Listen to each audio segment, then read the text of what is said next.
Oh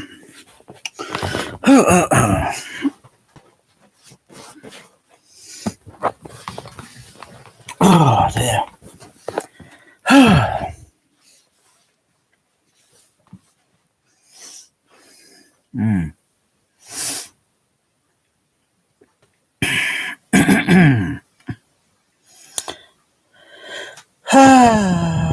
The words he will pour into your ear. The words that he will pour into your ear. It's the kiss from Mr. Golden Ear. Wow, wow, wow. Dun. Oh my goodness me. I tell you, some of these later Bond movies, the opening theme, lyrics, the music, the song, which is part of the theme to the character of the movie, you know.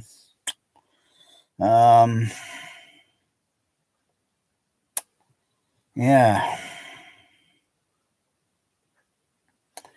It really has gotten kind of a pretty dire state of really has got to a dire state now. I don't know if the producers, Broccoli and Michael G. Wilson or whatever, I don't know if they're getting hard of hearing, but I think they must be, because listening to some back of these mostly Blonde Bond, Daniel Craig movie, Bond films, movies, flicks, they just sound, the lyrics just sound unintelligible. I mean, given this day and age of all this state of the art Pro Tools and oh dear, what am I listening to? I can't go to a cinema anymore and listen to lyrics that are held back in the mix, are pulled down in the mix, and you got the instrumental that's almost, it's like the lyrics and the instrumental are almost on the same frequency level, and there's parts where it's just causing audio masking, and it makes it so unintelligent. You might as well just do away with the bloody lyrics, or fire that person, because, or fire the bloody music mixing engineer, because crying out loud, I can't understand a single word, a single lyric. You got, seriously, I couldn't, I bared just only 1 minute for that Billie Eilish. Who the heck is Billie Eilish? I had to check that one up. Oh, good gosh, it's just another 19-year-old. She's got 53 million because of what? Some probably rubbish music that people seem to like, and probably barely understand the lyrics themselves, you know? Oh, you know, there's someone singing a female, you know, there's a female there singing some lyrics. Yeah, but what lyrics? Can you understand those lyrics? Each and every second that the music is playing. If you can't and you're struggling, then it's rubbish. You might as well just have no music, or just bring the music level down in the mix and kind of like put it kind of background, so that the lyrics are more foreground and more higher up in the level on the mix, so the music levels are a little bit down lower, and so then you'd be able to hear the lyrics if you could understand the lyrics, because dear, the state of it is now is really dire. Oh dear. Let's have a look. Um,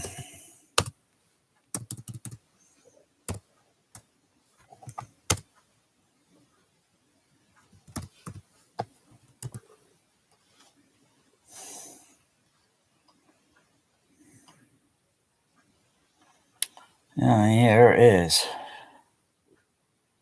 Here it is. So I'll just post it over here. Boom, I'll just post it over there. Billie Eilish. You just go and listen. Just go and listen. Don't pay much attention to the music in the background. It's almost similar to like all the other Bond movies that have been playing with Blonde Bond. The music sounds so dull and sorrow and depressing as much as I am depressed. Bloody hell. The music can't be even uplifting. And I'm listening again.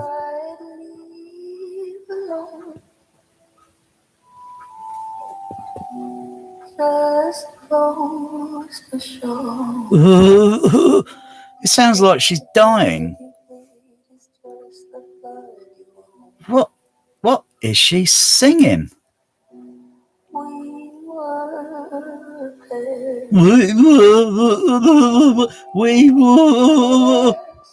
Oh my goodness, I had enough of that. I had enough of that. Yeah, go and learn to sing, girl.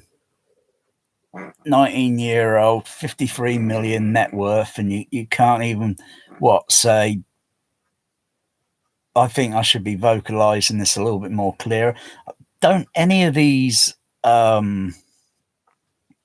performers, I mean, even the Sam Smith got a bit of a backlashing a few years back because I can't remember why, but I had to listen to that recently a moment ago, and I could barely even understand what Sam Smith is saying. He's mumbling.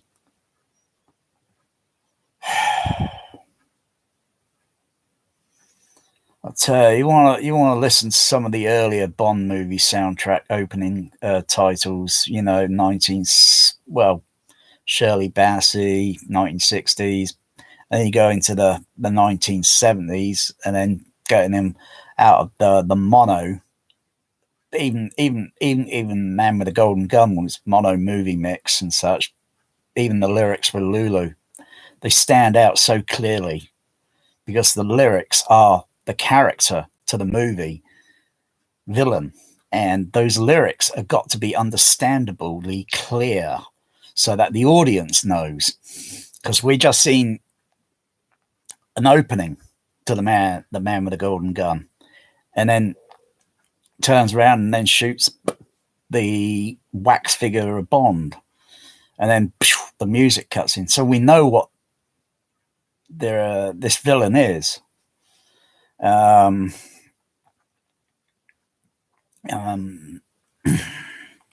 hitman can match him. Dun dun dun dun. On his million shot. Wow. I mean, those lyrics just punched out from behind the screen in the cinema with the instrumental. John Barry. Yeah, fucking hell. I mean, whoa.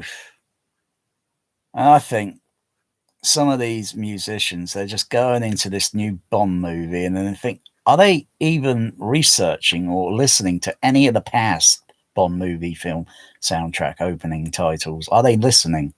And then think, gosh, wow, listen to that, I wonder if I can match that level. And since all these new blonde Bonds, the lyrics have just been rubbish. They've just been rubbish. I think Quantum of Solace got, I mean, I don't know. It's like producers are hiring emos, young performers, and giving them a shot, having their song or having their voice on the opening of a big budget movie, and it's like I can't understand a lyric. I mean, Lulu, in her day, she would have been kind of young, from the 1960s as a performer, and then going into the 70s and so forth. And oh dear, these new performers, you just can't understand a lyric. Talk about, golden eye and, golden ears. Well, you got to have a golden eye to know what to look for, and you got to have a golden ear to know what to listen for.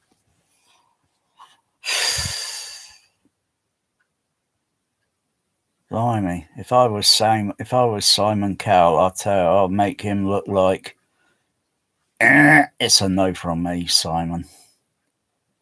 You got to understand lyrics. Lyrics have to be clear. They got to be. They can't be just stuck back in the back, ground with some echo on top of it, and then you got the instrumental playing almost at the same level, and it's just like you're struggling to hear what you got to switch I had to seriously switch the closed caption on for that Billie Eilish, and I thought, I'm looking at 1 minute, I'm not listening anymore, turned it off.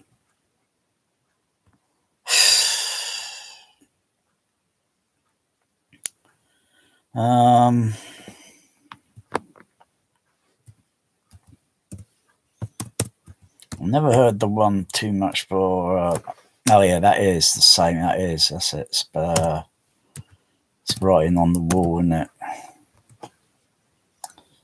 So I haven't even seen that movie. I stopped watching Blonde Bond at Skyfall. That on Blu-ray, because I never saw it at the cinema, and I stopped watching it at Skyfall, and I thought, no more. I've had enough. Enough is enough.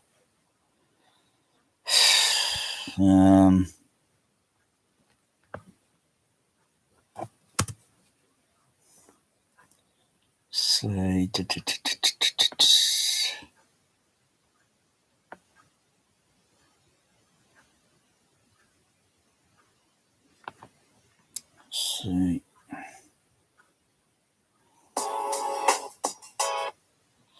Well, that's a music video. Oh yeah, this has got to be the actual opening title. Because the other one's just like a music video,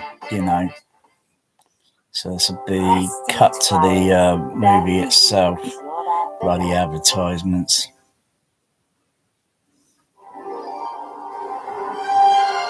And again, this new...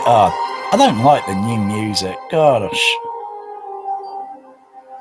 Can someone please resurrect John Barry? Please. What's he saying?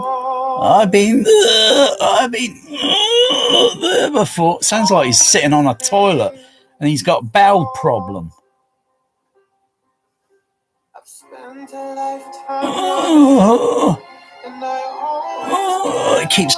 He keeps groaning.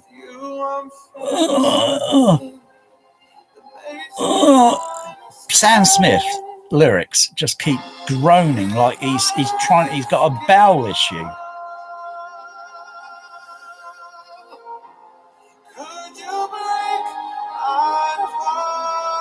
I had enough of listening to that. And that's not even a minute listening to that. I had enough of that. The lyrics are just not punching through clear enough. They're just like, you might as well just play it with them. What was the music? It wasn't David Arnold, was it? So I know David Arnold had a hand in doing some of the Bond ones after the oh gosh, I think it was a French musician that did GoldenEye. And I didn't particularly like the music for GoldenEye. I thought the score music sucked. Sound effects were good, but the music I just didn't like. I didn't care for it. Didn't care for that movie for the music soundtrack. I suppose Quantum of Solace opening.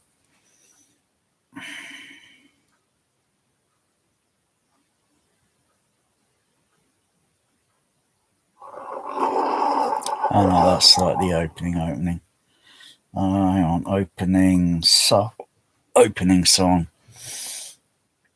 Mm-hmm. What the bloody? What's this? What's it? Farting at the start of the bloody movie? What the bloody hell? sounds like it's passing wind. I haven't played this movie. I've only got it on DVD. I haven't played it for years.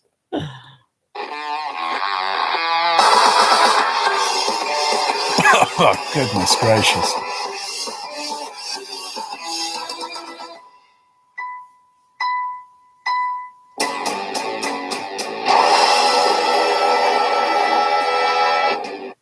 Oh my goodness me.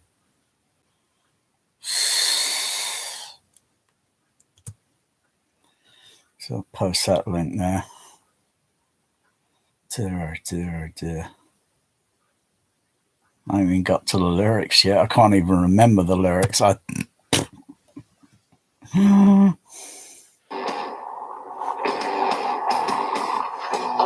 ringer with the slick trigger finger for Her Majesty. I think I just about understood that, something about the Majesty. Well, I'm kind of insulted. I don't particularly like the royal family myself, like most people. Another one with the golden tongue, poison in your fantasy. Something independency. With the golden tongue, poison in. Another one with the golden tongue. Something about another one with an independency. That's not good. I need to understand the lyrics a little bit more clearer than that. And believe me, with that link, there's not even a closed caption. So I doubt it's got subtitles on the DVD. Oh dear. Actually, the sound mix on Quantum, sound effects and such, and what was the music? Who was the composer? It wasn't too bad. It wasn't really that bad. Even though everybody, and I still don't care for it that much, the movie.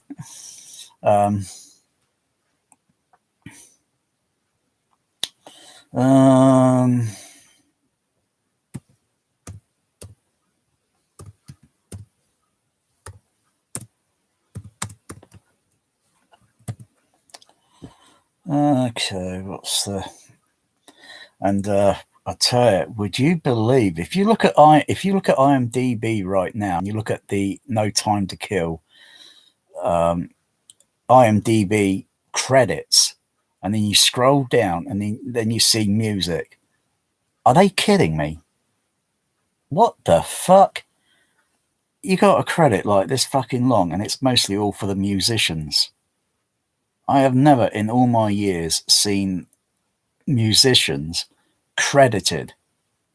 I mean, what are the producers, Broccoli and Wilson, smoking? Gee, so you're going to be at the cinema, right? Watching that, so if any, most people, they get up and they leave. Those that are sitting and watching and listening to the movie at the end credits are probably most like people like me, though I do not care to go near the cinemas anymore. As an ex-projectionist of Warner Brothers and UCR, I do not care to go to cinemas anymore. But most people will be kind of like another generation like myself, and they're listeners. They're watching as well. Maybe they're like myself. I don't know.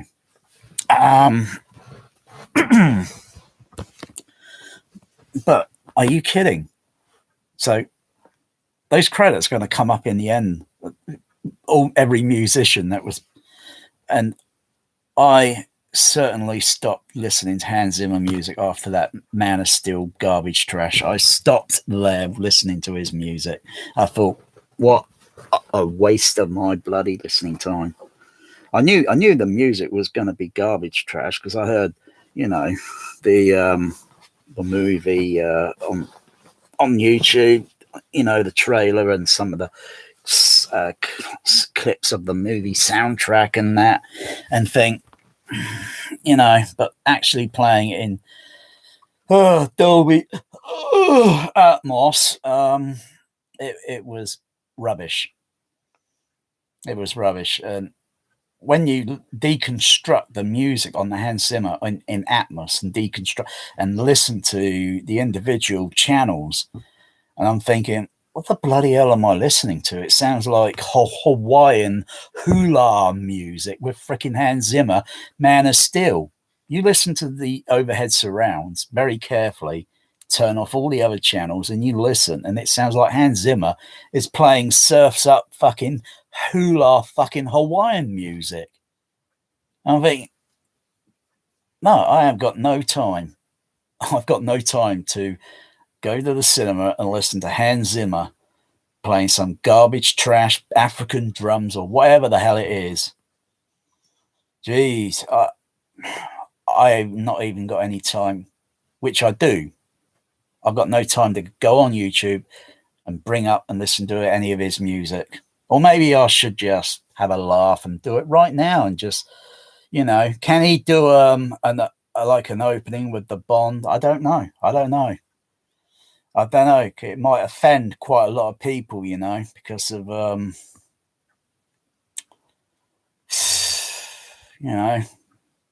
just say, hey, can't we resurrect John Barry? But it's not be.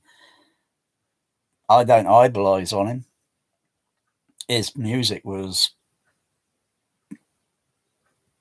wow. Just wow.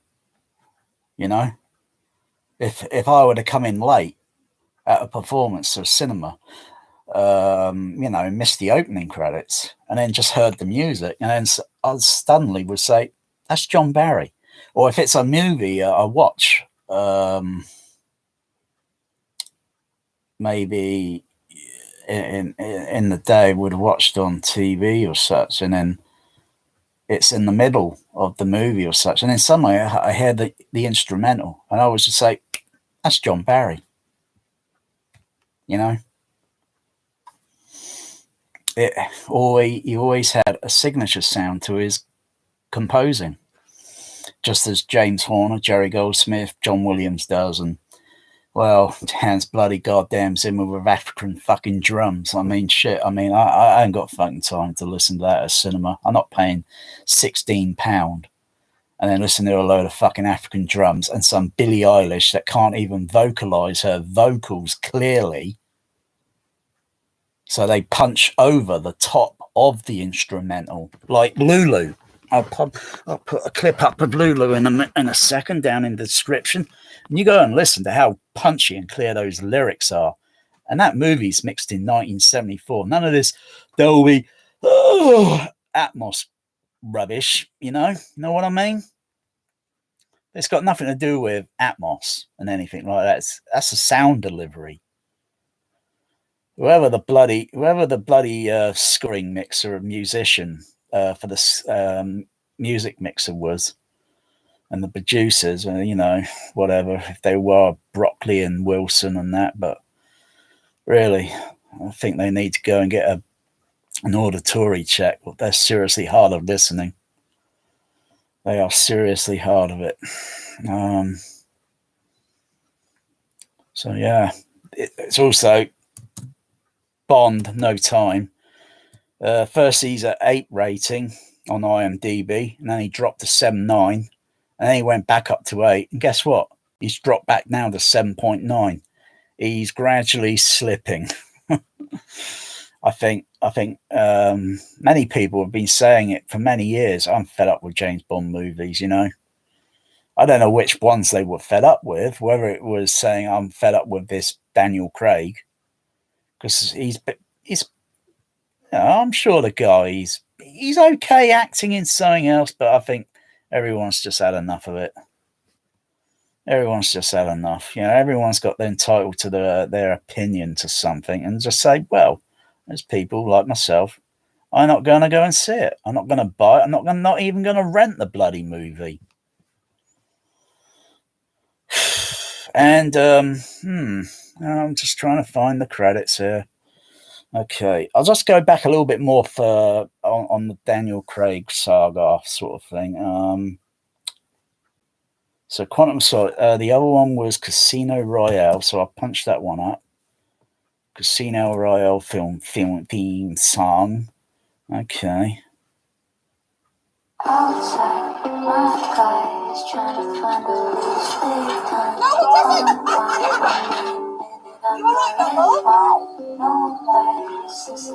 Make every day brighter with Plus plans, including up to 6 months free Apple Music, roaming in 75 countries, and 3-year warranty. Yeah, okay. Just a load of clashy, banging fucking music right at the start. Fucking hell, what the fuck? Turn that down, fuck's sakes.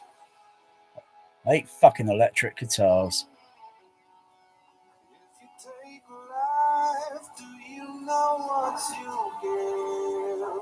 I'll tell you more like what it is. When the storm arrives, would you be seen with me? By the merciless eyes of the sea. Might turn it up a bit. I've seen angels fall from blind. What the fuck he's saying? Play that back again. What the fuck he's saying? What you give, I'll tell you more like what it is. When the storm arrives, would you be seen with me? By the merciless eyes of the sea. I've seen angels fall from blind. Fucking hell, I've heard fucking clearer sound on the fucking CB radio on the single side band. I can't understand a fucking lyric there. I can hear lyrics, but they are so in much competition with the instrumental. They're like this, and not the lyrics, and like put the lyrics up there a little bit, for crying out loud, just to make it clearer. I'm struggling to hear it. I don't need to have to struggle to listen to some lyrics. I should hear it first time, not struggling. So that one's a load of rubbish. I don't think I'll be playing that on Blu-ray again in PCM.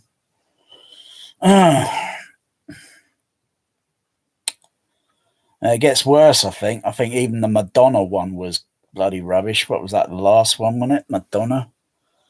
Oh gosh, what was it? Was it License to Kill? Something kill or die or what? Fucking hell. Is that all the producers can think of? Kill and die and all that? Bloody hell. Bloody morbid. That's why I'm thinking now, I've got no joy for these Bond movies. Just die and kill in the bloody title. Bloody morbid. What was that bloody Bond movie?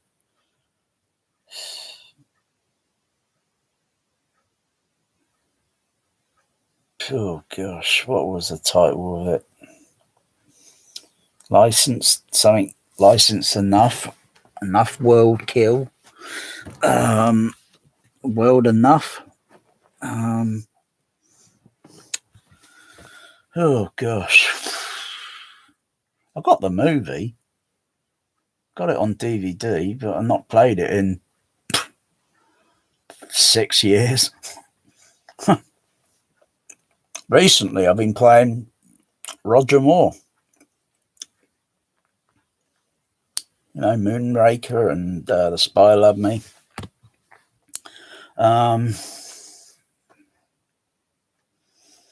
Help me out here. I can't even remember what the name of that other Bond movie was with Pierce Brosnan. What was it called? I know it's. I know the one that I saw in 1999 or 2000. World Not Enough. I can't even remember I can't even remember the Bond one after that, or the one after that. Now I can't remember the title.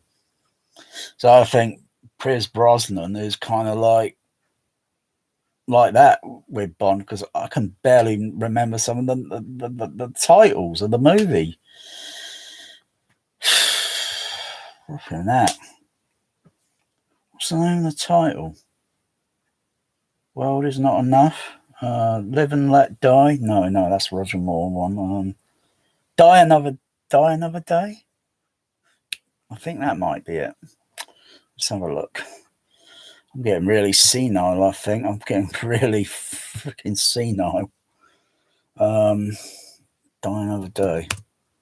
Die Another Day song. Okay, because that was the last Pierce Brosnan Bond appearance.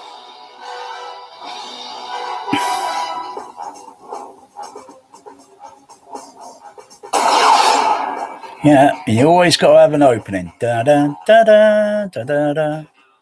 You always got to have that, and that is where I think the producers really pissed off the fans, because when they got to Blonde Bond, there wasn't that opening.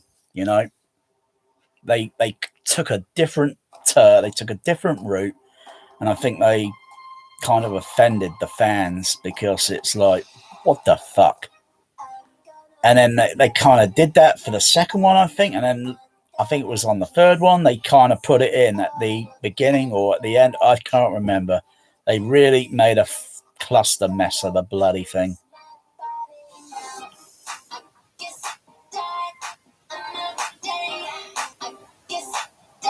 What the bloody hell is Madonna singing there?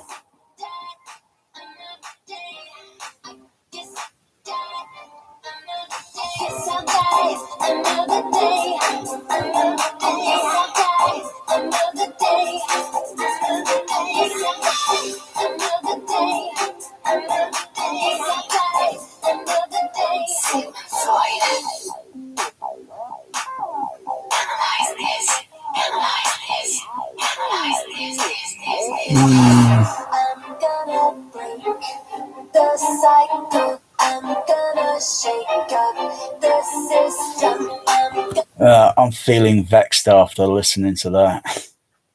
I don't like that effect they're putting in the music. They kind of make it sort of cushy. It kind of, so when you listen to it, it's kind of going to be really weird in the sound delay when you're listening to it, and it's like what the fuck are they trying to do? Hypnotize me with that music? I can't listen to that. Sorry. Go and sit in your bathtub, Madonna, with some goat milk, and be the great pretender, because you're equal with everybody, every common person. That was just awful.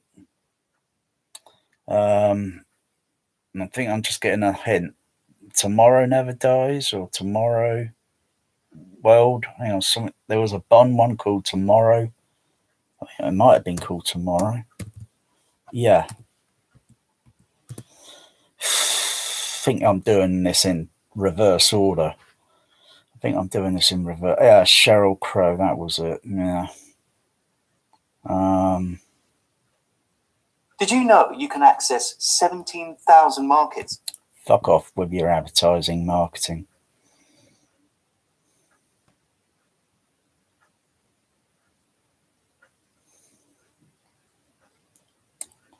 Oh, dear.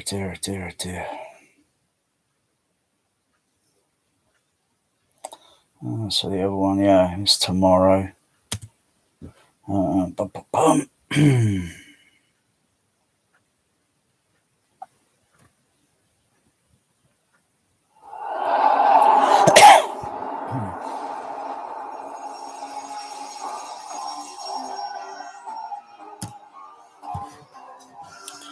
See if I can understand the lyrics like punchy, like clear.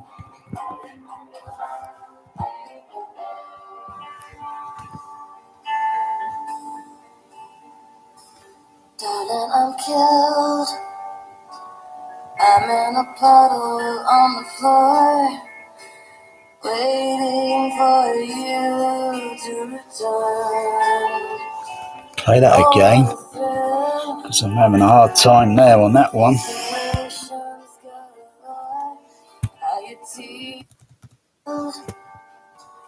I'm in a puddle on the floor, waiting for you to return. Waiting for you to return.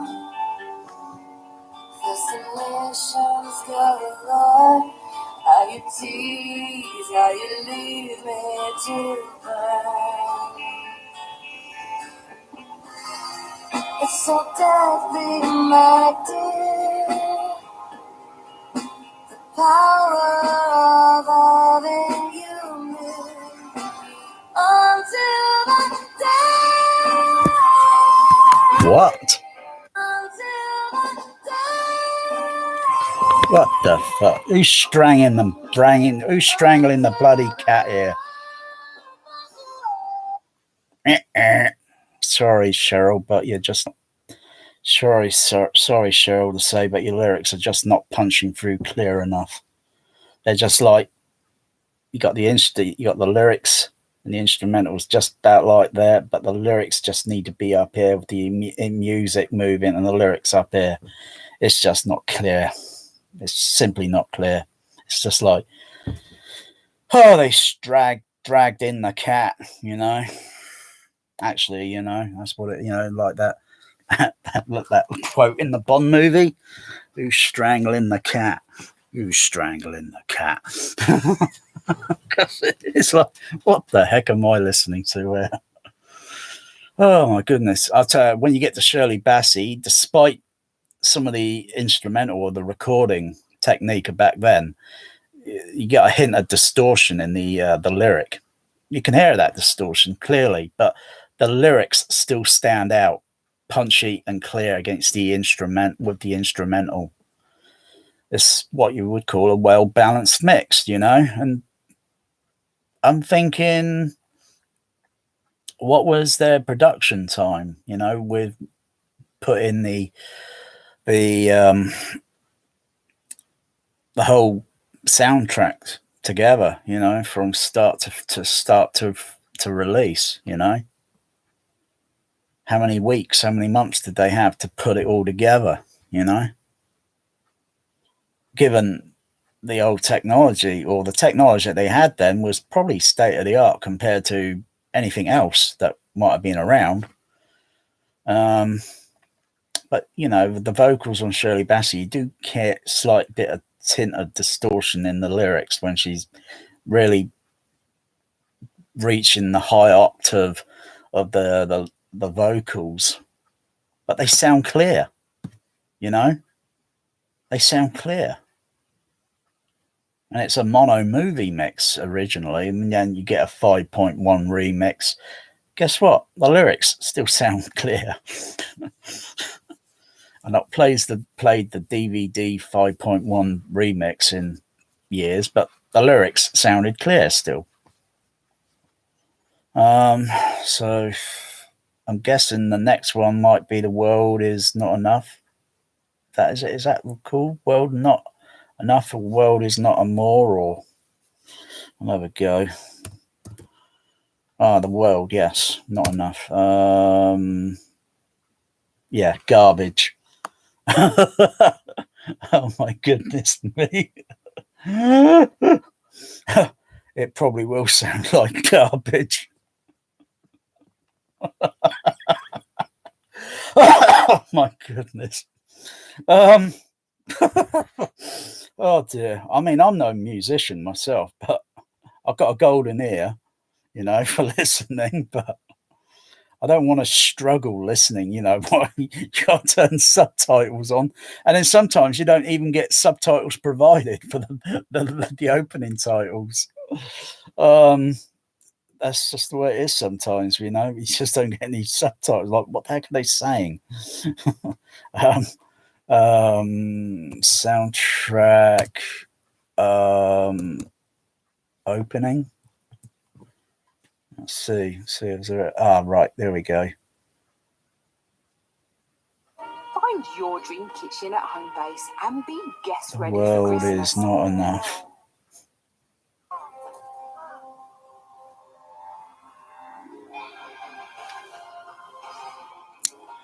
Yeah, I think this was David Arnold, if my memory is sharp.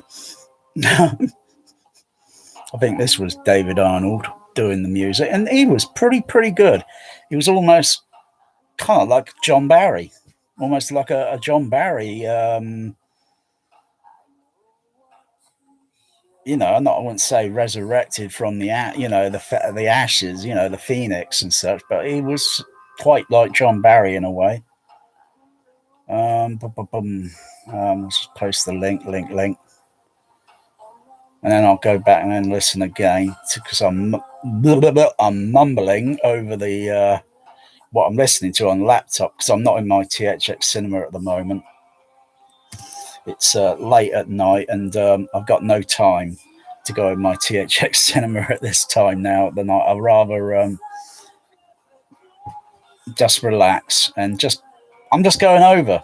I'm just being honest and straightforward here. You know, I'm not being really overcritical. I'm not trying to really bash these people, but if you can't understand the lyric, seriously, on the first few seconds, you're just sat there in an auditorium listening. Are you turning to your friend, your partner, and thinking, what the fuck are they singing? You know? You got to understand the lyrics. The lyrics are, the world is not enough. Yeah, I can hear that. But how much of the instrumental can I hear? How much of the the lyrics can I hear out of the instrumental? We know when to kill, kiss. Well, we know when to kill.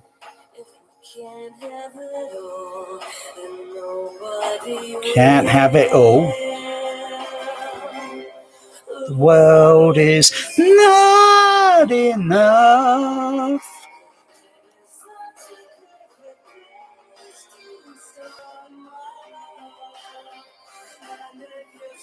Strong enough. I like the title opening with the visuals. If you're into doing drugs, you know, I don't do drugs myself, but if you're into dropping acid, these titles are like, you know, are like watching acid. They're very, oh yeah, that's some pretty damn good credits on this. Yeah, David Arnold there and Peter Lamont, the production designers, and, you know, Vic Armstrong, the stunt coordination. That's some pretty good credit, you know, there's some, you know, most now probably retired, and, you know, you got other people doing it.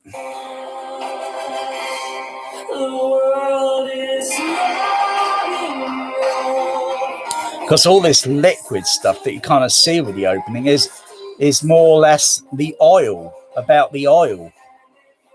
Because, you know, the everything changes with the going from the mid-90s Bond, and it will change going from Cold War now into terrorism, and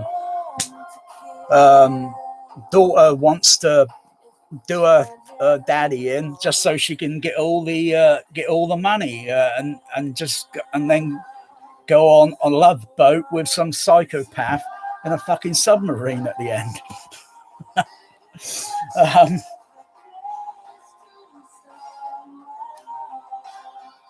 I can only understand the lyrics on World Not Enough just a little bit. just a little bit.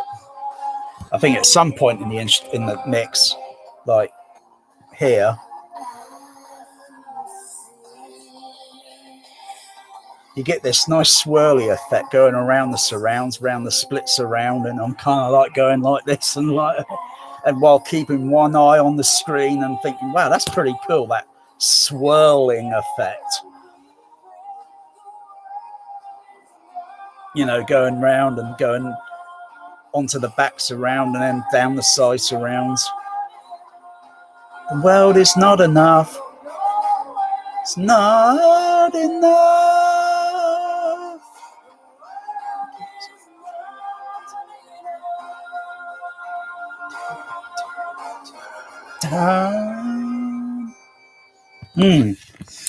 Yeah.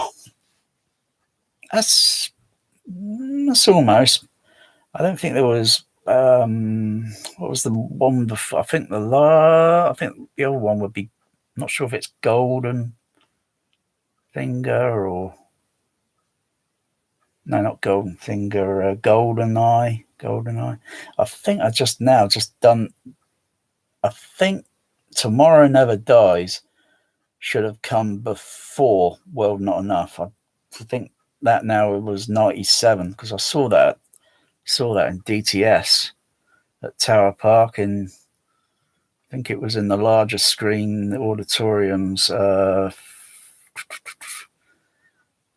think it was Screen. Well, they look both the same, you know. I think Screen 6, and that would have been with the original experimental overhead surround speakers they had in the auditoriums back then. And yeah, World Was Not Enough was in DTS down at Tower Park when I saw it. I think it was December, around Christmas time. Okay, what's the other one? Okay, so the next one I have to probably put is GoldenEye. Golden. Oh yeah, Shirley Bassey. Oh no, that's not Shirley Bassey. GoldenEye. Or is it Shirley Bassey? Wait a second. Tina Turner? I think it might have been Tina Turner. GoldenEye. Opening credits. So what does that sound like? How clear is that? Boom. Gun barrel including. Okay. If you're struggling to get your instrument to perform in the moment, visit Newman.com for 50% off clinically proven treatment. Oh, Eva Maria. Oh.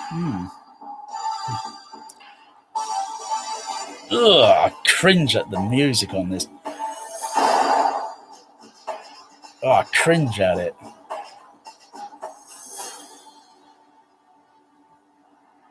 Yeah, because it was a French composer. I can't even remember the composer's name. So that's GoldenEye. So how clear did the lyrics? Because I've not listened to the movie in years. I've not played it in probably 7 years or so.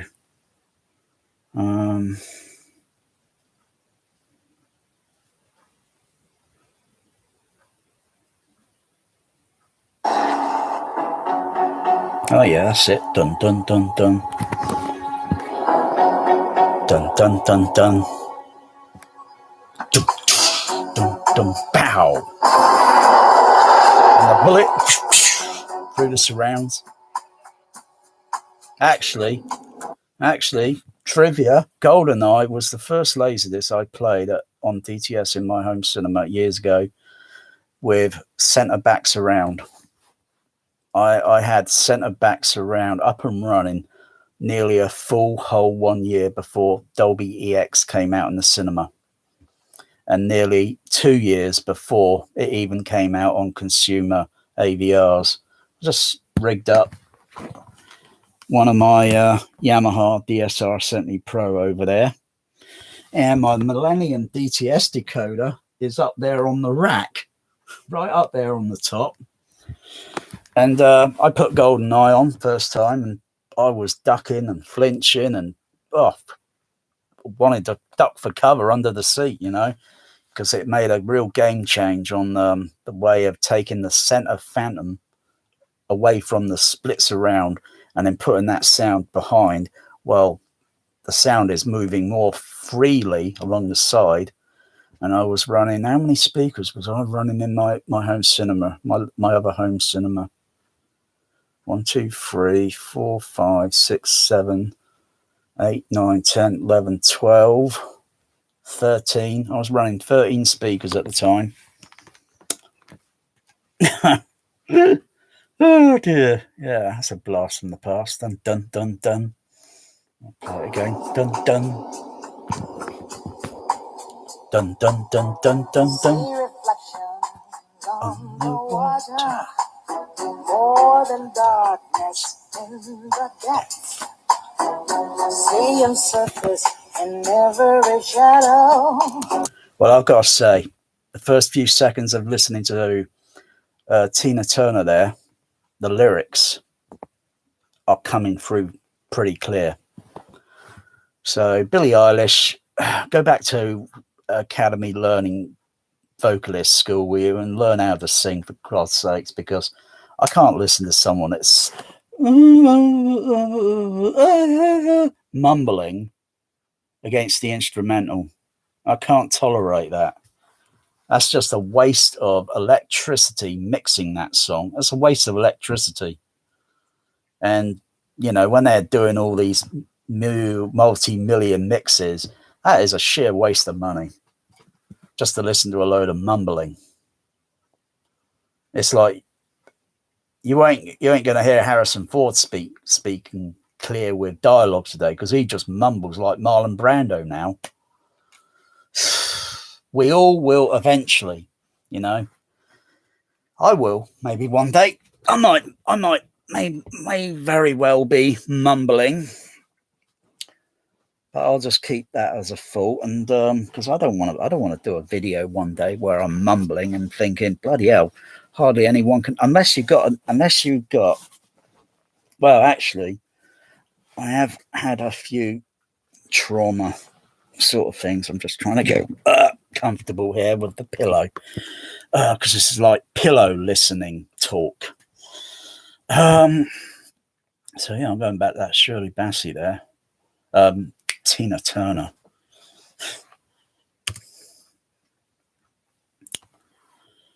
Come on.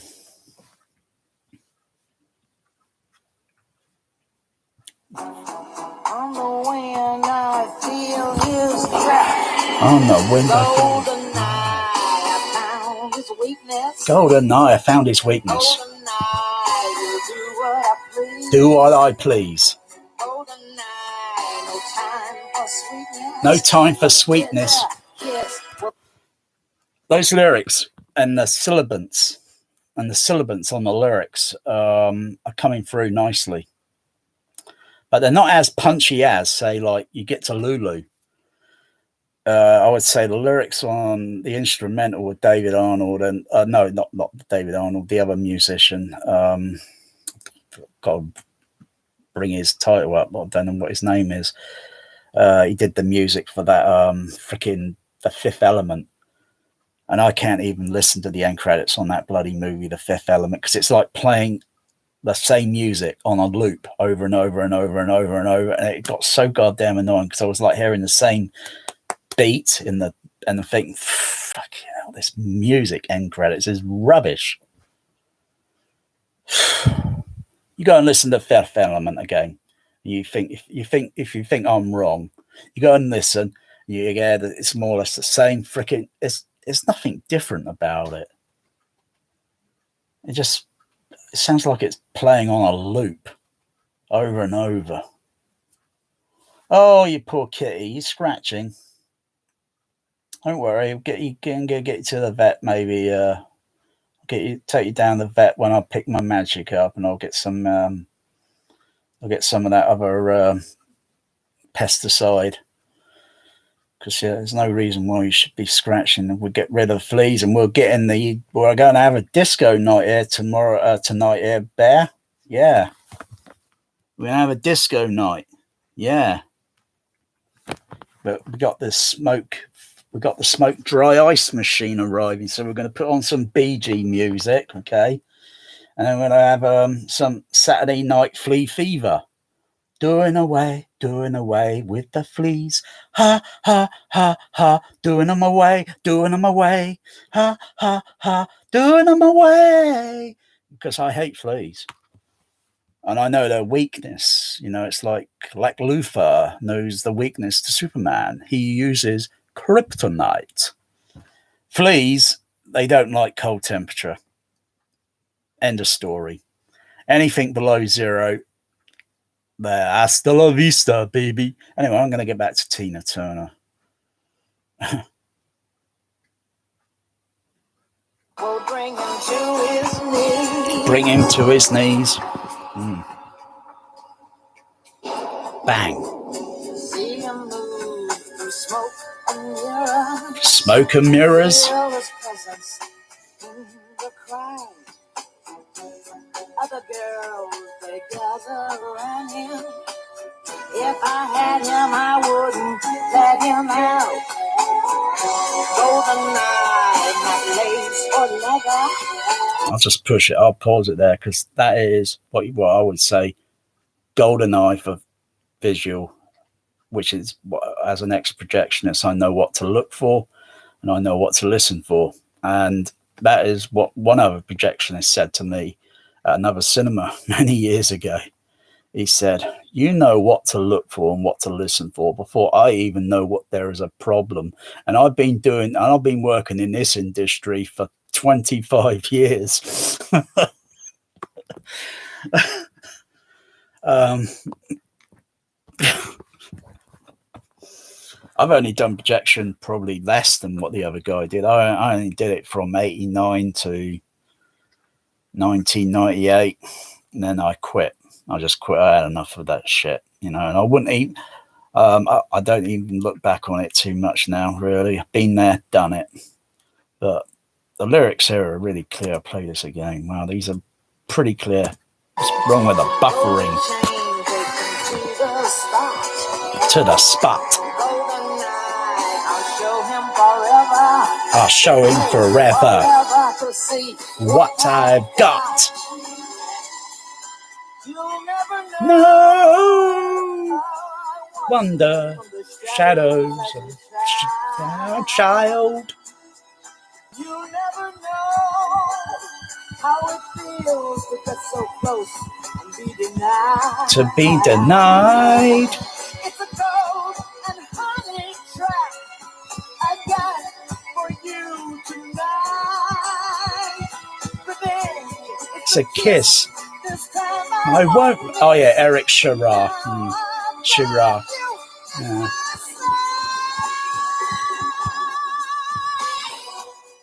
Oh yeah, U2, Bono, and The Edge.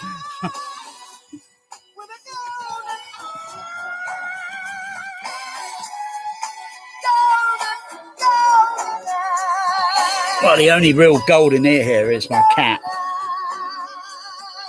And he's got a frequency range up to 60,000, or is it 90,000? So yeah, okay, that Golden Night, that punches through clear on lyrics. So you can hear lyrics. Because it's about the Golden Eye, the weapon, which is basically a weapon that is in the movie. Yeah. Those punch through clear. But when you get to the, looking back now on like Billie Eilish, it's like, what? She's 19 years old, 53 million net worth, and she can't even vocalize her lyrics to be on par with, say, Tina Turner or Shirley Bassey or even Lulu. Girl, go back and learn how to sing, for Christ's sakes. You're wasting my listening time because seriously, Billie Eilish, I've got no time to listen to you. And Sam Smith, well, when I listened to that music, writing on the walls or whatever, it sounded like he was having bowel issues because he's always groaning like he was sat on a toilet having a bowel issue. Where do the producers? What is wrong with them now? Are they seriously hard of hearing? I mean, the Bond movies are just ruined. The later Bond movies are ruined for me because the music opening title is rubbish. I would just say, if I were playing the movie, as long as the lyrics don't echo too much out into the left and right or into, say, the surround channel as like an echo ambient effect sort of thing, because it's fake echo. They're done in the booth and then they add on a reverberant echo effect to give it a kind of concert hall sound or whatever, a cathedral. I would just personally mute the fucking center channel if I was playing any of that to a friend, I would mute the center channel when the music comes on with those lyrics so they just hear the instrumental because you wouldn't be able to hear the fucking word on the lyrics. Oh dear. Okay, I think GoldenEye. What was it? A View to a Kill? Or no. Timothy Dalton, wasn't it? Oh gosh, Timothy Dalton, wasn't it? Would it be Licensed? Yeah, License. That's it. License to Kill. Oh, it's Gladys Knight, another female vocalist. Gladys Knight. Opening. Song. Okay, what's this one like? I'll mute that there for a sec. So I'll post the link to this one. Got the most million hits or whatever. Don't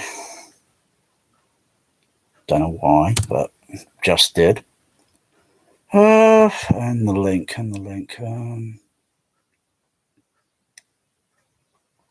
So, link down there. I'll go and have a listen because it's been a while since I've watched this movie. I'll just mute the sound there for a second and unmute and then unpause the video advertisement. Wait for the okay, unmute the sound. Dun dun dun. Oh yeah. Dun dun dun. Oh yeah. Mm-hmm.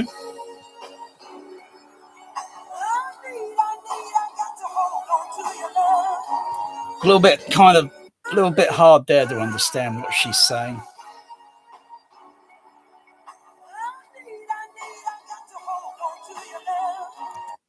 Because it's not, the lyrics are just slightly a little bit low there, and then some of it's just against the instrumental there. It was just a bit struggling because she's kind of like groaning, like she's just had a very bad Indian curry, I think. I'll just give it I'll persevere with it a little bit more. I'll persevere with it.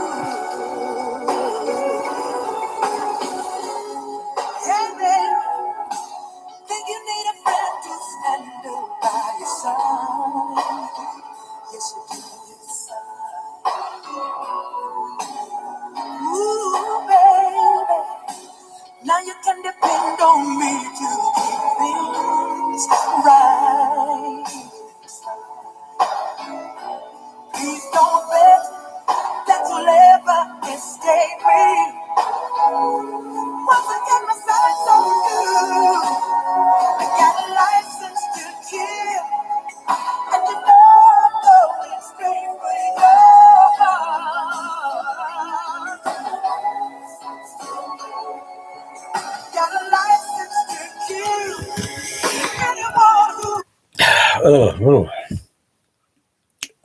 Fucking hell, it's kind of like this again. It's kind of like that on the clarity on the lyrics. It's, you know, I can hear the words "license to kill" and "you" and such, but it's, dear,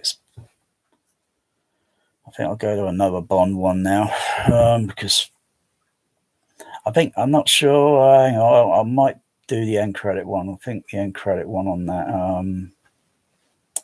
opening. Let's see what that one's like. And song. Okay.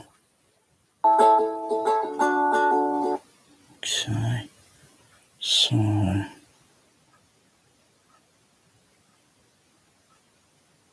License to Kill. Put that one. License to Kill.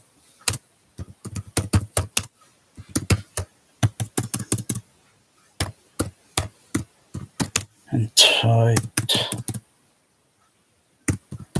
title. You know, you got to keep on listening. You know what I mean? And until next time, keep on listening. Got to keep on listening. What's this sound like? Turn up the fader on that. Unmute that there.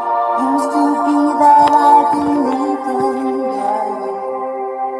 It's been a long time since I've had that feeling. I could love someone, I could trust someone.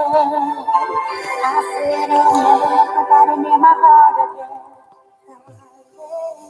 I said I'll never let nobody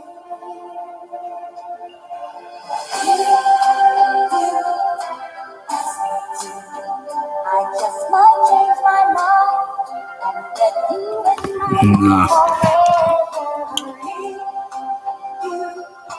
It's a nice kind of like instrumental, but the lyrics are just kind of in with the instrumental, and they're just like this. They're like fighting. They're like in competition, and there's way too much echo effect on the vocal on the performer at the end.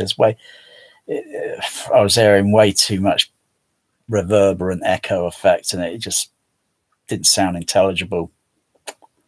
You imagine hearing that in a cinema that's very echo with very, very bad echo reverberant. It would even be worse.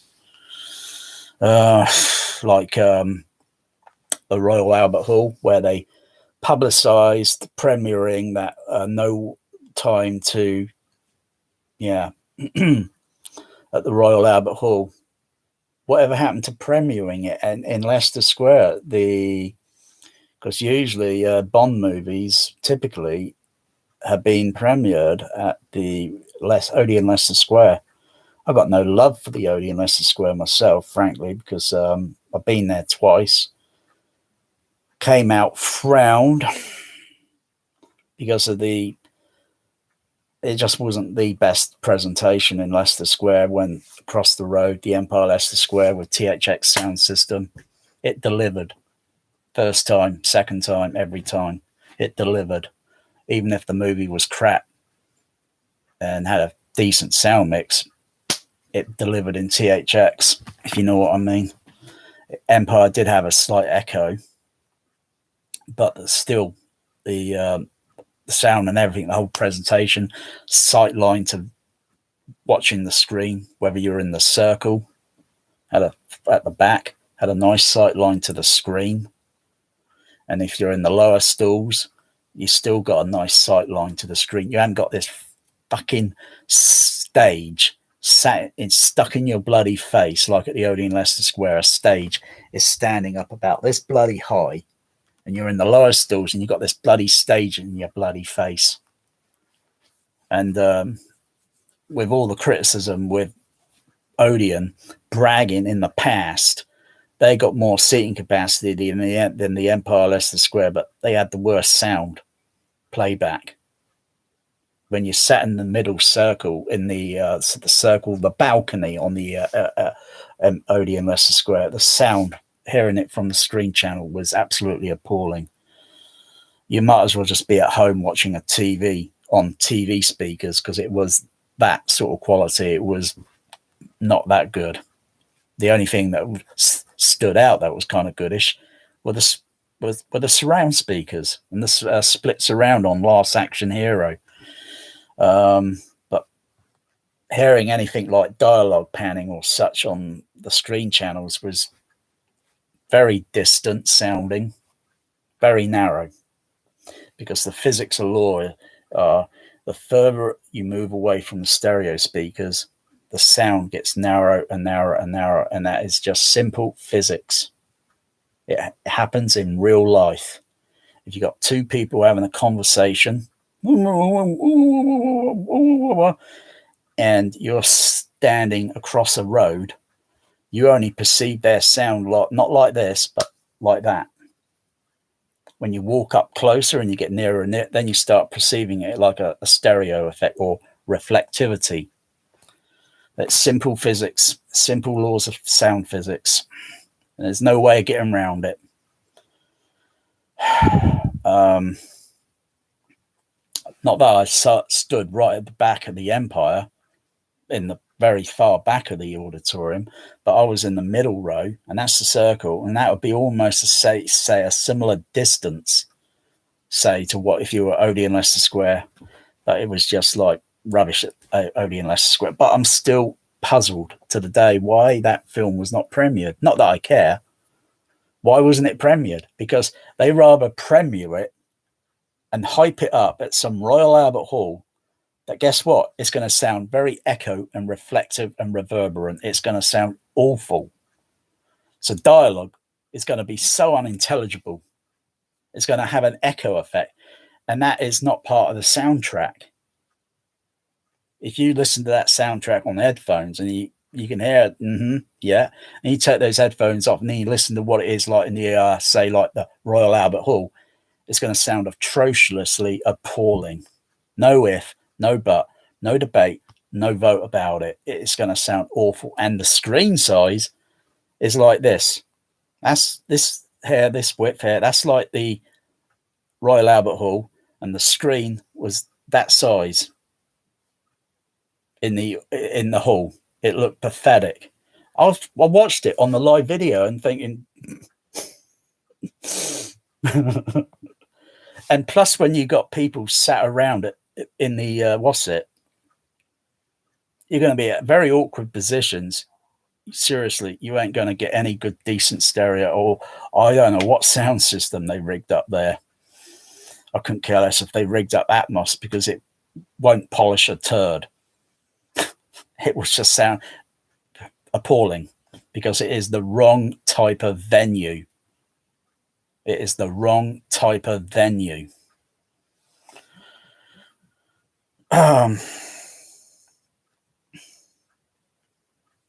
Anyway, let's get something else up. Bondy. So Timothy Dalton, isn't he? He did 2 Bond movies, didn't he? He only hacked it twice, didn't he? And then you got the other Bond guy. Gosh, what was his name? On Her Majesty's Secret Service. The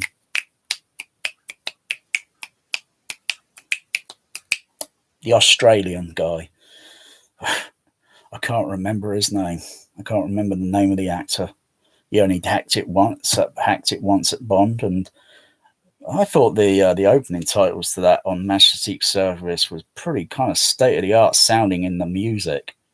I don't think there was any lyrics. I don't think it had vocal lyrics song. I think it was just instrumental. What was the other one? Living Daylights. Living Daylights. Yeah, the Living Daylights. Living Daylights. Aha. Okay.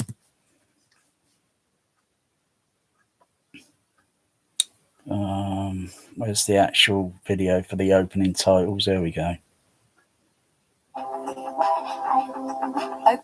So, Living Daylights. Okay, let's post that down here in the corner. When I play these on the THX sound system, I really let it go to hilt. I really let it go to hilt. Hang on, and then so put title and then put the link. So I think it's been a year or two since I played Living Daylights on DVD. I don't care to buy the Blu-ray. I had enough of all this color manipulation, and even The Spy Loved Me on Blu-ray on the opening title, they shrink the opening, the title, it shrinks inward. That happened at the Empire Leicester Square. I thought, what the fuck? I've never seen that shit happening before. I don't see that happening on the DVD, which I got, which is the DVD would have come from, or would have been kind of sourced more or less from, say, like the AC3 Laserdisc. But the same as the US Region 1 DVD. I've only got the Region 2, so the Region 2 is almost similar, except for the PAL speed up. The PAL speed up time. But when I saw that shrinking in, I thought, what the fuck? And then to add more insult to the injury, then I started looking at the picture a little bit closely because I was front row and center and thinking, why does it look smooth? I didn't know too much about all this fucking digital noise reduction round about the time. I knew about edge enhancement, and yes, I saw edge enhancement on the bloody thing, and that's playing professional cinema. No. And even the director, Lewis Gilbert, that was at that show for The Spy Loved Me, he himself had very little confidence in digital. He probably heard word of mouth a bit, but he had very little confidence in it, and he was right. He was spot on, because the show was absolutely appalling, and the transfer came from Park Circus. The sound mix, or the digital sound, going from the server probably into a CP650 in the Empire's rack system, because I assume they would have been using a CP6. The sound was going on and off halfway between the movie when they have the train scene with Jaws and Bond kicks him out the fucking window, and the sound was going on and off on LCR, and then suddenly the center goes right out, and you're left with left and right. The surround channels will still be on, the sub bass will still be on, but you've got a foggy sound, a foggy solo voice dialogue floating between the left and right. You still get the music and the rest of the sound effects moving and such, but the discrete center with still partly some of the discrete sound of music in the center. 60 minutes, and I complained, I don't know, 2-3 times to management and the projectionist, and even the projectionist came into the auditorium, stood beside me, but we're listening, or he's then listening, middle of the circle when you walk in and listening, and it would be very difficult for him then to say, he could still hear like a dialogue there, but it's not coming through strong. That's only because it's phantoming on left and right.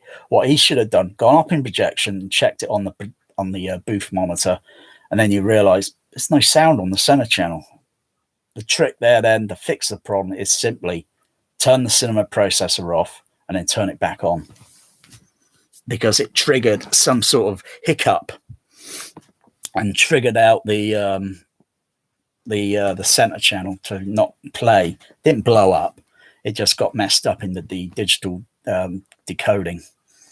And it would have been a simple thing because it happens with my CP500. Sometimes I turn it on and I'm thinking, I know everything else is turned on and it's passing through to my CP200. And I think, where's the sound? And then I thought, it's the CP500. I've got to reset it again. And then only takes less than 35 seconds to restart it. No, I think it's less than that. 10, 20, I think about 15 seconds. And then sounds back up. Perfect. No problem. You get some lazy projectionists today, or used to. There's no projectionists that exist anymore. They're all kind of single one-person technician. I'll get back to some more music and listening. Okay. So, Open an account and get at least 10% off for life. Goddamn bloody advertisements, because someone's put a clip of a bloody big deal. It's not like someone's making money on it. We're only sharing, aren't we?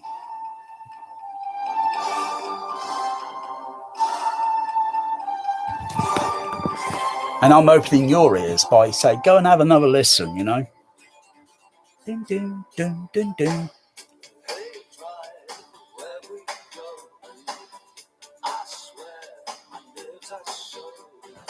Okay, go back a bit there. Go back a little bit on that.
I would say it'd be somewhere down in the 90% range that I can just, some of the lyrics. But they're still not as punchy as Lulu. It's the instrumental on the opening is good. John Barry. The instrumental's good. But some of the lyrics are slightly kind of weakish in frequency. Because don't forget, it is frequency. And if you take and subtract some of that frequency, or if you've got something going over the top of it, like another instrumental that happens to be somewhere within the lyric frequency range, it's going to clash and you're going to have problems. But I'll give it about 90%. It's not as clear as Lulu or Tina Turner. Now you're probably thinking I'm siding for females. No, I'm not. Because Billie Eilish was like unintelligible. I don't think George Lucas's THX sound system would save that in a cinema. Not that THX is relevant anymore. I don't think THX is relevant anymore. It's gone. It's history. They're trying to keep it relevant, THX Limited, but what? For just I think a few cinemas in Europe,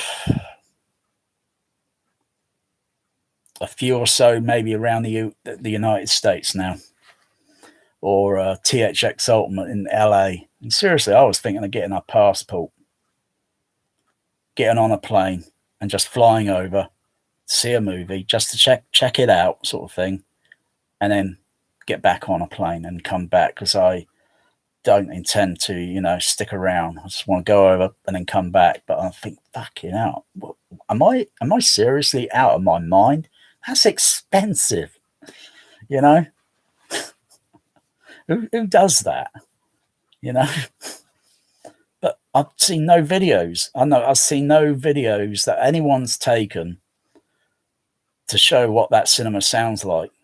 You know, they've gone in there and has it got an echo? Has it got a bad echo or a short echo? I don't know what, because THX are all this marketing bullshit, ultimate this, acoustic better this, better intelligibility, better this, better that, better that. Has anyone gone in there and done a decent bloody video and then come out and put it up on YouTube?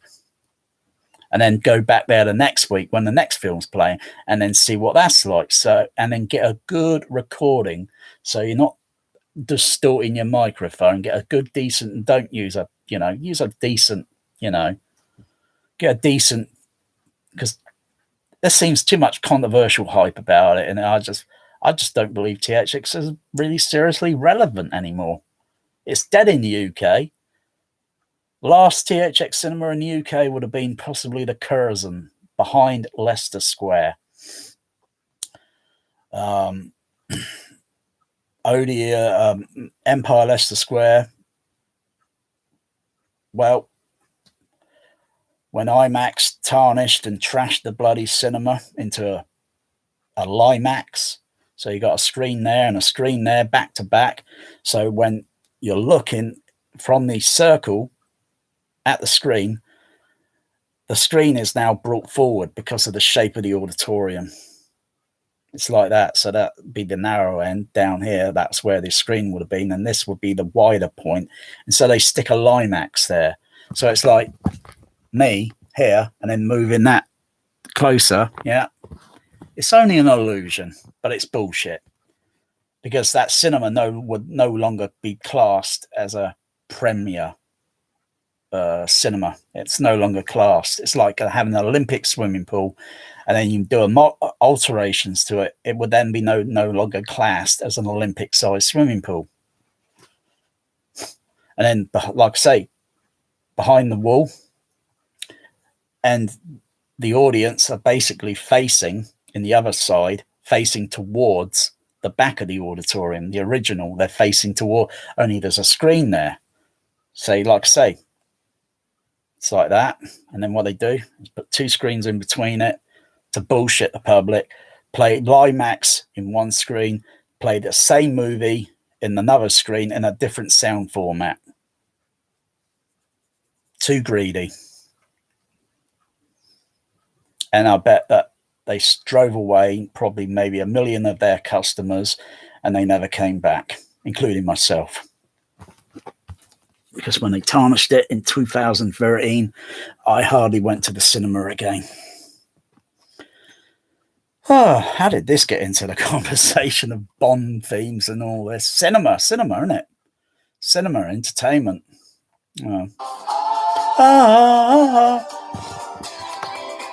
Living Daylights.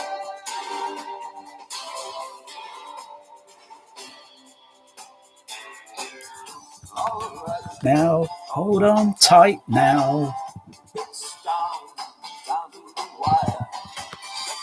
Hopes up way too high.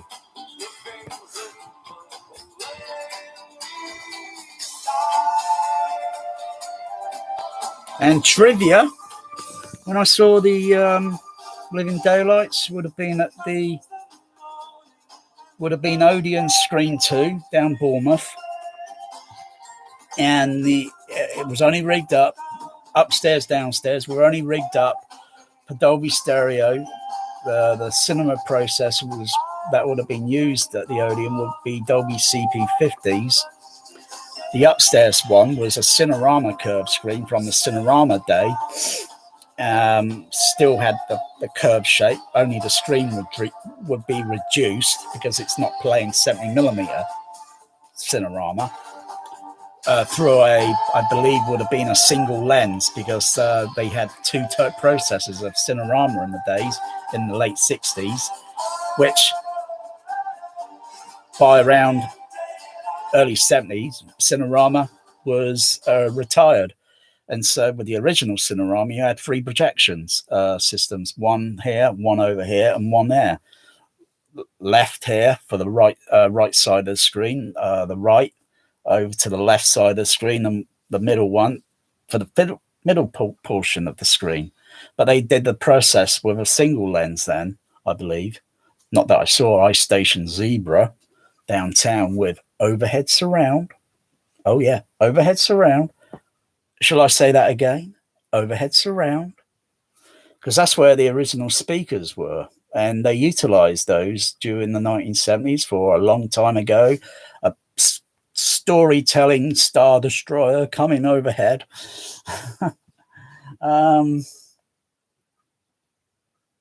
Yeah. And the downstairs auditorium was rigged up with big, gigantic, they look like Altec speakers, Altec Lansing, I guess, like a clone, because everyone's kind of building speakers kind of similar-ish to Altec Lansing, big vented bass horn cabs with what would have been in the day they'd be using multi-cellular, a horn, a multi-cellular with multi-compression drivers to push the sound through the screen for the high frequencies. And then, of course, the side wall was all laid out with surround speakers, and then back wall, and even the downstairs auditorium had at least 6 speakers overhead, flush fitted. So it was really kind of capsulized, or I suppose if you were to mute left, center, right channel and just listen to the monomatrix surround channel, it would be pretty cool. And it sounded pretty good with the surround effects, when that Russian's fired through an oil pump thing, and it's fired just to get him from the east to the west, and the sound was kind of circulating around. I was, wow, that's cool. Yeah, that was pretty good. That was pretty neat at the Odeon. And that was the last Bond film that I would have saw in Odeon Screen 2. And then 1989, the auditorium was gutted and they turned it into 5 screens. And then so the next Bond movie that would play there was License to Kill, and that played in screen number 1 in the Cinerama curve screen with the overhead surround. That played for many weeks, License to Kill, and then they moved it down into screen number 6, what was the original screen of downstairs, because now there's all these shoebox auditoriums, and it sucked because the screen size was not that big anymore. It went down to this size. It went down to real VHS letterbox image. I kid you not, because they put false walls in along the back of the part of the auditorium above the other auditoriums. And that would narrow the projection light image throw. So it wouldn't be able to throw a wide image anymore. It can only throw a narrow image, which it looked pitiful. You see the size of the curtains, which would be like this size on this screen here, only when it opens up and the screen is like that for CinemaScope or scope, and then wide screens like that, it just looked pitiful. And the sound was crap coming from the screen because they had to move the speakers slightly. They had to readjust them because they got to be within the proportion of the image, and it sucked. It was rubbish. The only thing that was decent were the surround speakers. You can hear dialogue and all that sort of sound, and you can hear but hearing anything as much as wild stereo sound was just impossible unless you jump up on top of the stage and sit closer to the screen, because again, the physics, they move the speakers in, and thus if you're a little bit further back, the sound just got narrow. Rubbish. Waste of bloody time. Waste of time. And so it was better to watch a movie then in screen number 1.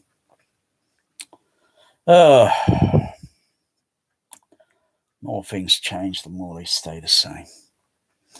Let's get into another movie. I like the end credits on the Living Daylights. If you need a man. Let's see. Ending credits. Ending credits. Yeah. If there was a man. Imagination to life. You get that. So, post the link down there if you need a man. Okay. So that's it. Do the cut and paste and post. Whoopsie.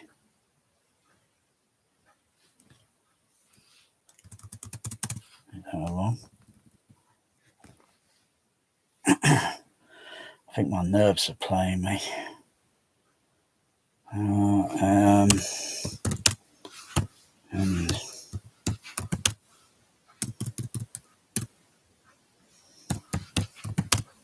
credits. If there was a man. You didn't think I'd miss this performance, did you? Doom, doom, doom, doom, doom, doom, doom, doom, doom.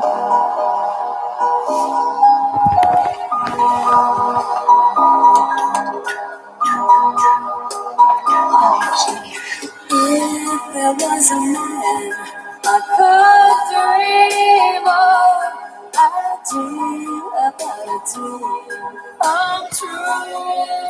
I'd dream about a dream come true.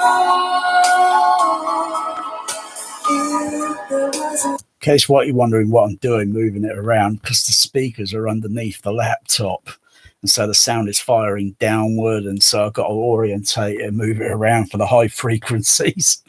I'll just readjust it there.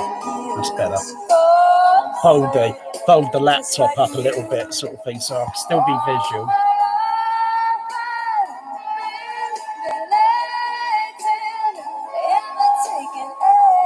It is a little bit. I'm not gonna lie.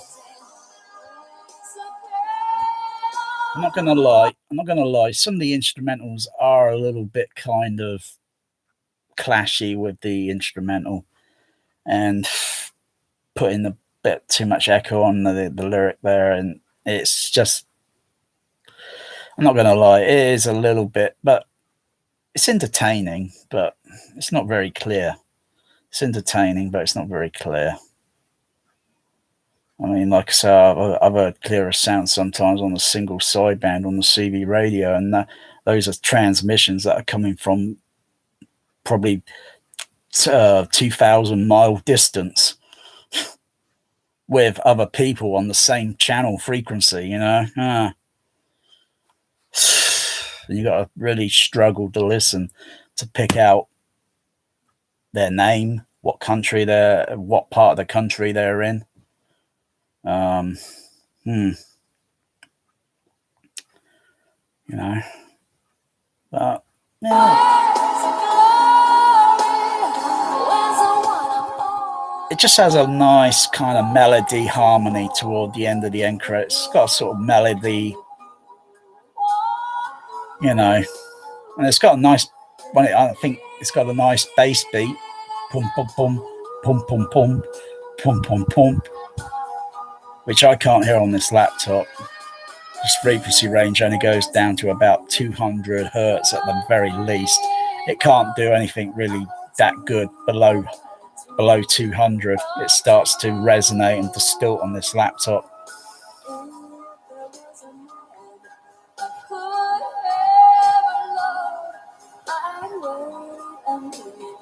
Wait a million years for someone just like you. Happy endings. And it.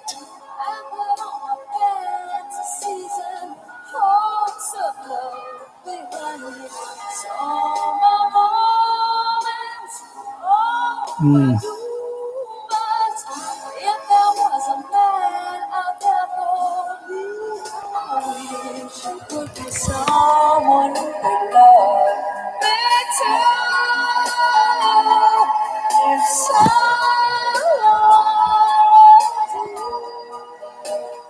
someone James Bond will return. You know, at the end, you know, James Bond will return.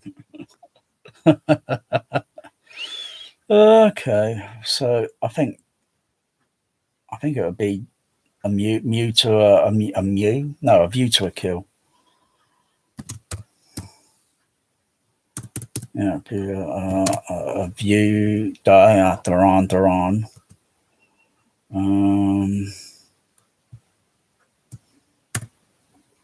Soundtrack opening. Yeah. Online trading. So View to a Kill. Boom, boom, boom, boom, boom, boom, boom, boom. Yeah, it's got that sort of beat if I recall. I haven't played A View to a Kill on DVD for maybe 2 years. Maybe 2 years, I think now. Oh, for the way at this rate, it'd be 3 years.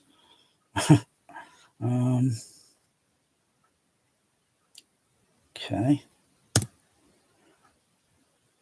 Dun dun dun dun. Dun dun dun. Is it complicated? Dun dun dun dun. FBI. Dun dun dun dun dun. I think it's like that. Sweet. Just got these out. Oh, I like broccoli. Tender stem. Broccoli, but This the irony here. The irony. I'm looking at an advertisement for a food. You know, I don't particularly eat meat anymore, so I don't mind broccoli and lemon or nice those nice little tomatoes there. If yeah, I like broccoli, but the irony, broccoli, you know, broccoli as in like broccoli, like Bond movies, broccoli. Oh dear. Down, dun dun dun dun dun dun.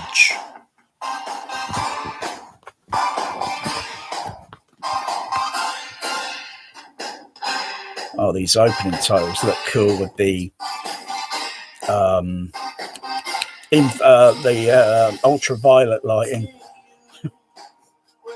View to a Kill.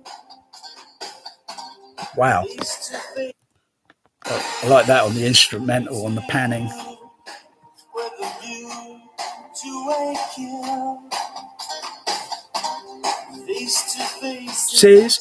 To places to chill. Sounds a lot better when it's playing on my THX sound system.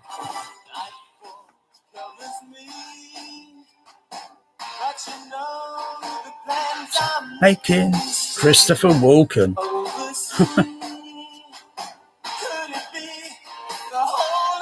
Opening wide. Secret life, history side.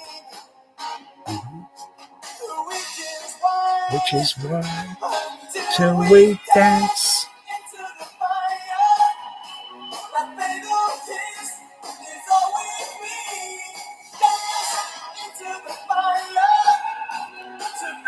Wow.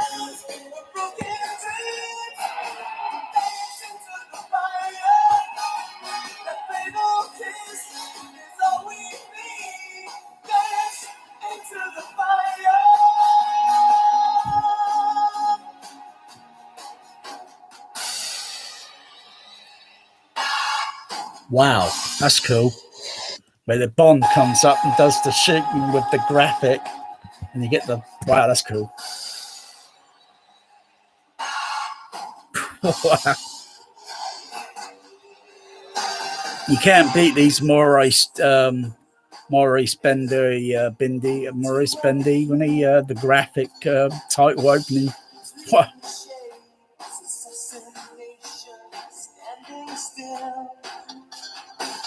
these are kind of very iconic-ish opening title, you know. Wow. Maurice Bindy. Wow. Main title designer. Wow. Peter Lamont, production designer. John Barry.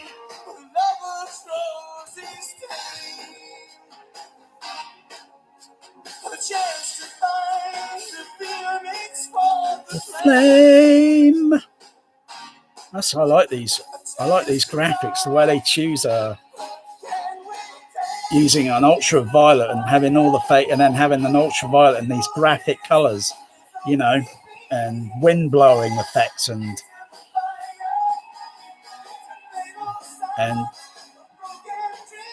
putting post rotoscoping effects on the visuals and such. Wow.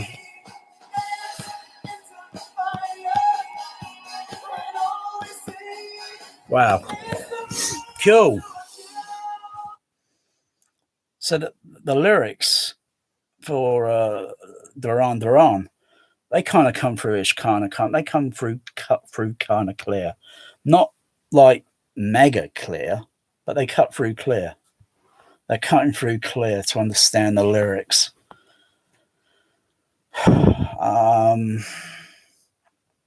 Don't forget, that's 1985, I think. That's 1985. So you go and put on these movies on your home theater and you think, you know, are you understanding? Can you hear this clear? Can you hear that clear? You got to make sure and remember that your LCR channels have got to play within a tolerance of a few dB. But sometimes you get a appalling mix and the instrumental or the music levels of left and right channel are going to be like up here, and then sometimes that poor center channel is going to be playing like down there, and it's going to be like very hard to sort of like, you know, what do? But you don't know that because you can't see it on your AVR. You can't see what the levels are doing on your AVR. You only know it sounds too quiet, but you don't know how well you're putting your system together. You can run Odyssey until you're blue in the face, but it's not going to make you big speakers versus a tiny little center channel. It's not going to make it sound good. You're better off with 2-3 center channel speakers, little speakers, or you're better off with 3 big speakers or PA speakers, not tower speakers. Tower speakers you wouldn't see in a dubbing stage or a cinema. Get some PA speakers. What's used on dubbing stages and cinemas?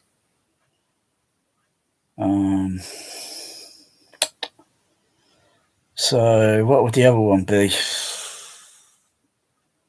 Not sure if it's Octopussy or what's the other one? Live and Let Twice? No. Oh gosh. I'm having a bit of a brain fart now. I can't remember the Bond movie before View to a Kill. Not sure if it's Octopussy or if it was something about a movie where they're climbing a mountain toward the end of the movie. And it's mostly, you know, Cold War movie theme sort of thing. Oh gosh. Maybe I should Google it.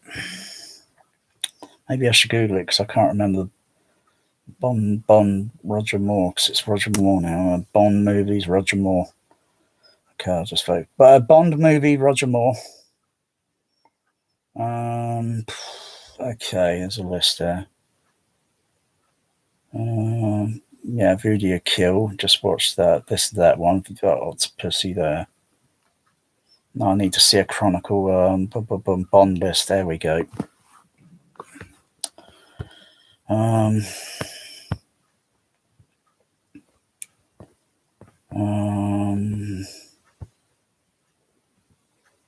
So,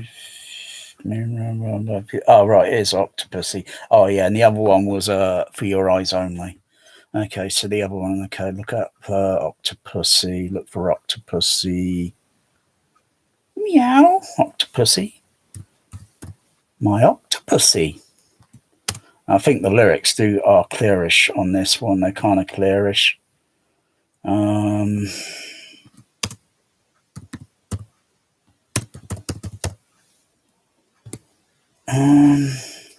There we go. So Octopussy. Paste that there.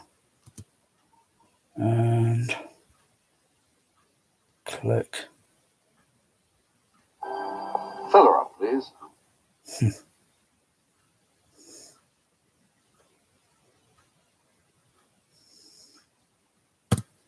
Octopussy.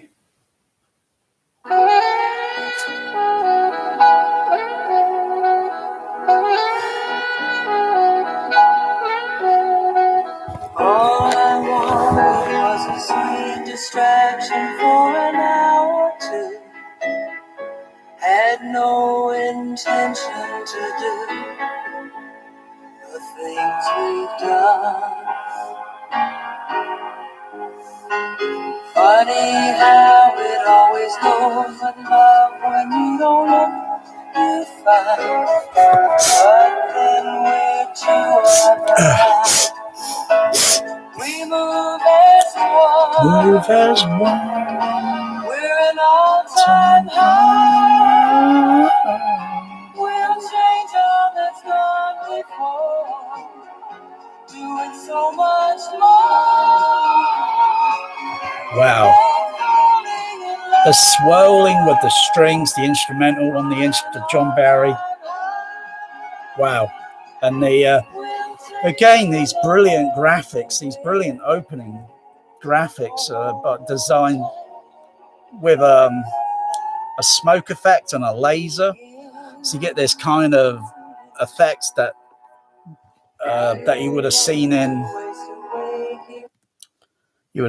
movies such as like The Final Countdown, or maybe Star Trek: The Motion Picture, where you can see there's a laser smoke effect sort of thing. So yeah, I like that. I like these brown openings, graphic designs. They're cool.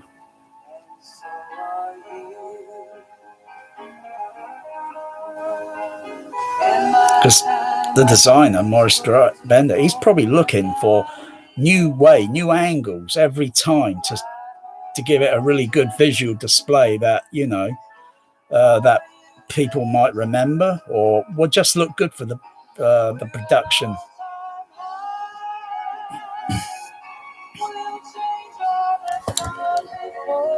Who's the vocalist? Rita Coolidge.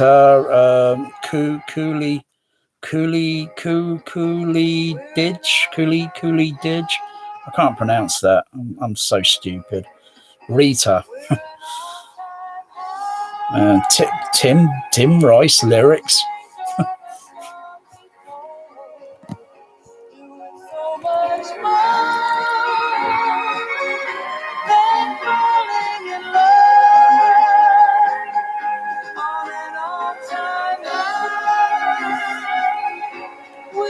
Wow.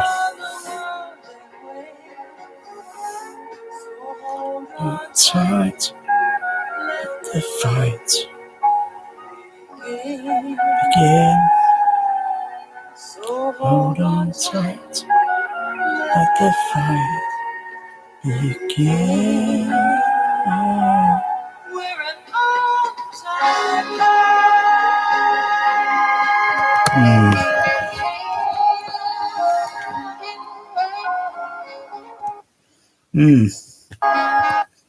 Yeah. It cuts through nicely. So the other one would be, what was it called again? What was the title called with the other one? For Your Eyes Only. Sheena Easton. Oh yeah. Oh.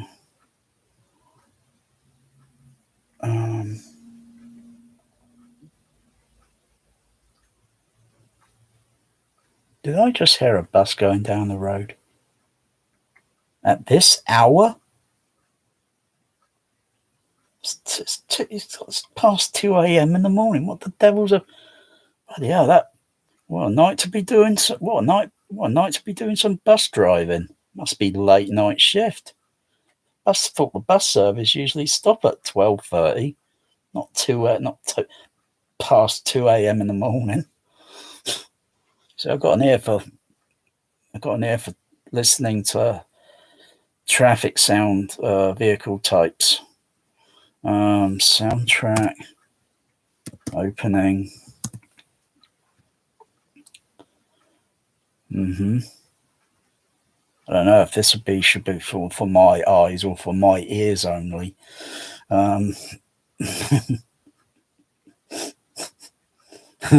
For my ears only.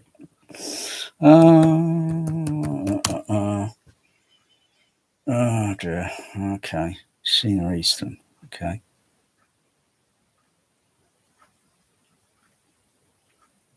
So wait for that bloody advertising to finish. So I'll post the linky. Dun doo doo. For your eyes only.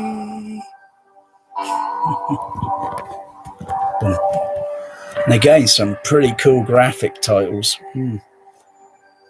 Kind of liquid watery.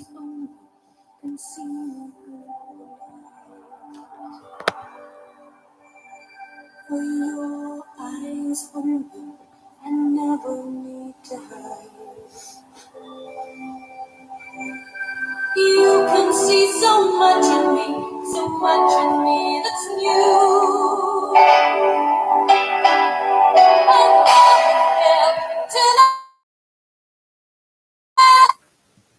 And Yeah.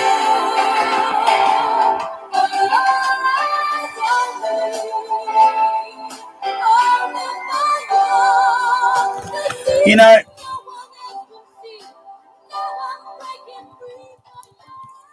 get into a bit more into a minute or so of the lyrics. I can understand the lyrics. They're kind of hovering in between here, this ratio sort of range with instrumental and lyrics. Unlike, say, Lulu, where the lyrics they're going to be up here, and you can still hear the instrumental beating. You can still get that kick, bass beat kick, and then you get to Spy Love Me. The lyrics are kind of just up here as a little bit, not as much as say like the ones on Lulu. Do a more thorough kind of examining of it. I would have to be maybe in the TH cinema. I'd have to look at the level meters and such, and to give me an idea to see how much quality of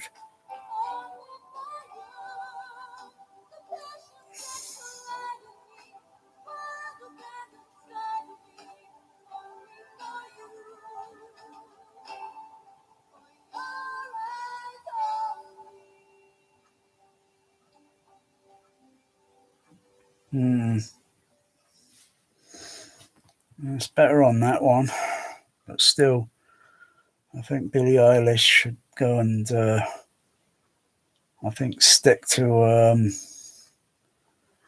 doing all those other pop songs. But really, I don't know why producers are picking these people and then putting them in movies, and then sometimes the lyrics are just mumbling or just or sound like sounds like someone's got constipation freaking problems.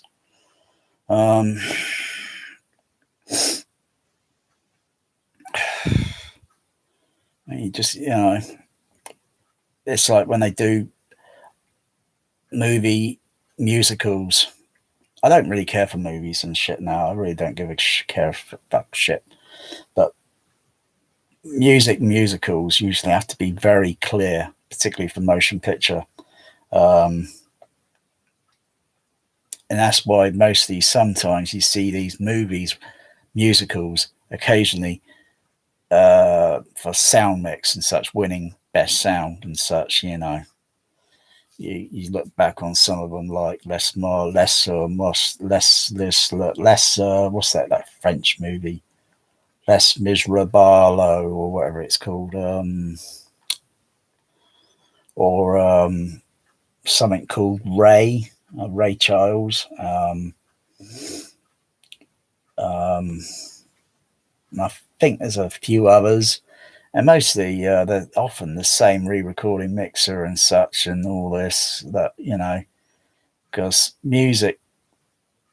musical sort of things are usually a different sort of think challenging against something that's, you know, just music score, sound effects, and some dialogue, you know, because, you know, it's got to be clear. It's got to be clear sounding, and it's got, you know. So why didn't Shirley Bassey or Sheena Easton get an Academy Award or Best Sound for Bond movie? Yeah, very few Bond movies. I think only one Bond movie's got a sound one, and that was only sound editing, and that was Skyfall, and I didn't like it. Worst bloody Bond movie sound mix I've listened to.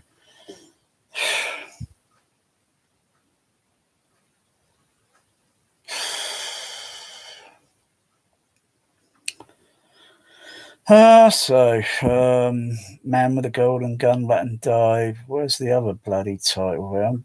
It's getting on pretty late. I'm going to give it a quit soon. So I'm not going to go right down to Dr. No. Because with Dr. No, there's really no instrumental with that one. It's just no lyrics. It's just instrumental, I think that one is.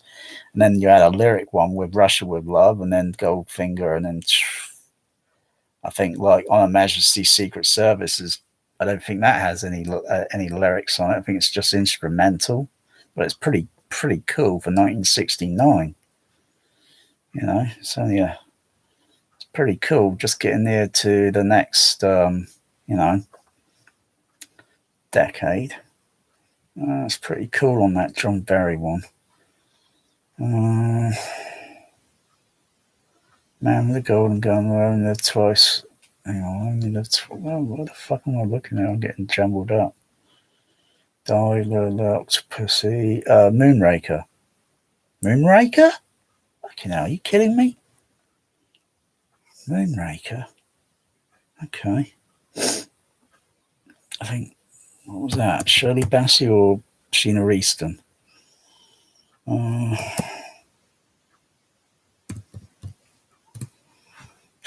Moonraker opening. Shirley Bassey.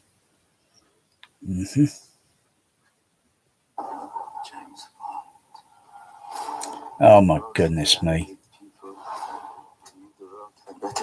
I've got to watch a bloody trailer to a Bond movie now, for God's sakes. We've made slightly different choices. Oh my God. He's going to kill millions. Oh, he's going to kill millions. Oh, we heard this one before, haven't we? He's going to kill millions. I thought Carl Stromberg was going to kill billions in The Spy Love Me. No, I'm not interested. I've got no time to see this one. Thank you very much. I've got no time to see it. Moonraker. Yeah, and in Moonraker, think about it. That guy, that villain, Drax Hugo. He is by far the most wealthiest Bond villain. Out of all the Bond villains, he is the most wealthiest Bond villain. Fictitious Bond villain. Can you believe that? Can you believe that? Oh.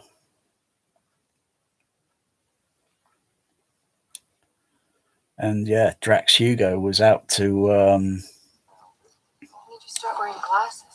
Last week. They're just for reading. Drax Hugo was out to not just do. He was not just out to do millions of people. He was out to do worldwide freaking genocide. He was a real nutcase, you know, Hugo, Drax. He was a real nutcase. him and Carl Stromberg put together, I think they would be, yeah. Because Carl Stromberg had quite a bit, because you know he had to build oil tankers only to go around stealing nuclear submarines.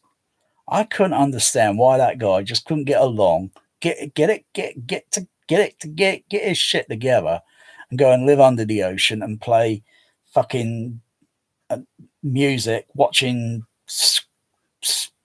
Square Bunge Bob Pants or whatever the fuck he is, and just get on with it, you know, rather than trying to annihilate the bloody world, you know. But I suppose he could see the inevitability of that, you know.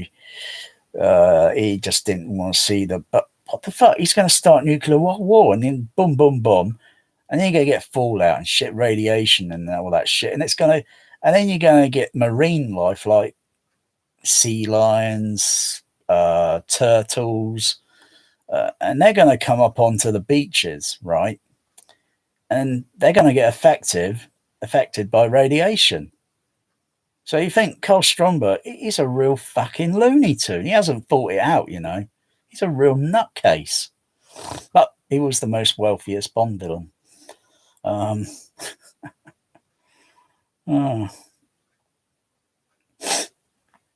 Yeah, so Moonraker.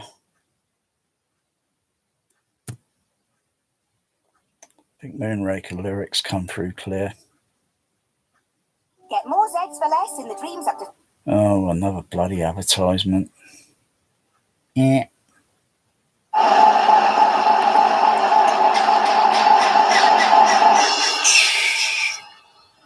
Do. Where are you?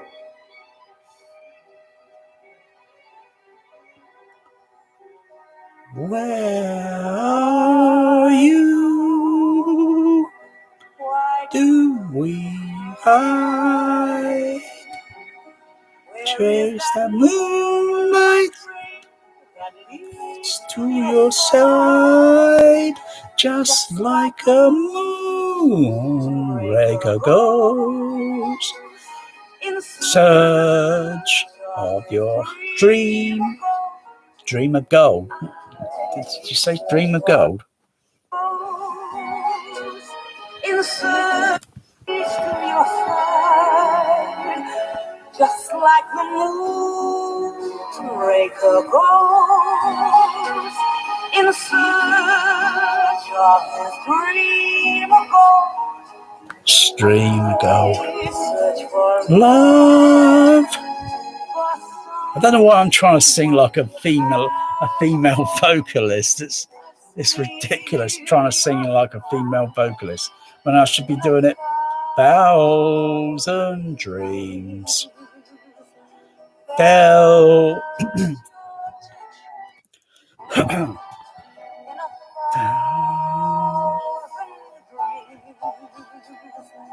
felt your touch, felt your touch, fell away, seems you love me. No, you love me. Love. No, dropping out of octave there. I'm not a professional musician, professional vocalist. I'm not a professional. But, you know, that's the point. That is the point. It's like, I'll just fade the music down a bit. I can understand the lyrics on Moonraker, no problem. But I think Billie Eilish should just go back and redo that sort of thing, you know, because those lyrics just don't come through clear. They're not slicing through the instrumental. You know, the instrumental needs to be lowered and then the lyrics raised up.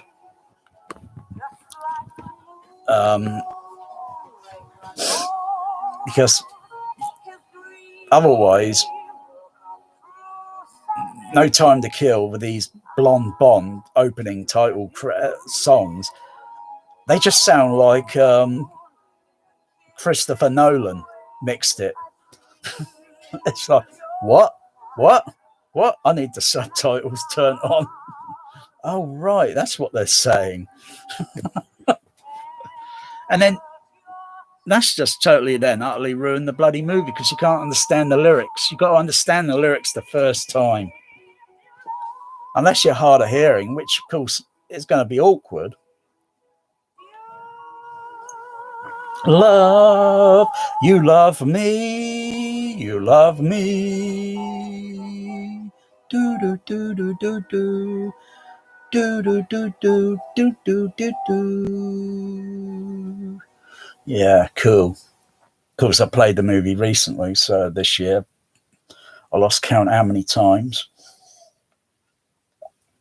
Got a cool Dolby stereo mix on it. It's got a cool Dolby stereo mix in 6-track.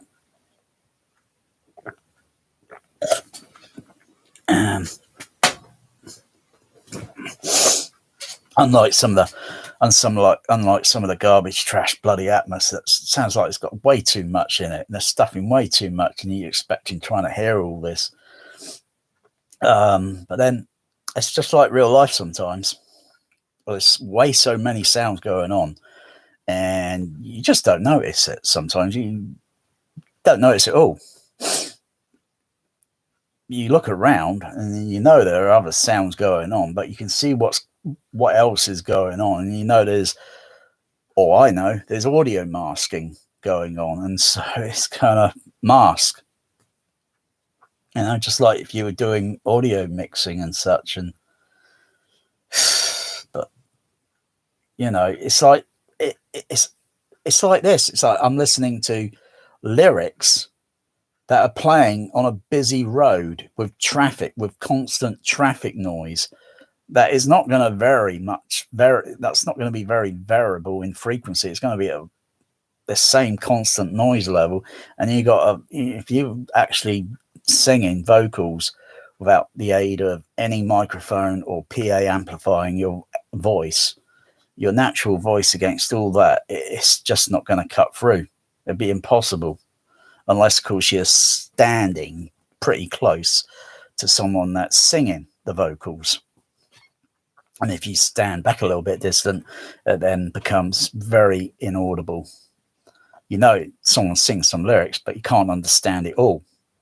You can only pick out a proportion. And that's the problem with the Billie Eilish and mostly Sam Smith. It sounds like he's having some bowel issue and groaning, and you just can't understand it. And I think, why didn't they do this again and make it clear? God. Dear, dear, dear. Spy Love with Me. Spy Love Me would definitely be the next one. And that's pretty clear. That's pretty clearish.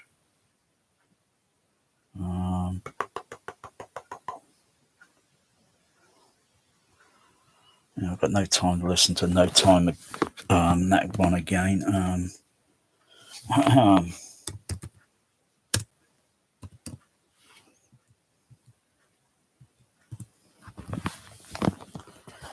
Spy Love Me.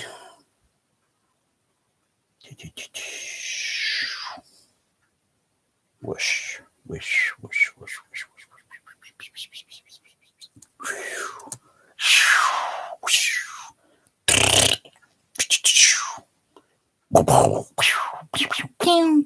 speaking. Meow. Woof, woof, woof. Okay.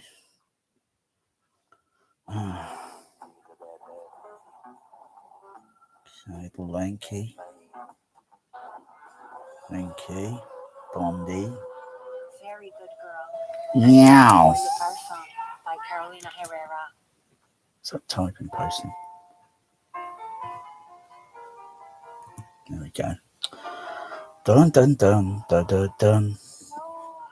Does it better? Dun dun dun dun dun dun. Makes me feel. I tell you, the very first few moments, seconds, these lyrics play, they are like crystal clear. They are crystal clear. And mark my words, the Bond blonde, no time to, well, if anyone's got any time to go to the cinema and watch it, its IMDb is kind of going up and down, up and down, up and down. First it's an 8 rating, and then it suddenly slipped down to 7.9. Then it went back up to 8 rating, and now it's slipped back down to 7.9. It's kind of going up and down, because I think people, or most of the fans, or whatever, or some of the people that just like action movies, or just fed up with Bond movie. You know, like, move aside, Bond, let's have something else, you know. But you have something else, and it's going to be more or less similar. And it's like, more things change, the more they stay and remain the same. You know, it's like during the late 80s, early 90s, or into the 90s, you had John McClane. So, you know, you had Die Hard.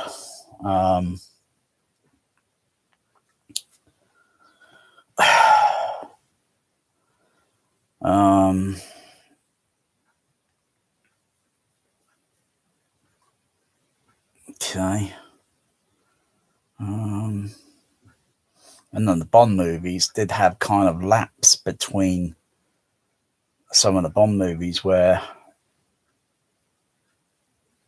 I think the end of the Roger Moore one, it was only a few years until another Bond was there. And then when that one ended, there was quite many years of a gap until then there was another Bond. You know, I will never watch another James Bond movie. I don't care who they pick, because it's going to be someone that wouldn't be very well established, like an actor sort of thing. But then Sean Connery then was more or less the same during, you know, because he only done very few movies before he did Bond. And so, you know, but when he got established then as Bond, then people then recognize. Roger Moore was already kind of pretty well established as an actor then, as Bond, because he'd done many movies before, and TV shows such as the Pretenders, I think it was called, or the Persuader, which was kind of like, you know, kind of like Bond, and Simon Templar, the Saint. So I think he was a pretty good choice for Bond, because he was pretty established. And of course, other actors that came in and done it, you know, later days, Timothy Dalton, he'd been kind of established already as an actor, but he's only done it a couple of times. He could have done it third, fourth time, you know. I don't know what his reason was. I think he was pretty cool as a Bond. You know, get to Daniel Craig and such, before Pierce Brosnan. I mean, Daniel Craig kind of established as an actor. But I just don't like the movies, frankly. I just don't like them that much. You get to Pierce Brosnan, and he was kind of established as an actor before. He's done TV shows, many TV shows, and few movies and such, and then picked as Bond, and was also selected, I believe, to do Bond way further back, but I think he had a tragic incident with in his life, with his passing of his beloved. So so he kind of passed on that, because he would have been a little bit youngerish at the time. So I suppose he matured a little bit more and then kind of looked more established as Bond. I'm not a Bond total fan sort of thing. I just like the movies, but if they're good, if they're really that good, and everyone else seems to be in an agreement that they're good, they're good stories, that's a good story,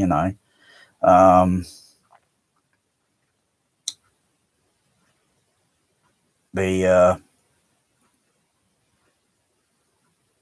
Connery ones and the Roger Moore ones are all with Timothy Dalton. They're all more or less Cold War theme because of the Cold War. So there are always Russians somewhere there. There are Russians involved. Whether it might be View to a Kill, mid 80s, and there's some Russians involved in the opening, and it's all about getting a microchip and all this, and that's all the fuss and huff puff was about a freaking microchip. And do the Russians get it, or which country is going to want to get hold of this and that, and so they can dominate? And then you got freaking mad Zoran trying to wipe out Silicon Valley with a fake earthquake, by generating an earthquake on purpose, just so he can get all the chips at the end of the day. Freaking heck. Talk about freaking trying to industrial sabotage and make it look like a natural incident, and then when it's really sabotage, just so you can just be the main supplier of computer microprocessing chips. Oh dear.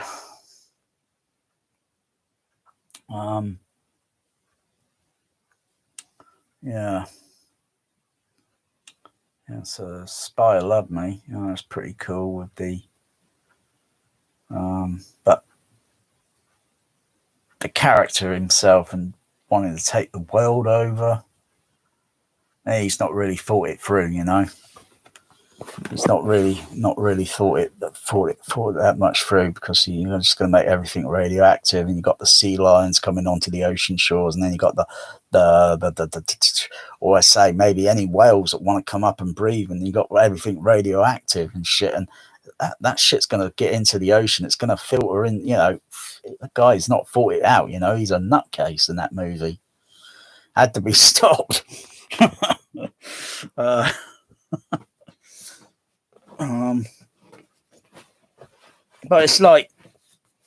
it's still like, you could say the Spy Love Me kind of had a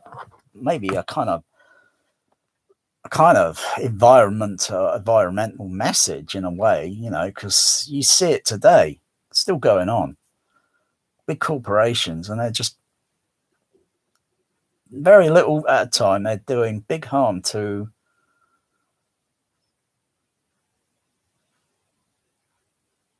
the species that have that inherit and dominate the planet, because they come first. They've been here longer than us. They've been here for billions of years, depending on the species or the mammal, the animal, and whatever. They've been here for billions of years. Some have been driven to extinction because of us, because of man, because of our ignorance. And so, yeah, in a way, Spy Love Me is kind of like an environmental message because of the ignorance of Carl Stromberg, and he just wants to cause a nuclear war and, and live under the ocean.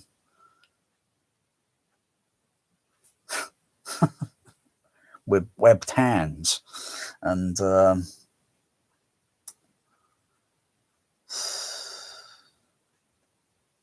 it's strange, you get someone that's a billionaire, literally, and it's like say, money doesn't buy happiness. And there's a guy, Stromberg, he's got billions, more than you and I put together, even though he's fictitious. And he's got all these fancy things that's been dreamed and engineered, and he just doesn't seem happy, He just seems to have a girlfriend in the movie, and then he does them away with feeding them to a shark. So he's pretty loathsome character, pretty shallow.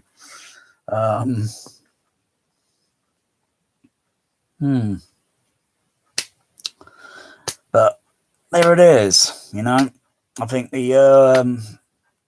some of the earlier Bond movies, they just got better lyrics, better sounding, clearer lyrics. So you can understand the theme to the movie, the story of the movie, rather than sitting there and struggling like, what did he say? What did he just say? What did she say? I didn't hear that clearly. And you can't say, hey, projectionist, play that back. You ain't gonna, you got to wait until you got it on DVD, Blu, and play it at home, and then bloody hell, got to turn the subtitles on now, Or maybe if you go to a cinema showing where they happen to be doing subtitles. Sometimes they do subtitles on for impaired hearing. They sometimes have specials showing. So maybe if you go for one of those, and they'll have the titles of the lyrics for the harder hearing, and then you'll be able to understand. Oh, right, that's what she's saying. But I still can't bloody hear those lyrics clear enough. You can write these lyrics, but you can't sing them, Billy. Okay?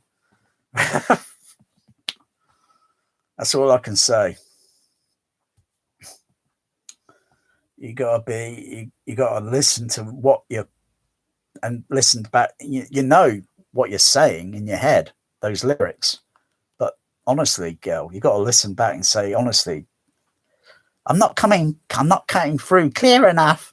I sound like I'm in competition with the music. It's got to be ahead. It's got to be a bit more foreground, and the music's got a little bit laid back background, because you can still understand, or not understand, you can still hear the instrumental. It's like that is just what it is. It's like having too many chefs and they spoil the broth, and I don't know who's mixing this stuff and saying, why did they put those lyrics so low down?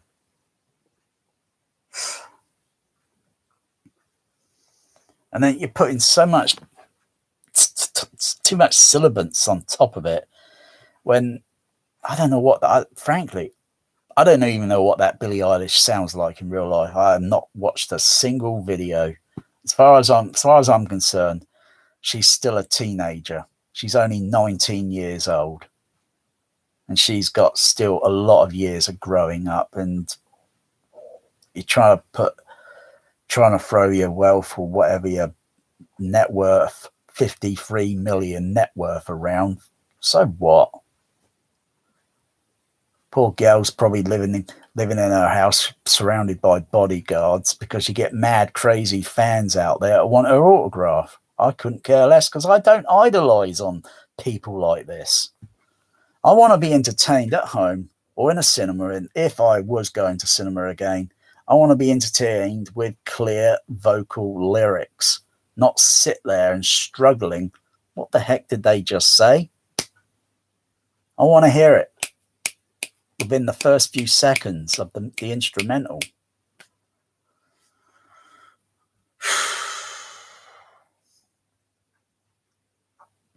Even the webcam sound on this isn't perfect.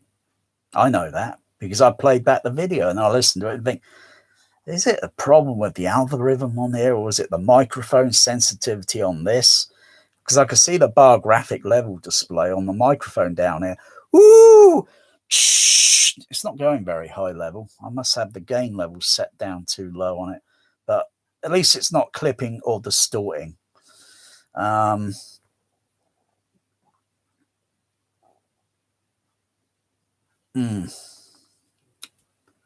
Yeah. Anyway, so go and listen to some of the Bond other sound mixes, openings down here.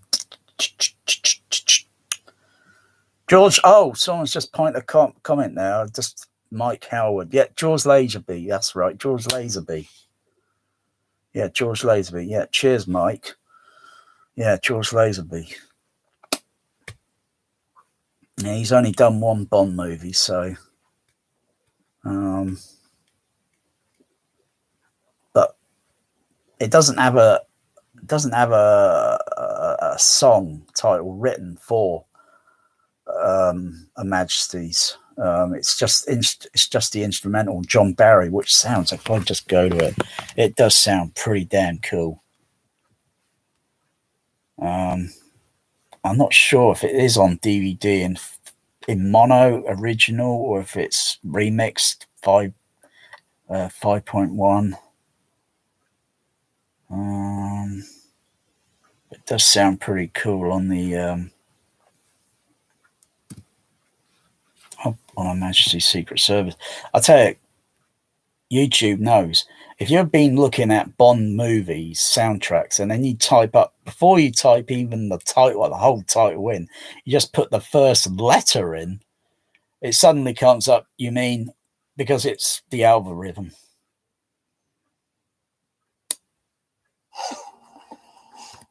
I'll just mute that Waitrose. This never happened to the other fella. Dun, dun, dun, doo, dun, dun, dun. Do, do, do, do, do, do. Dun, dun, dun, dun, dun, dun, dun, dun, dun, dun, dun. Oh, cool. And then the horns.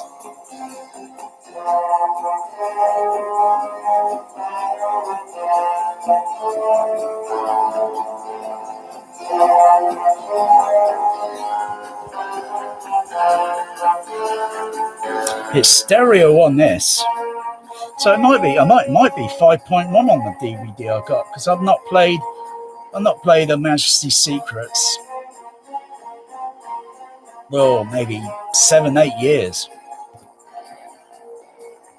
So the DVD's down there on the shelf.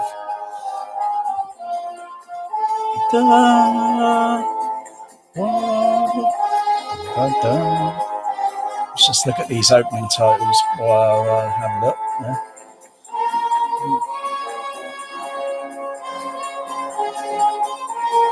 Very simple graphics, but bit of Goldfinger there and such. You know, a bit of other past Bond movies put together.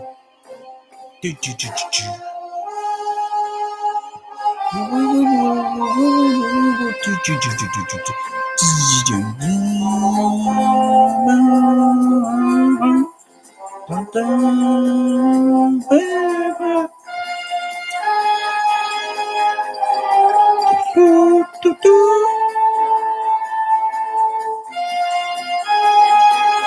but the end titles is sung by Louis Armstrong. That's right.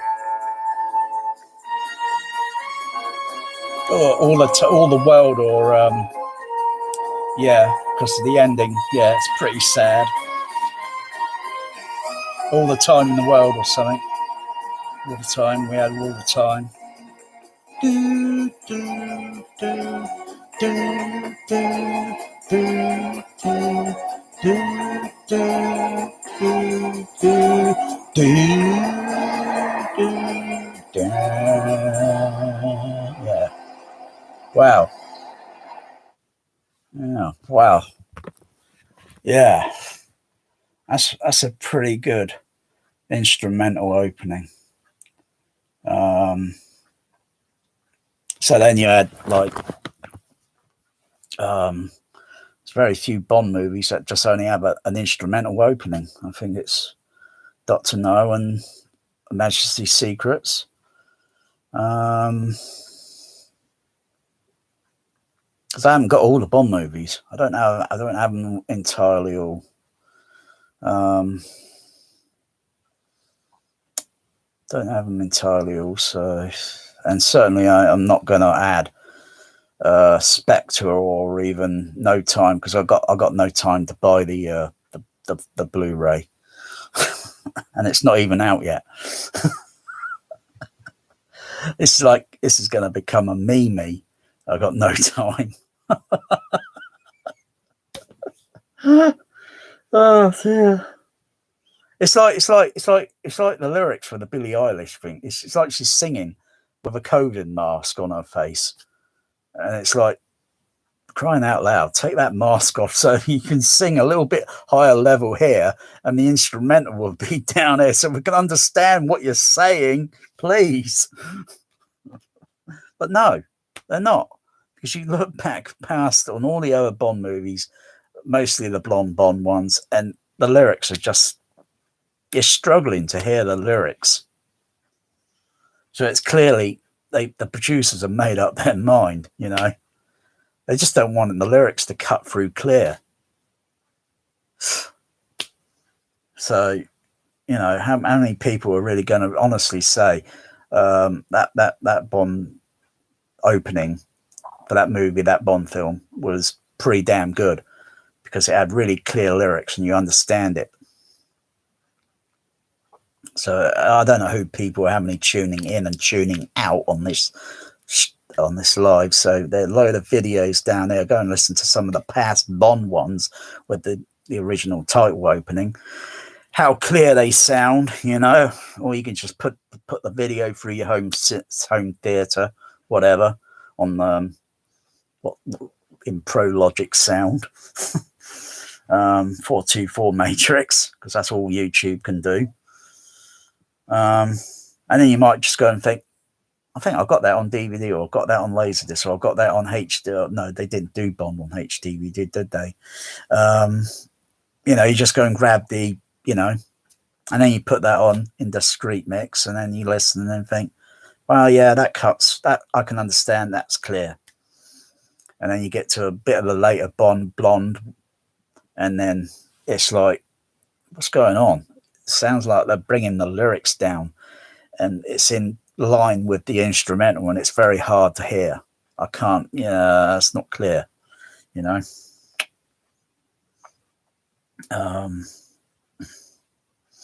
It's like rock concert muses and rock I wouldn't even be seen. I would not be seen dead near a rock concert. Period. Because it's just going to be a lot of loud screaming people. And it's like, if I could just put a big megaphone up and then just say, shut the fuck up, all of you. And then just listen to the performers on stage, just as if you would go to to courtesy. It's just courtesy. You know, shut the fuck up, the whole fucking lot of you. because I want to listen to the performers, not fucking people yelling and screaming near to 100 dB round the side of me and then causing my fucking ears more tinnitus. Makes sense, doesn't it? Has anybody ever thought about that? But you go to these concerts and then your adrenaline's going, and you go to a concert and you listen to someone more popular like Mozart, not Queen.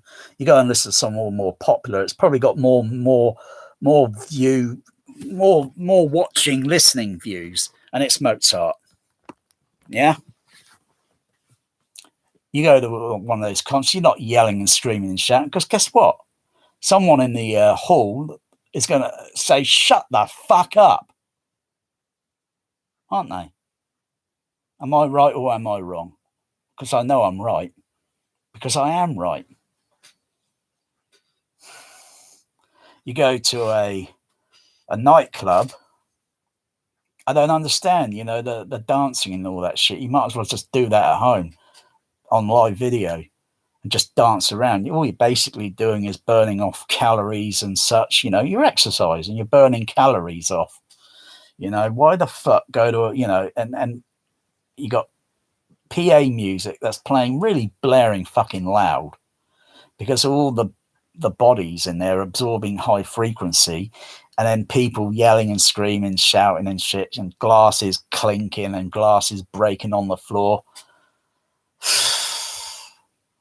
You go to one of those places, you got to wear earplugs and take your ear defenders, because you can then still hear the bass beat, and your ears are not getting pulverized by mid and high frequency playing at a constant 100 dB sound pressure level or whatever, because that does damage to your fucking auditory. And then you come out and your ears are fucking ringing because of the mid and high frequencies, not the low frequencies, because your ear hearing is less sensitive to low. So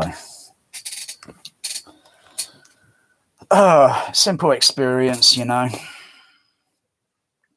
I get tinnitus, 120 dB, 2 fucking hours, fucking sense around Battle fucking Star Galactica.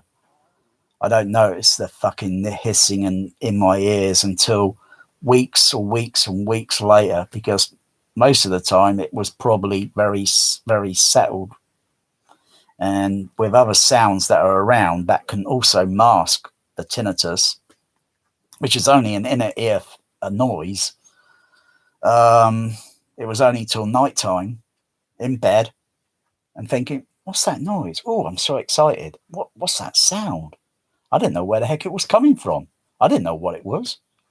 Mid 1980s. I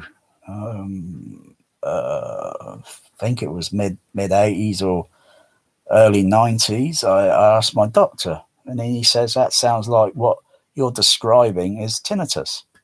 What's that? I know what it is now after he explained, and having to deal with it, because the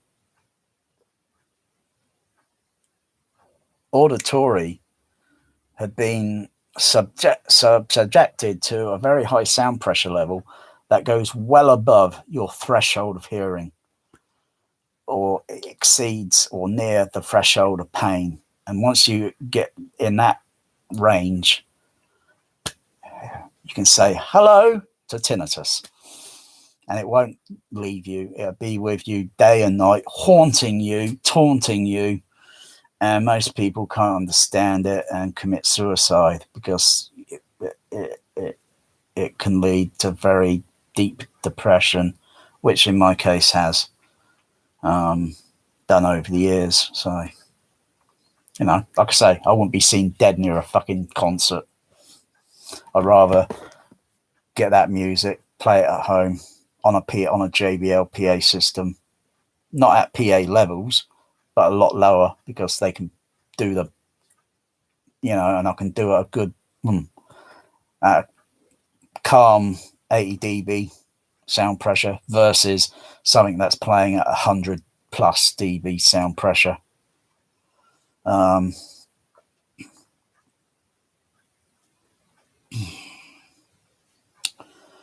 I've got hissing on my right side at the moment. Hissing sound. Usually it's on both ears at the same time, but it depends. I drink orange juice. I drink orange juice with a bit of water and vitamin C, and it usually helps to settle the tinnitus. It keeps it at bay. Most worst days will be probably a week at the most, having tinnitus in both sides, and it's pretty loudish. Not loud. If it was on the dynamic sound pressure level score rating from 0 dB, which is the lowest, to the highest, it was probably somewhere within a 40 dB range of my tinnitus, and it, kind of drove me up the wall. And most other people would have it a bit more severe, and those that have it really severe end up taking their life. And I've tried to do it myself at least 4 times myself, but I'm still here. So that's what tinnitus does. You want to be stupid, go to a concert and raving and screaming with everyone else, and you don't think twice that sound is going to damage your hearing. Just as you don't heed the warning when there's an eclipse. You go out and look at the sun, you're going to burn your retina. You only need to look at the sun for more than 2-3 seconds and you'll be blinded. No if, no but, no debate, no vote. You'll be blinded. I was stupid to look at the sun without a sun filter put on my eyepiece. And I look over the eyepiece. So the eyepiece is there, and I went like that. It was like opening an oven and then the heat blasts you in the face. You never stand in front of an oven. You stand one side open, heat comes out, then you move in front, then you take it out. Never open an oven. The heat will hit you in the face and will knock you over. Just like the movie in Backdraft, stand aside, push, kick the door in. You don't stand right in its path, and then the fucking flames and then you're gonna be a marshmallow.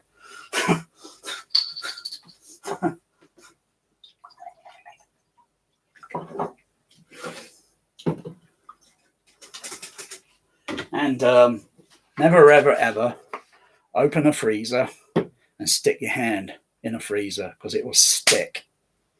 I did that once. My dad told me, but I learnt my lesson. My dad, I'm screaming, I'm in pain. My dad, what the bloody, I told you not, bloody hell, oh. And then he's got to rush, get warm water and pour warm water to get my hand off, because it's like a magnet stuck. And if you just try and rip that, it's going to rip your skin off. When I did that with the telescope, and that was just less than a second, probably a 0 point of a second as such, I had 8 minutes. That's 9. I had 8 minutes temporary blindness in my right eye. It took 8 minutes. And it's just the same effect as if it's like, when you turn a light switch off, right? Trick is you close your eyes, then you turn the light switch off, because then you're going to give few more seconds for your eyes to adjust to the darkness, depending on how dark or how much ambient light is in the background and all that. Otherwise, if there's a little mild bit of ambient lightish, you still won't see it. It'll take your eyes a little while. It's like an ISO on a camera, and you adjust it, the shutter. you know, to kind of be very small or very wide. It's kind of like that effect. Now then, bit of free advice, you know. This is all about Bond, you know, but I've done all that, you know, on that. So you get a little bit of other free, you know, tips. You know, tips. You get free, you know. It's not. We don't know it all. We don't know it all. We learn from experience. We learn from mistakes and such. And of course, I learned from the mistake from don't stick your hand on a bloody freezer. You know. Because the freezer is going to be around about minus 18 Celsius. It's pretty cold. So, you learn from that mistake. I learned from it. Otherwise, I would have had a damaged hand. I don't even remember what hand I stuck in the freezer.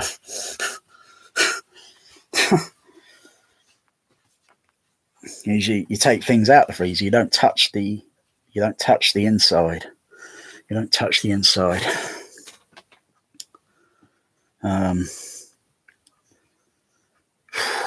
Well, as for freezing, like I say, I've got the dry ice or the ice machine, the ice fogger, arriving sometime today. Later today, so I'll be having a trial and error, because it'll be trial and error experimentation to get rid of the fleas. But I know most of them are still jumping into the flea trap. It's a trap, and they're jumping into it. I've combed, I don't know how many fleas out of my Cat Magic. I don't know how many I combed. Mostly they're all propagating around his head and face, fur, deep fur around the cheeks area. The occasional rogue one trying to run over his back and across his body, and that, you know, occasionally I get them with the flea comb and get rid of them. But the ice fogger machine that I'm getting with 2 canisters, I ordered 2 canisters. So I'm not sure how many litres they were, if they're 4 litres or 4 litres per, you know, but they're big, kind of large. So liquid nitrogen, and that has a temperature of minus 109 Celsius. So if I set it up on the machine on the floor, do a trial, you know, I'll do all live video later today. Might be in the evening time, UK time. I really do need to get a box so I can capture a flea off a bear, another flea, because I'm trying to get rid of the bloody things. And no, I haven't got fleas because I'm scratching. I've got psoriasis.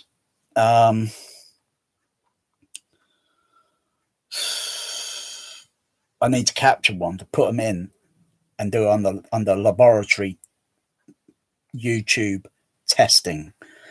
Because you look up and down YouTube how to get rid of your fucking fleas, you know, and should you be worried? You should be worried. You don't want an infestation of those parasite bloodsuckers in your home, sucking on the blood on your pet dog, your cat, or even your pet exotic bird. You don't want that. They don't live well on humans, so that's okay.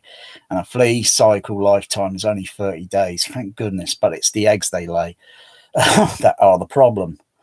And with the minus 109 Celsius with the fogger machine, I don't think those eggs are going to be having a nice day. So it's kind of like going in there like kind of Sigourney Weaver without the flamethrower, but I'll be using 109 Celsius, minus 109.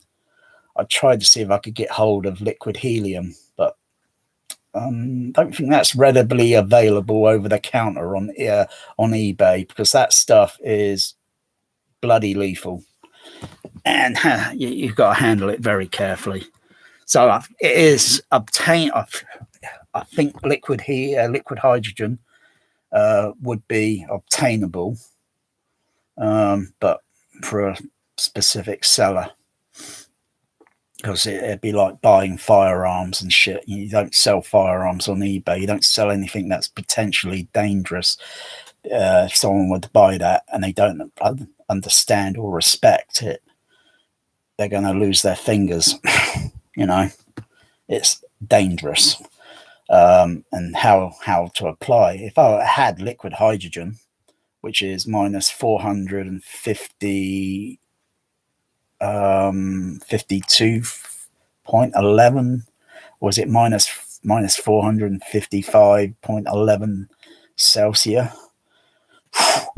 That is roughly the temperature of outer space. Outer space is about minus 455, so it's equivalent to the temperature of outer space. Instant. That's why Star Wars, Princess Leia flying through space, to me, most other people, or to anyone scientific, looks absolutely stupid. She would be toast. No force. No force. That would be it. Toast. It's like the fleas have got the force, you know. Bear? Wait.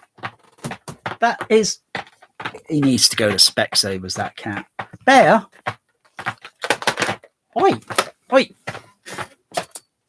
Little fucker. That's not a scratching post. The scratching post is that way. Oh, he's pissed off now. There you go. Cats turn round when you do that because they find it predatorily intrusive, because cats are predators. They're hunters. And you don't have to watch your cat heads turning. You only have to watch its ears moving. 32 muscles in their ears, and they're kind of like radars.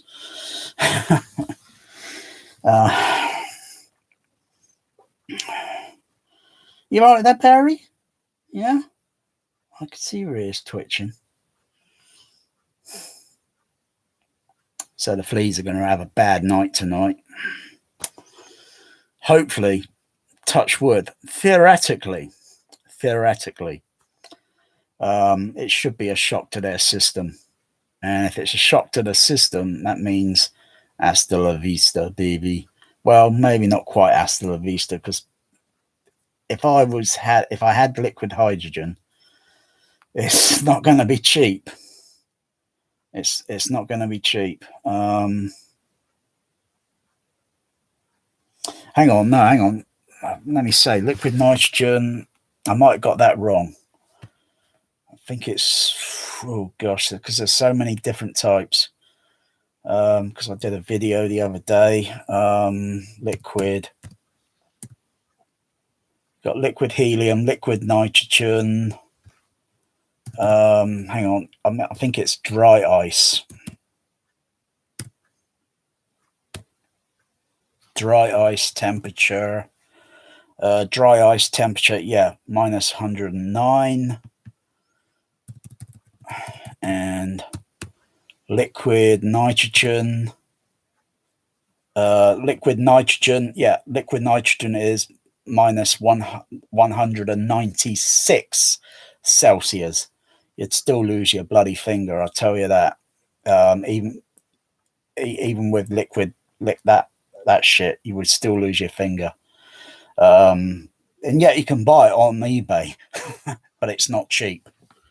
It is not cheap, and you only get so much quantity of it in a canister, so it's not cheap. The dry ice should suffice. Should suffice, or should suffice. It should suffice. I can't stop it. I'm not dicking around. I'm not fucking with these fucking fleas. I'm not fucking. I've had enough of them. I've been thinking about using this method for quite a few years, because I captured a flea many years ago, put it in a jar, put it in the freezer. It only survived 4 minutes, maybe. It might have been 3 minutes. I opened it, took it out. 4 minutes later, that flea was history. Because I then knew all right, temperature, because I know they like warm and humid conditions. A bit like the film The Arrival, about the aliens. Yeah, they're in human form, and then when they bend their legs, they're this shape, and so they can hop up like kangaroos or such, and jump great heights, and they like it warm. They like it very warm. That's why they're turning the planet warm. Yeah, because they like it warm. So I'm going to be giving the flea, and like say, The Arrival, they are kind of like the fleas, because in The Arrival, Charlie Sheen uses a canister or a bottle of, it might have been liquid nitrogen or something, liquid helium. No, I can't remember which. And then he hits the valve and they get blasted by it, and then literally like the Terminator 2, frozen. So if you hit something like a flea with that in your home, you know you got the flea, including the egg. And they ain't going to be hatching, but it's going round the home with maybe like a hose. So you can put or something that you can make to kind of put a blanket of mist, and that is going to be a very, very cold temperature. And bam, as soon as it hits the flea and the eggs, they're gone. You've solved the problem without messing around with all these pesticides, making your home stink. Where it's going to stink, if you use a flea fogger, it's going to stink for a week. You're going to still smell it. And the other stuff's going to be, but it's how you apply it. If you apply it in a big bulk, you could fuck up your floor. You can take a hammer and obliterate that floorboard. You got to use something to literally, but not do too much damage. And yes, you would have to throw your fucking carpet out there. No if, no but. You got to throw that carpet out. It's at it. No point going over it, because as soon as you put liquid helium, nitrogen, or what on it over it, it's going to fuck the carpet up. So you got to get rid of the carpet and then go over your home. Once you know you've applied that, that's a cold temperature. You know it's history. Whatever life, flea form there is, you know it's history. And you shouldn't have the problem again. As long as you keep away, or you ask your friend, have you been treating your dog and you're treating your cat with the correct flea treatment? Because I ain't coming around your home and picking up more fleas and bringing them back here and going through a month hassle again. No, thank you. Have you been treating your pet? Yeah. Are you sure? You're not bullshitting me, are you? Because every time I go, wherever I go around with friends, I'm bringing back fleas. There's no reason my cats should have them. They're indoors. If you have an outdoor cat, you got a flea collar on it, and you give them the proper flea treatment once a month to keep these parasites out of bay. He's got a little one. He's got a little one there. It's okay, Bear. It's okay. Hang in there, sweetie. I could take you to the vet on Monday when I pick Magic up. I might take you to the vet. I think they could slip you in. I think they could slip you in and give you a check over and with the flea thing, and give you a what's it, and then I'll take a bit more home to apply, because it's a better ingredient. Because some of the flea treatments are like audio, snake oil. Back in the day, someone said to me, there wasn't all this total mass marketing for flea treatments, and like there are today. Flipping heck. I think sometimes maybe there's a conspiracy, and maybe the veterinarians are in on the conspiracy, or some of the YouTube shills, yeah, that just, if your video gets this many hits or someone puts a comment, yeah, I brought that product, and someone reads it, they'll probably give that person a commission. Well, the only commission is cold temperature will fucking get rid of the fleas. Extreme cold.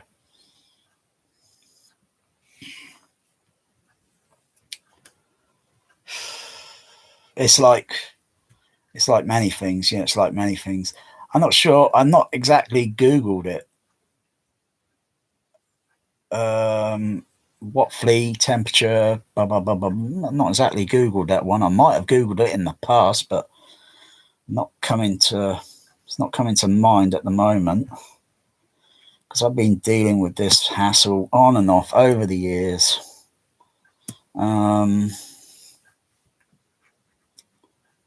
Fleas tolerance temperature. No, not please.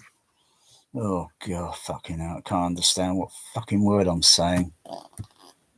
Flea tolerance temperature. Okay, any temperature above 35 Celsius, so that's high, is, hang on, oh, this is interesting. Any temperature above 35 Celsius is lethal to adult fleas. They'll die within 2 days. Humidity. Oh, that's interesting. I didn't know that shit. Oh, that's good. That's a good thing. I just, it's like you learn something new every time. Because I know extreme cold fucking kills them. Dead in their tracks. So what am I going to do? I don't think there's been a heat wave this year. And this, I have to say, if I don't know. I think need a bit more information on that, because fleas can't survive, outdoors when temperatures surpass 35 Celsius. So if it's even outdoors, well, I'm certainly not going to raise the temperature in my room. I'm not turning the heating system. I'm not turning the heating on now and then just to take the temperature of the room up, so it's really high. Oh gosh, golly, that's going to cost, And there's the thing with no, I think I'm just gonna have some boogie night with some discotheque music and John Travolta and Saturday night Flea Fever, and I'm just gonna pump out fucking minus 109 fucking Celsius on the floor, so it's floating over the floor like a cloud blanket of mist at 109. And those fleas can kiss their ass goodbye.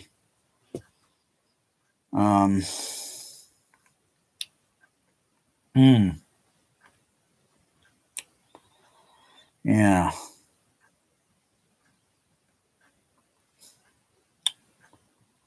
So most people probably tuning in and thinking, am I still talking about Bond movies? No, I'm pretty much done. I'm pretty much done now, and I'm just rambling.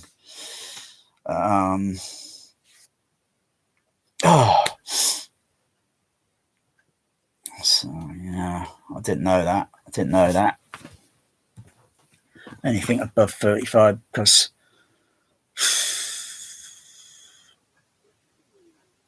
it's only been mostly the last few weeks.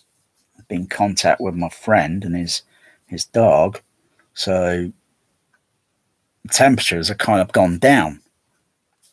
You know, they settled because their temperatures were, oh gosh, a couple of months ago, I think the temperatures were near 30 Celsius. So if they're near 30 Celsius, they're well above 35. They're well above, you know, they were pretty like, oh no, 30 Celsius, no, 35 Celsius, no. They were still within the tolerance of the flea's handling ability. But for me, myself, it was like unbearable, and most people were saying it's really unbearable. And because our temperature, when you're idle, more or less sort of thing, our temperature is around 37 Celsius. And so when you got a temperature of 30 Celsius on top of 37, you start making mistakes, and you can't think quite 100% clear, and it slows you down. I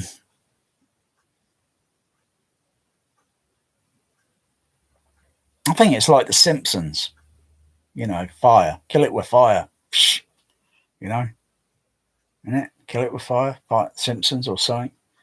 I'm certainly not getting a blowtorch and going around my fucking floor doing with a blowtorch.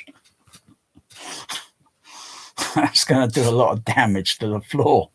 The carpet's going to get burnt.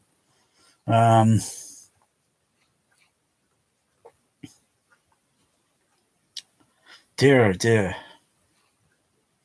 But I don't see anything else when I look for tolerance on flea. There's got to be some. There's other links on here that I'm looking at. At what temperature do fleas die? Okay, let's have a look at this one.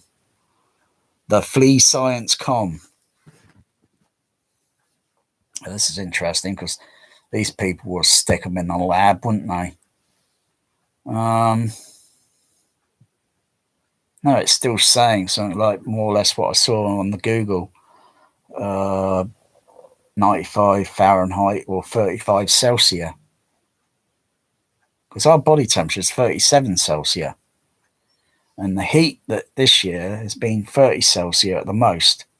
It's been fluctuating, I think, 28 to 30, 28 to 30 Celsius. And now it's all dropped down, you know. It's all, well, that was weeks ago. Oh, over a month or so ago. It dropped down because it was like 2-3 weeks of it. Oof. I'm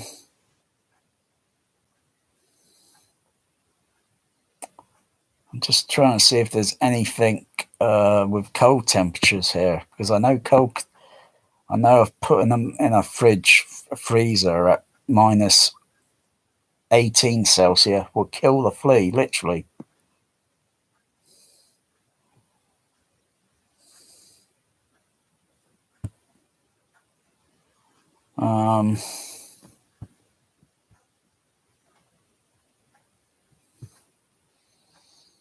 You know, there's a picture of animals here, and what are those? They look like raccoon.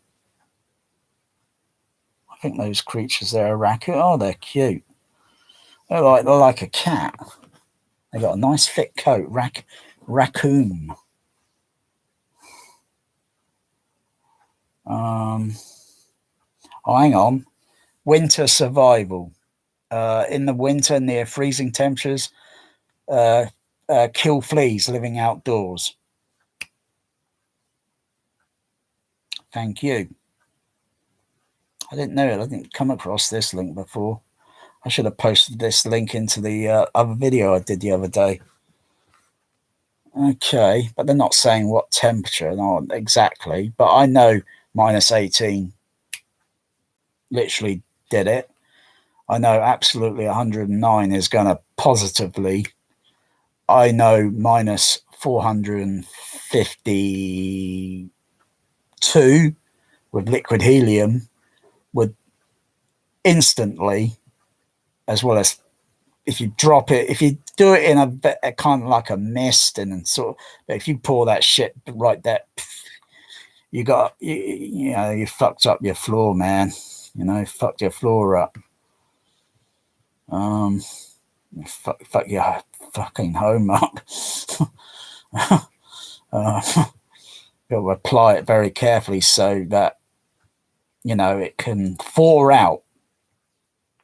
So it can, you know, because it's like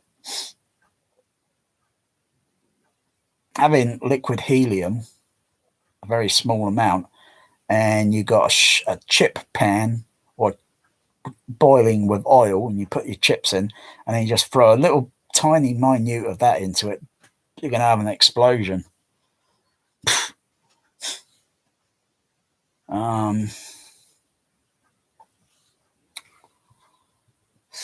Yeah, so, yeah. Boogie, eh, tonight, Bear, with Boogie.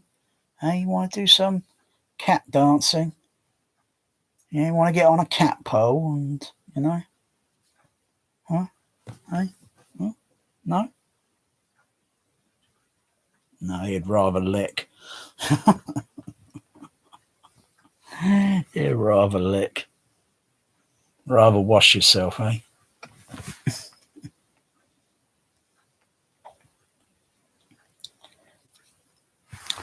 Ha, ha, ha, ha, doing away, ha, ha, ha, ha, doing away with the fleas, ha, ha, ha, ha, la, la, la, dun, dun, dun, doing away.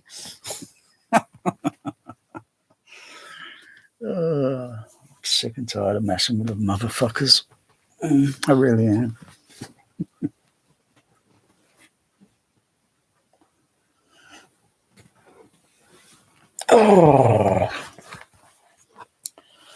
Oh dear.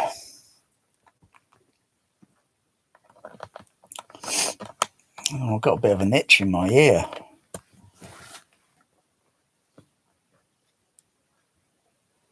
Oh, feels like hay fever. Oh. And yeah, you think hay fever and shit.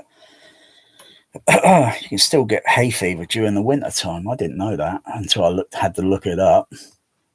You can even still get hay fever during the winter time. Oh.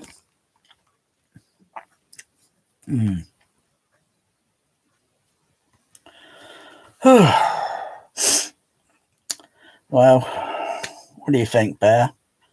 We'll say bye bye. Hey, say bye bye to the likes and the dislikers and the kind of not too sure about this one. There isn't that one there. You got that, but you haven't got that.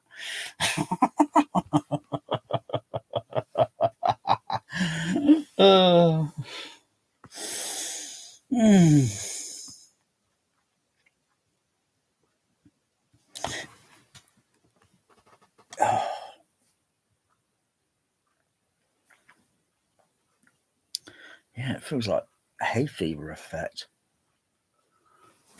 Windows closed now because temperatures are getting cooler. Well, it's only early October.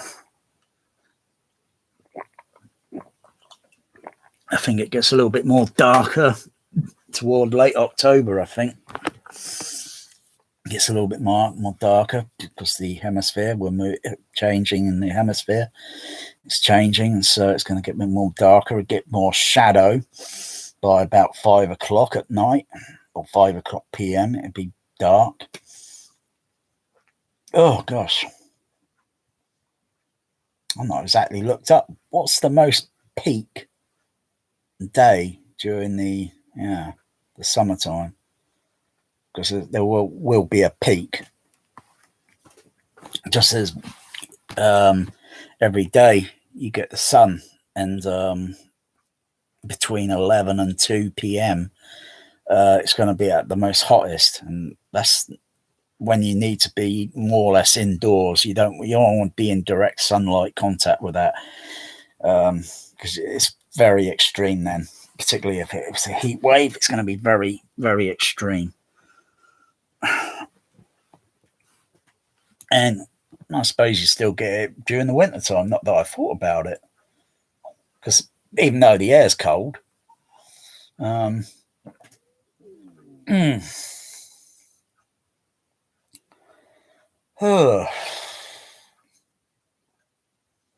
sound itself during wintertime slows down. Velocity, speed velocity of sound decelerates.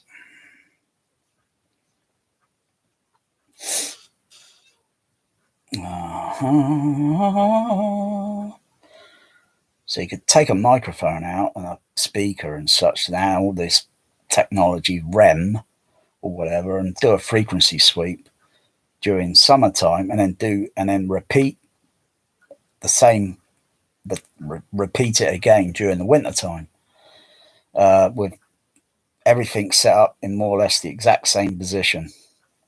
And then you just notice the sound, the velocity, it seems several milliseconds slower because of the colder air. And if you put the test in, maybe a laboratory test of a swimming pool, and test it again, the velocity in warm water is going to be, the sound velocity is going to be a little bit more faster in warmer water. I guess it will slow down in very cold, but it goes more faster than air. Velocity is a little bit faster. So I guess the velocity in cold, freezing water is going to be very slow. But then we don't listen with speakers in water, do we?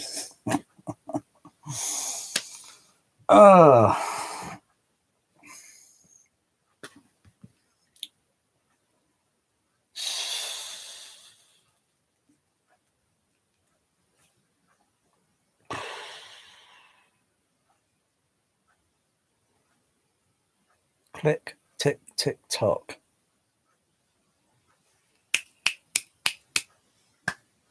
There's a lot of rubbish in this room. Tidy most of it up, but I need to get a lot of this out of this room. Boy, oh boy, oh boy. I want this room back more or less what it was. You never seen it like that, have you?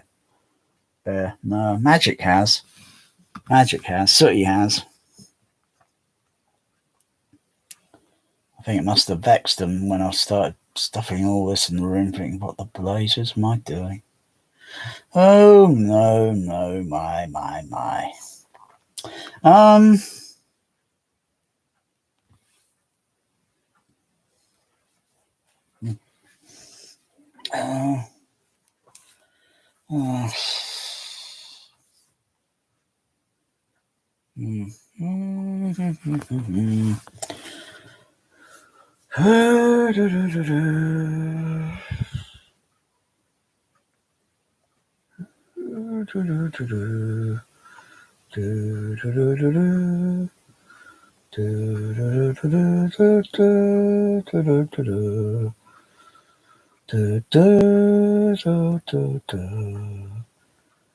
singing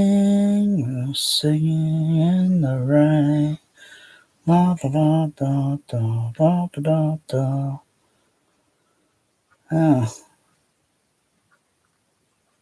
It's an interesting bit in that movie, I think, about sound. Getting the microphone there and getting speech dialogue and such. And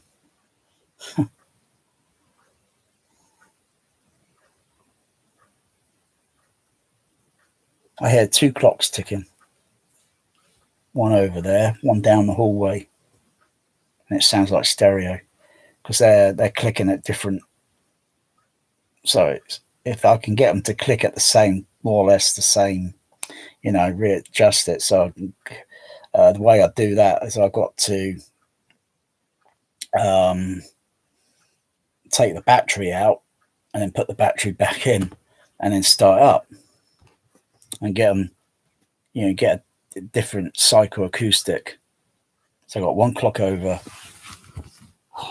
one clock up there, which would be there.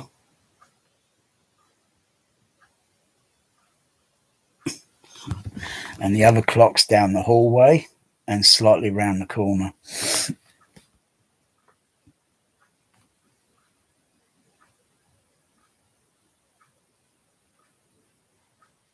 That sounds really good. And here's the thing, Titanic, the clock ticking. You got that scene with that guy. What's that guy called? Cow. Like cow and chicken, cow and chicken. And you got Rose, and he slaps her around the face. Just a little whore. And just before you can hear this clock tick, tick, tick, tick, tick, tick, tick, tick. Not two clocks in the room, just a single one. And just the tick, tick, tick, tick, tick, tick, tick, tick, tick, tick. And you can hear it like, it's got a nice ambient effect, but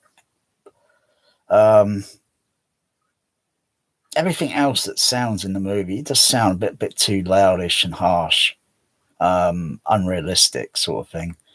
And if that's the case, you want to hear the background set, because the background sound effects sound pretty cool than the loud ones.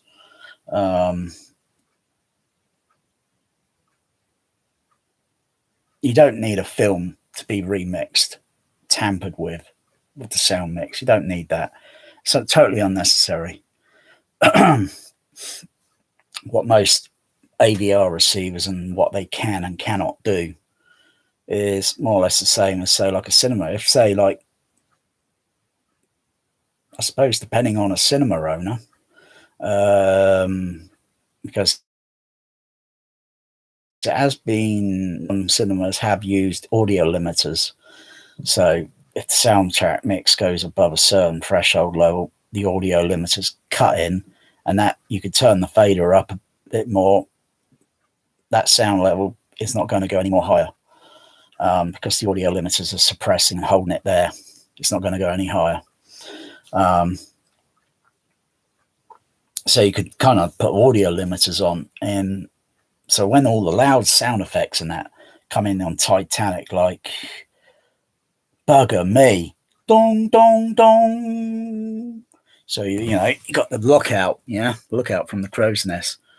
And they see it, dun dun shun, bugger me, dong dong. You hear the panning, and then where the crow's nest is, because the bridge is further back and the crow's nest is a little bit up here, a little bit on the bow and a bit higher up, and you cut to the bridge where Murdoch's looking out then, and you hear the echo slightly then going out along the surround speaker, and then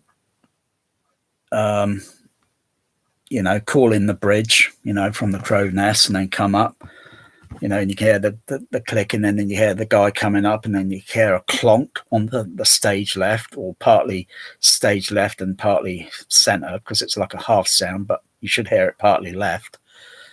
What is it? Iceberg, right ahead. And then you hear the and then footsteps, and then running, and then hard to starboard. And then all the dialogue panning starts kicking in as they're running around on the scene where they're going off screen, and then hard to, and then over down this side, starboard,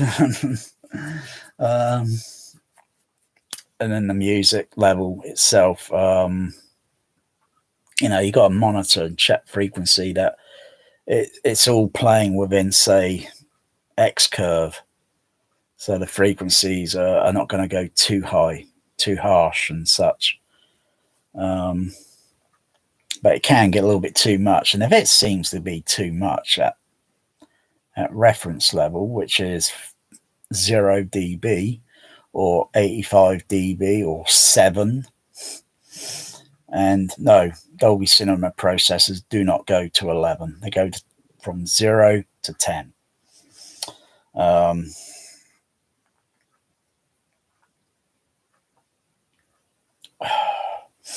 If it seems too much, you know, because if you turn the fader down, by the time it gets to the scene where, you know, you got a quiet scene, you ain't going to hear that clock ticking, because you'll hear the other sound effects that are a little bit more up a little bit, and the other sound effects are going to be a little bit laid down and softer in the dynamic range, just as if I'm listening to my clocks. But my clocks sound more realistic than what I hear in Titanic.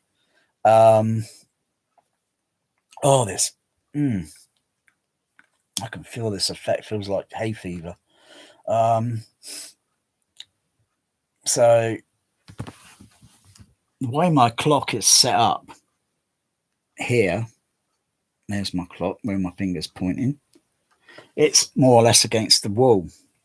So if I move that clock away from the wall, just as if I play some music through the phone, and then when you put it against a wall surface, it amplifies it more.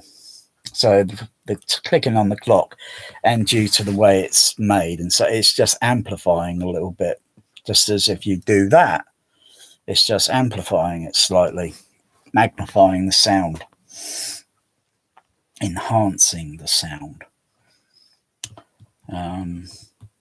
So you could use an audio limiter outboard if you got if you do all your home cinema with extra amplifiers and all that, and you haven't, most home cinemas that I've seen, all these top ones that I've seen, and I don't see anything else in the rack. So I don't know how they're putting up, or how they tolerating, or are they turning the fader down literally, or have they learned of the technique that it's called riding the fader? And so you just, when it gets a bit too loud, and you know you can hear it and such, and it's mostly going to be in middle and high frequencies. Low frequencies are not going to be bothering that too much.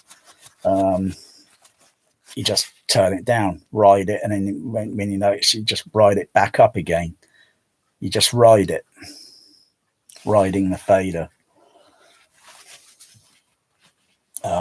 You do that with a remote, you're just going to wear your batteries down. Whereas mine setup is just there, and I can just ride the fader, just as if I blast from the past, and it was back at the cinema days. And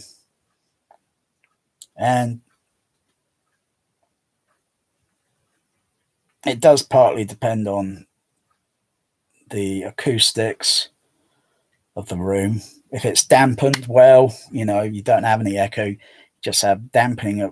You don't have all these diffusers and all that bullshit going around. Bloody hell. The HF horns are going to be pretty damn good at directing sound. Tower Park UCI didn't have any of that shit. All it had was just simple absorbent material that's about this high off the floor, and then up to the ceiling. It's all absorbent, and that there, clap your hand, you don't hear much echo. It's kind of dead sounding, but you want it that way, because when you play the soundtrack, you want to hear the soundtrack, what is mixed on the soundtrack. If there's echo sound effect, then you will hear that echo sound effect. You don't want to hear an echo sound of the room with an echo sound effect that's on a movie mix. You don't want to hear that. You want to hear the soundtrack. It's when you put headphones on, you hear the soundtrack. You take the headphones off, you listen to the room, you think, there's still a bit of echo. There's echo in this room because it's not absorbed. I talk in this room, saying the same word over. Yes, 1, 2, 3, 1, 2, 3, and then go into the other room, and it's the sound doesn't sound reflective. It sounds like still almost. There's only very few things that are reflective in the room. Very, very few items. TVs, obviously, the OLED is reflective. partly the projection screen would be, in a way, would be partly, in a theoretically reflective, even though it's acoustic transparent. The rack system in the room, that's going to be reflective. So, but you go into a typical cinema auditorium, only the lower parts of the walls are going to be reflective, all up above here and upward, because this will be roughly about seating height in a cinema auditorium, roughly about there and upward to the highest part of the ceiling. It's all going to be absorbed. And then behind the screen, typically a screen that doesn't have a baffle wall, it's going to have an absorbent material on the wall. The ceiling's going to be a typical floating ceiling with a typical white, those typical white panel things, you know, and they're going to be partly reflective, of course. My room, I just did it totally out, just stuck foam tiles, walls, ceiling. I didn't leave a bare, well, a few little parts I've got to finish, but didn't really leave the room but pretty much bare, just covered it. And the floor's carpet tiled, so I don't get any slap echo, I don't get any echo. I want to hear the soundtrack, not freaking any hint of, you know, because you get certain sound effects and they have a certain, they can make a pinging noise, a sound like an echo reflecting pinging, and it's just to a trained ear, you notice it and then think, how do I solve that? Well, it's easy. Just make your room totally absorbent. Ceiling, walls, you've got carpet on the floor, it's done. You don't need to put all these other fancy bullshit acoustic panels on walls to trap bass and all that. Oh, for God's sakes. You don't see any of that shit in cinemas.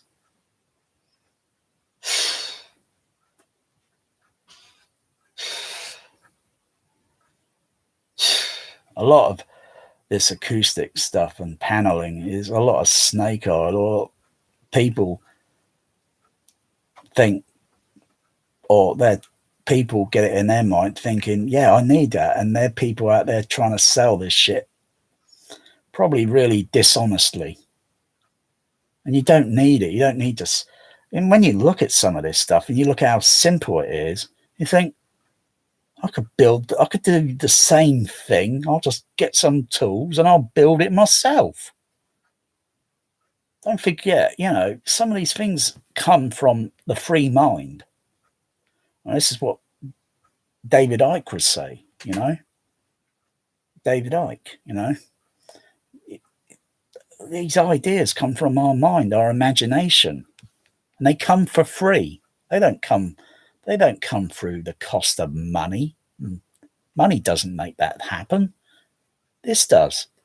The advanced human developed mind over the last 550,000 years of advanced human mind.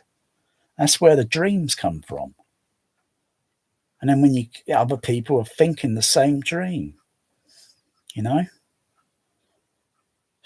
There's so many competitors and competition out there all doing this because they want to jump on a bandwagon and, you know, acoustics and all that is not a big deal. It's not a big deal. Get some simple JBL cinema PA speakers, what they use in dubbing theatres and in cinemas. No if, no but, no debate, no vote. You don't have to go JTR, RTJ, 10 grand for a single speaker. Really? Not even a JBL in its day would cost that much money. It's absurd, and it's just sheer greedy because someone gets it in their mind that they think they can go on AVS forum and think, yeah, they're looking for this and all looking for that, you know. Very few on maybe that forum site have got JBL and all that. It's And most of them on there haven't got a bloody clue because they haven't worked in the cinema industry like I have and haven't got a bloody clue. Go and get some JBL. That's where it all started from. That's where it all started, and then everyone else then starts jumping on the bandwagon. But JBL was there 1927 when it all started.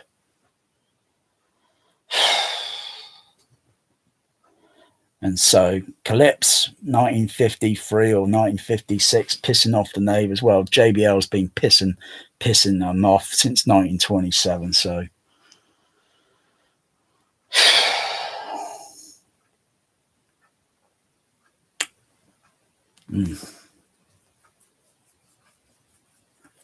might think I'm a JBL liker.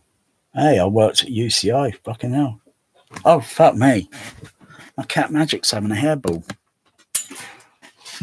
He's been sick. I don't know why. Where was he just sick, Bear? Oh, gosh. Oh, gosh. Poor, you poor kitty. Oh, you poor kitty. Oh, not again, Bear. Oh, fuck's sakes. Bear. Oh, man. Ah, fuck's sakes. What a night. I know why you're sick. I know why you're sick, sweetie. I know why you're sick. Fucking hell, I've got to clean this shit up.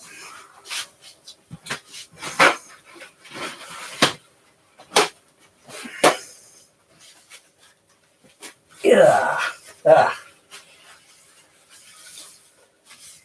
Oh, fucking hell, that stinks.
You all right? Okay. You okay? Oh, I know. I know why. I know why you were sick.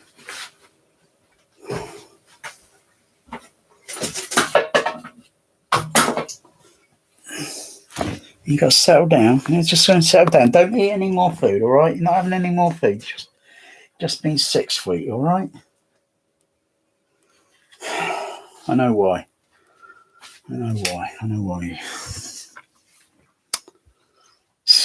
When you hear that, you know your cat's throwing up. That's the third time now, Bear's. That's the third time now my cat Bear's been hairball sick since I've had him. That's twice. Once last month. Once was the end near of last month. Bear, settle down. Come on, settle down, sweetie. No, you're not jumping on there. Settle down. Good boy. See how I got control? Usually you can't do that with a cat. You got to be very, very patient, and you got to raise your voice and such. And even though they're a cat, still independent. You all right? Yeah, he's okay. He's settling down. It's just like when we get sick, you know. So say that's second once last month, near to the end of the month, and I think I'm not sure if it was once before the early of last month or the month before it. But that's 3 hairballs and things that he had, because now he bears a junior cat. He's not a kitten anymore. He's a junior cat. Be at least I think around late next year or such. He'd be mature.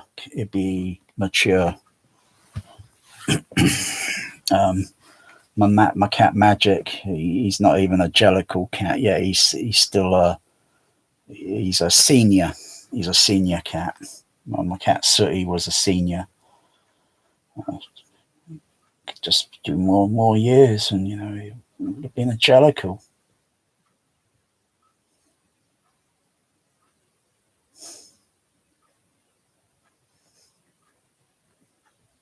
It's like in that movie Cats. Like it or dislike it or hate it. I didn't quite like it that much, but I had a soft spot near the end of the movie. It made me cry. Niagara Falls. You are a Jellicle cat. And I just had a flood of tears. Now me and my cat Sooty were watching Cats. You are a Jellicle cat. Oh.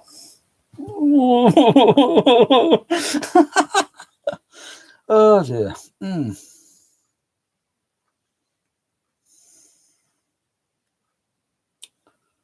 So I'm not a total asshole. I might not like Blu-ray or format and shit because I think it's a bit overrated. I'm not a total arsehole. You might think that of me, but see, I can say that. I can say that out loud without feeling pissed off myself. No, I get angry. We all do, and we want to show. We want to show. Display it. And some people don't understand. Some people think I'm a troll. And, well, you're entitled to your opinion. There is a difference between, I suppose, a troll and a real troll. But yeah.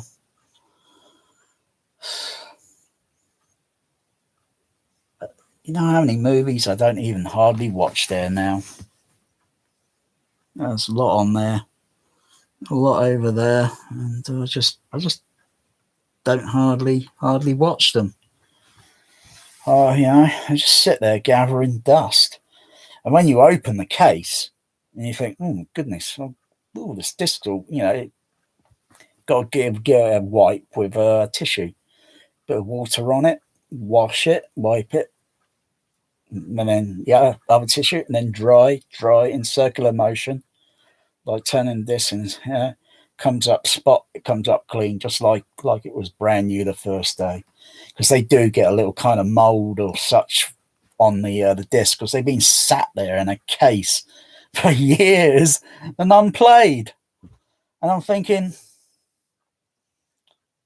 oh, that was a good movie at the time when I liked it, and sort of thing. I think, I might put it on again, and but I do not care now to buy any more brand new movies. I do not care anymore.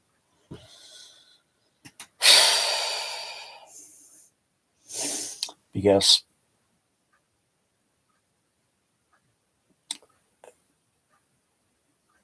Dolby Atmos, even though I got a pretty knockout Atmos setup. No, actually, it's not an Atmos setup. It's an overhead surround setup. Is anyone saying an Atmos setup, really? Because all the decoding does is extract certain sound away from front channel, left, right, mostly, I think, and then side surround and then the back surround, and it extracts the sound. And then if you've got the speakers there specifically, the sound panning due to the engineering and bullshitting engineering, and then panning is sounding like going up from the side surround, and it kind of pans. And so you hear in between that pan. Actually, I might think of putting some more surround speakers on the wall for the back. Come to think of it. Because when sound is going to pan, it's going to be typical of phantom center image that's going to float between the two speakers. No if, no but, no debate, no vote. I might as well put an extra decoder in, an extra matrix decoder, so when it pans, I get a physical directivity of the sound, and then it reaches that, literally then would reach the overhead, height number 3 at the back part of the ceiling. And I could do the same more or less for the side surround. But it's also listening. You've got to listen, and you've got to watch the image, because what you should be looking for is sound continuity. And you're thinking, are they just randomly putting sound effects in, you know, just to make it hokey, you know, bullshit, whatever? Or are they doing it artistically?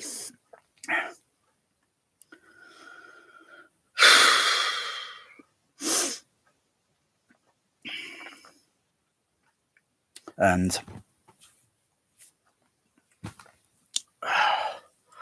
like I say, the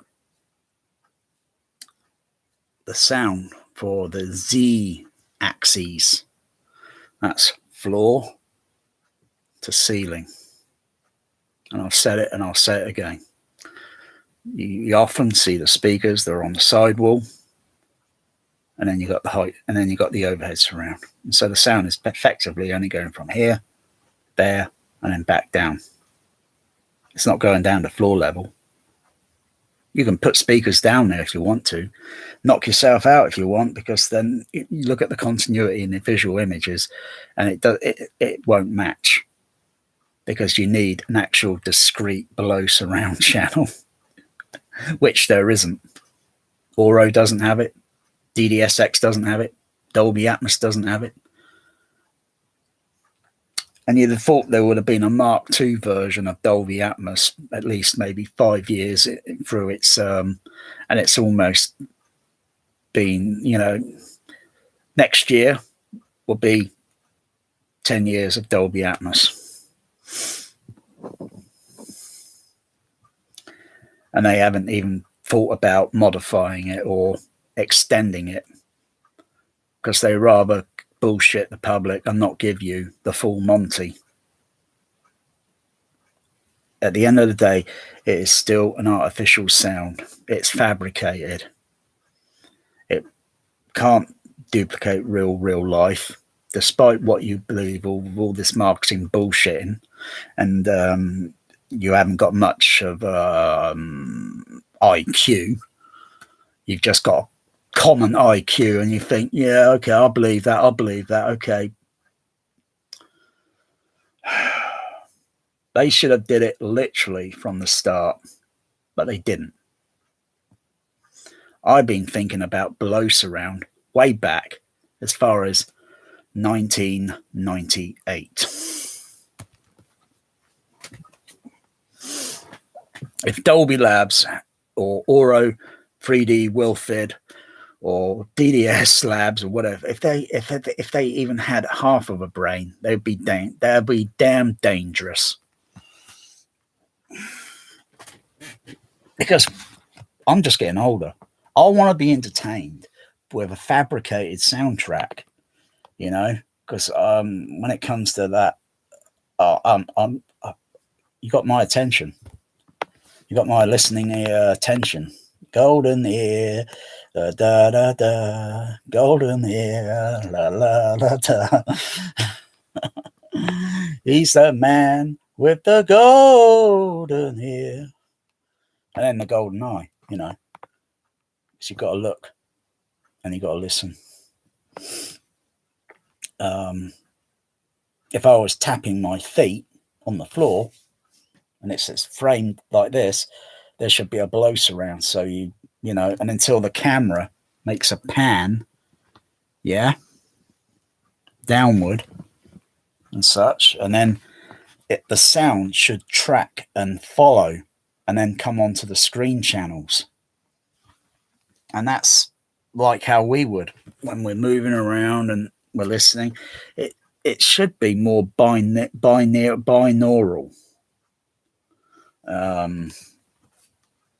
It's like Gravity. It sounds more binaural, even though it's very cleverly rehearsed and, you know, trial and error, mixing and you know, and it pushed the directivity of dialogue panning literally behind you, over, you know, it pushed. There, get down. Get up, down. No, that's okay. That's a shrine. You do not go up there, Bear. What are you doing now, Bear? You're going to knock things over? Yes, I'm going to knock things over. I'm going to knock your shit over. Yeah, I'm an evil kitty. Evil kitty. Yeah, I'm going to knock your shit over. Yeah, all right. I'll break. Do you want me to pet you there? Oh, do you want me to pet you there? Did I just see one on your cheek? Did I see a critter on your cheek? Well, I see one there in your. I can see one there on your. I can see a little flea on his leg, but you're never going to comb a flea out of a cat's leg. The moment you touch a cat's back leg, you're going to get scratched. They find it intrusive. It's all right. We're going to get some good flea treatment on you. All right, sweetie? Okay, so Gravity really pushes it.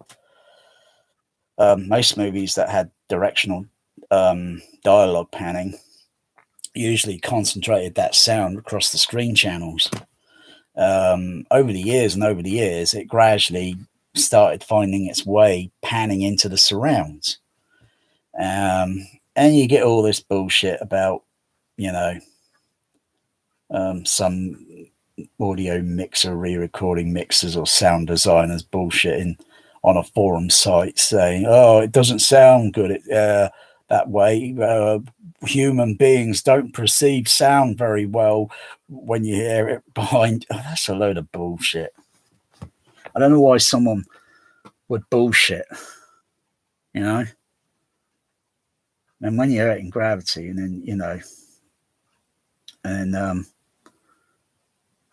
you know, the mixers, the sound designer, the director, you know, because it's not the first time he's done that. He's done it twice with another movie, which kind of looked a bit depressing, really. And I don't think I want to buy it because it looks too depressing.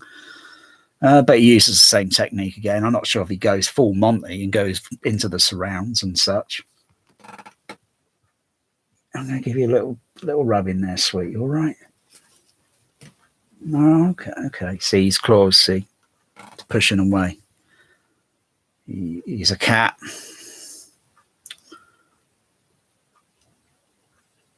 Got to think of it another way. They've been around a billion years, so they've had this problem on and off. I think that's the first time I would have mentioned something like that in a video on YouTube. I've just made history. They would have been dealing with this problem for billions of years, on and off, generation. But we seem to care. We don't want to see him stressed, because at the moment he's stressed. He's anxiety. He's got an anxiety and he's stressed. physically, and I've got to solve it. I've got to get some better treatment. Frontline rubbish. There's another one they're saying, well, I don't know. I will be skeptical until I see it actually, because I applied Frontline on Magic and Bear. I was going to say Sooty. I put Frontline on Bear twice this month. It's done fuck all. I think the vets said it's like steroids for fleas. It's useless. So I'm giving steroids. Oh no. Oh, fucking great. So I'm making them stronger, am I? For fuck's sakes. Oh, I don't find it amusing.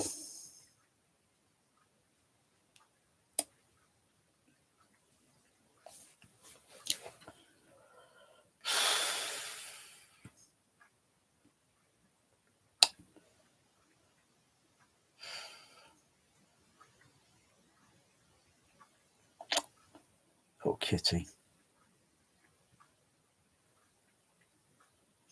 Yeah, so the overhead surrounds in my room, they go way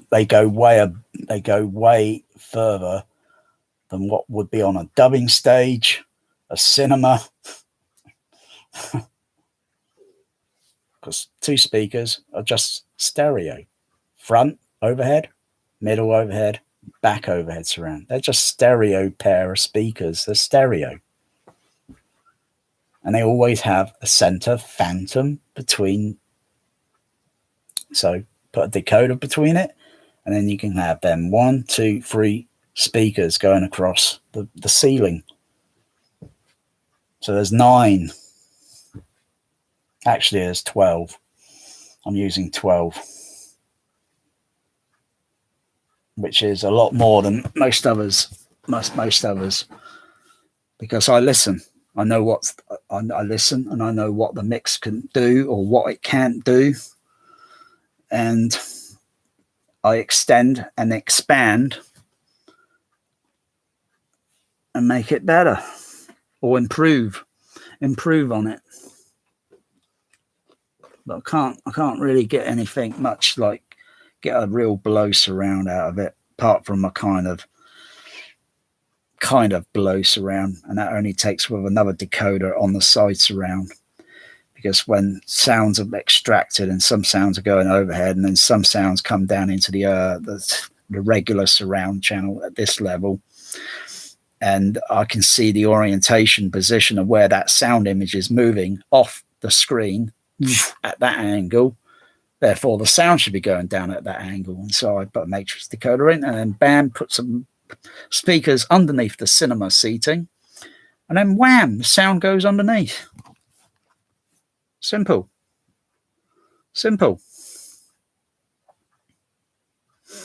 Doesn't work all the time, but it's better than nothing. And I'm the only home cinema that's got it. All the others have got big sub bass speakers, 30, 40 sub bass speakers in a room. Golly gosh. They're playing the same signal on the LFE twice over.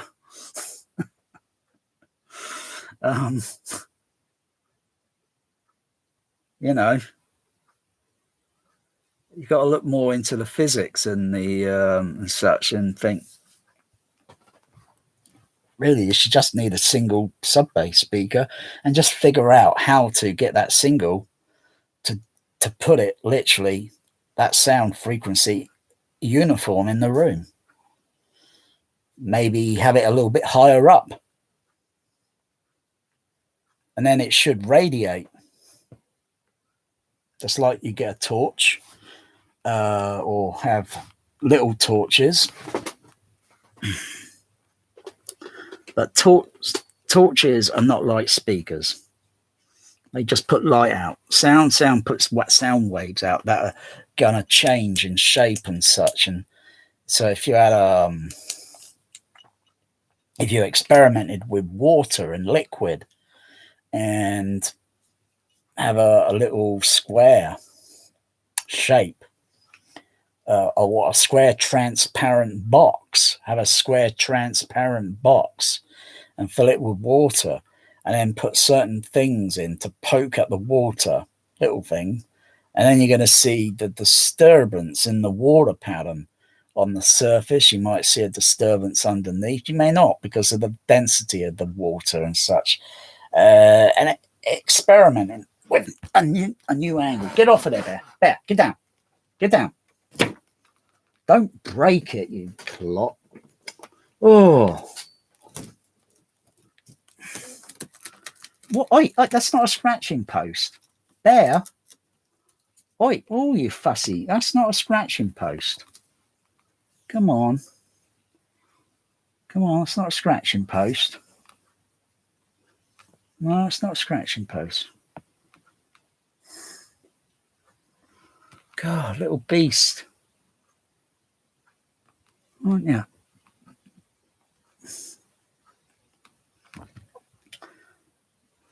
So you got to experiment with an LFE mono signal. But why? Think about it. You got to think about your left, center, right channels. They're important. They're playing most of the time, and they should be playing most of the bass that you feel, not the sub bass, the LFE. You go to a cinema, you think most of that you're feeling is coming from the sub bass. Dear, oh dear. You don't know how many speakers there are behind the screen, how many bass drivers there are per screen channel. Mostly the screen channels are giving you that feel and that impact. And then you got lots of surround speakers, and then when their balance is done, you're going to feel the reverberant or bass feel from the surround speakers in the auditorium. There, settle down. You're not jumping up there. Hey. No biting. You're becoming a little biter. Yes, you are. You're becoming a little biter, you are.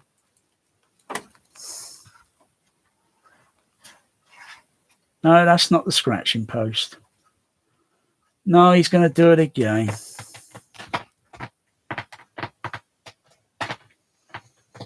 I can't stop him.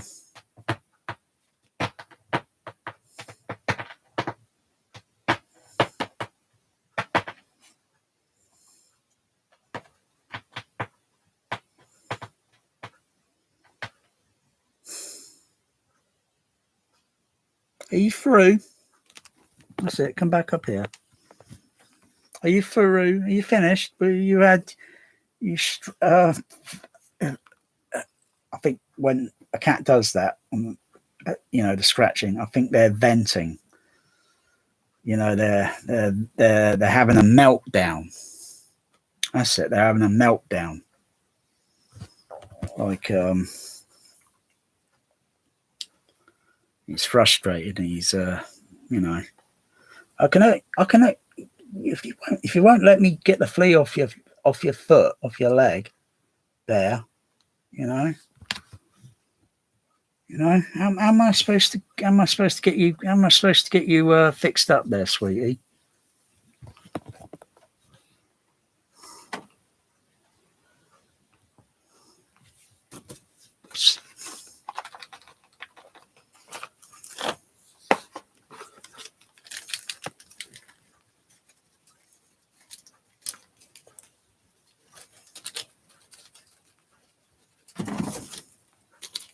No, you're not playing with that.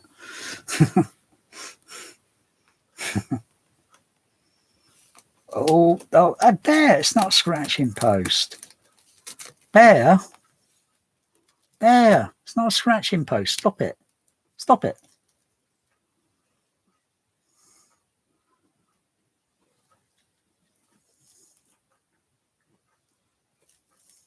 Now what? Now what? Oh, you want to groom? Oh, you got some problem there. I can only do so much of it. I can only do so much of my part, Bear. Help me, help you. Help me, help you. See, if I touch his leg, meow. They do not like it. Cats do not like it. Nice little scratch there. Yeah, I call him, his middle name is Rambo.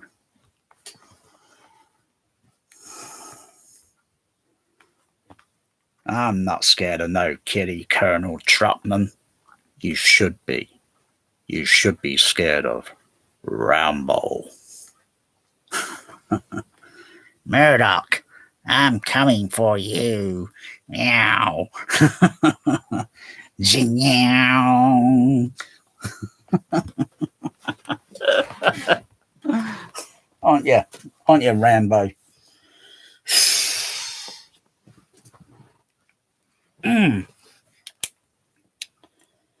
So,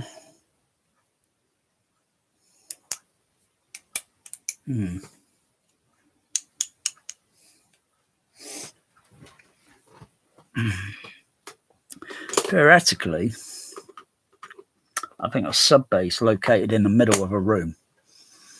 The middle of a room.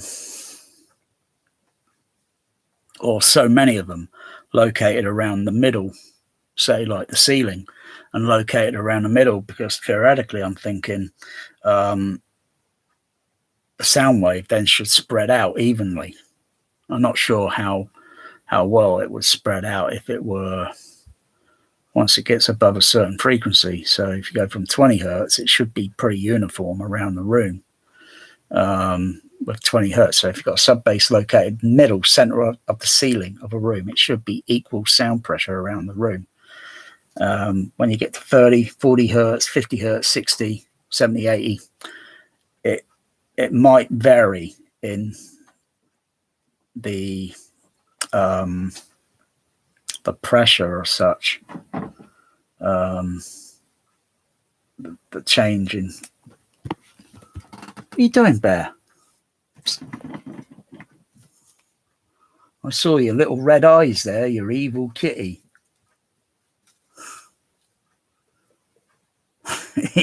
He's on a mission. Rambo is on a mission. Okay, calm down, Bear. Rambo, calm down, Bear. Rambo, oi, leave that alone, Rambo. Wow. Settle down. Bear, settle down. What are you looking at? What are you staring? What are you eyeballing? Oi, I can see what you're up to, Bear, and you're only going to get into trouble. Calm down, Bear. He's having anxiety. He's having some sort of anxiety. Calm down. Come on, settle down, Bear. The tail wagging, the tail motion. The tail motion is how you can tell how your cat is relaxed or stressed up. He's a bit anxiety at the moment. He's very stressed.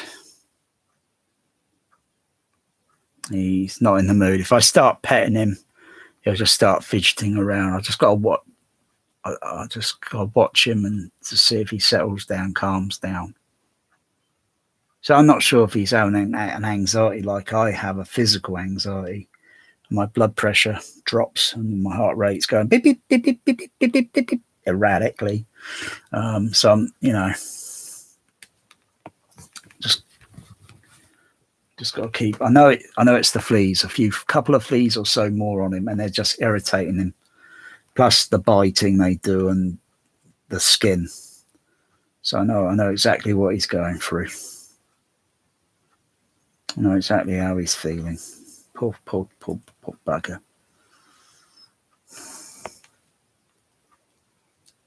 And he just wants to do something, I think, to probably take his mind off of it.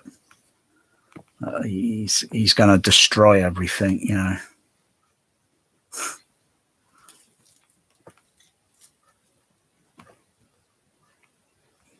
Now what are you doing, Bear? What you got?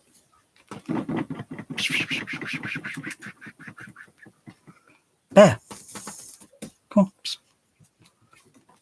Bear. I can see his red eyes. You know, Bear, I think you need to calm down. Seriously, sweetie. Calm down. Come on. Come on. Calm down. Calm down. Calm down. No biting. Bear. Can you leave that alone?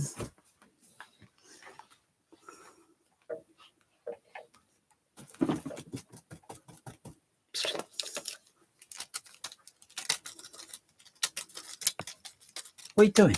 Bear.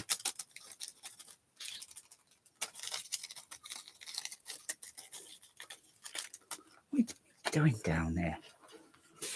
Oh, what are you doing? Oh, you crazy kitty. What are you doing?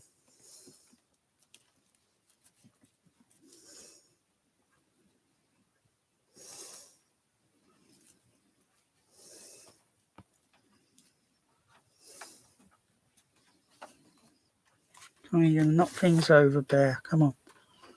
Come on. Come on, settle down. Come on, settle down. No, don't bite me. Come on, settle down. Come on, settle down. Come on, relax.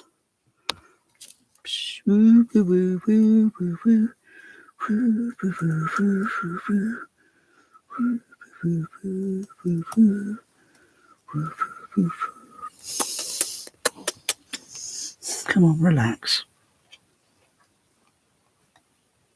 Come on, sweetie, relax.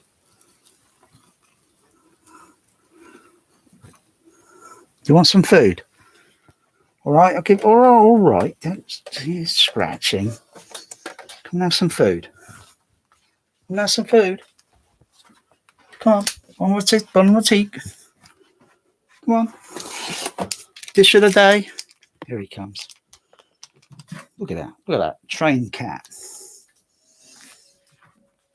How many people have got a trained cat? He's almost similar. He's almost similar to my sooty, but not entirely. Not entirely. Yeah, all right. Go and have some food. There you go. There you go. All right, a little bit more in there. All right, there you go. Service. Yeah. I'm serving you, all right? Yeah? What? Well, now, that's it, baby. Yeah. Come on. Have some food and then come back to bed. Oh, dear.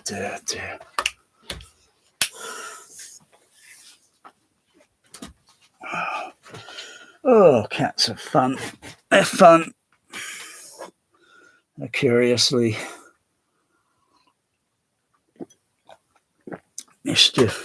mysterious creatures. And they got lovely affections. Oh, and they can be very, very, very moody at times. Oh, anyway, I'm through. I'm finished with this. Look at the light. I'm set. So this was Bond about music and how garbage rubbish some of these later Bond ones are, and it's not just an opinion. It's just listen to it and then you think, well, that doesn't sound clear. That's too hard to hear. too hard to understand. That one sounds clear. That one sounds clear. That one, kind of. And this one, I don't know what the heck they're saying. And, you know, it's not a case of it is what it is. You know, the engineers and all that, they know this. And then when they're listening, and they can't, they know what the lyrics are because they got a lot written down.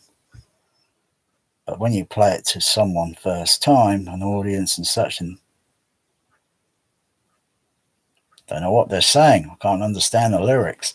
I can hear there's lyrics there, but I can't understand those lyrics. Just as the same if the lyrics were sung in a different language. That's interesting. I've not tried that one. So like a foreign movie that's got an opening titles with lyrics. I've not tried it. I don't think I've even got one single movie with something like that. That's interesting. You know, and when you listen to whether it's American English or English, and the lyrics are not clear, and you know they're speaking English, but you can't understand it because it's so muddled up with the music mix, and all those tracks are individual, and they just can't make what mixer is not going to make it into a cohesive sense where you can understand lyrics, you know. Because the vocal range on male would be up to, how high would the vocal range go?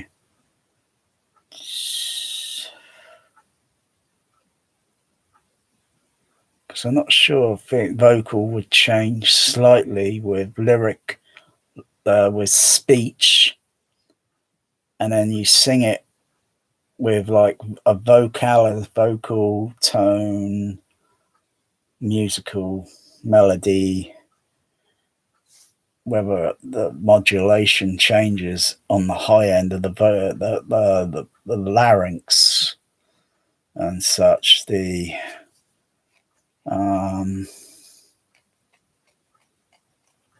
It's only so high you'd be able to go, and then the musical instruments would be doing a little bit. Certain other musical instruments will be doing a little bit more higher. And I only found out the other day that, say, like a saxophone, there are, I think, at least, I know, three or four different types of saxophone, and each saxophone would do a specific frequency range, and I didn't know that. I thought, a saxophone does a certain frequency range as a whole, but no, there are 3 to 4 different types. Okay, that's enough of that shit now, Bear. He's knocking everything over. He's knocking everything over. I tell you, for a snowshoe cat. Oh wait, you're not going to be sick again, are you? Wait, now settle down, Bear. Calm down. Calm down now, Bear, all right? Calm down. Calm down. Come on, calm down. Calm down. I can hear you purring deeply there. You need to calm down. Settle down, Bear. Relax. Relax. Come on. Come on, relax. There you go. Have a lick. No? Have a lick? No? Come on, calm down.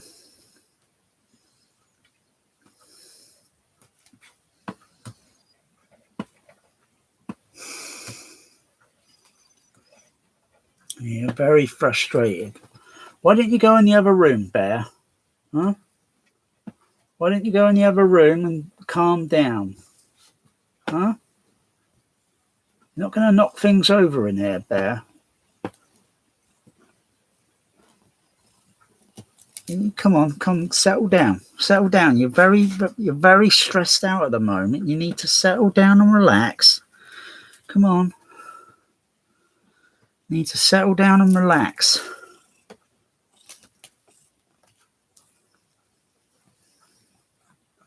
Come on, settle down. On your spot.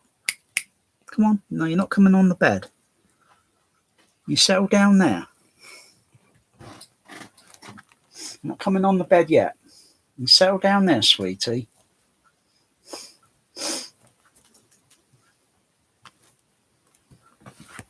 He's very moody. He's very moody. He comes running in and almost knocks everything flying. A Snowshoe is a very powerful cat.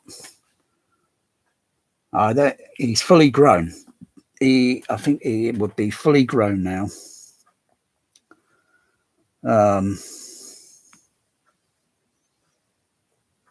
But he's pretty strong. You know, don't underestimate their strength.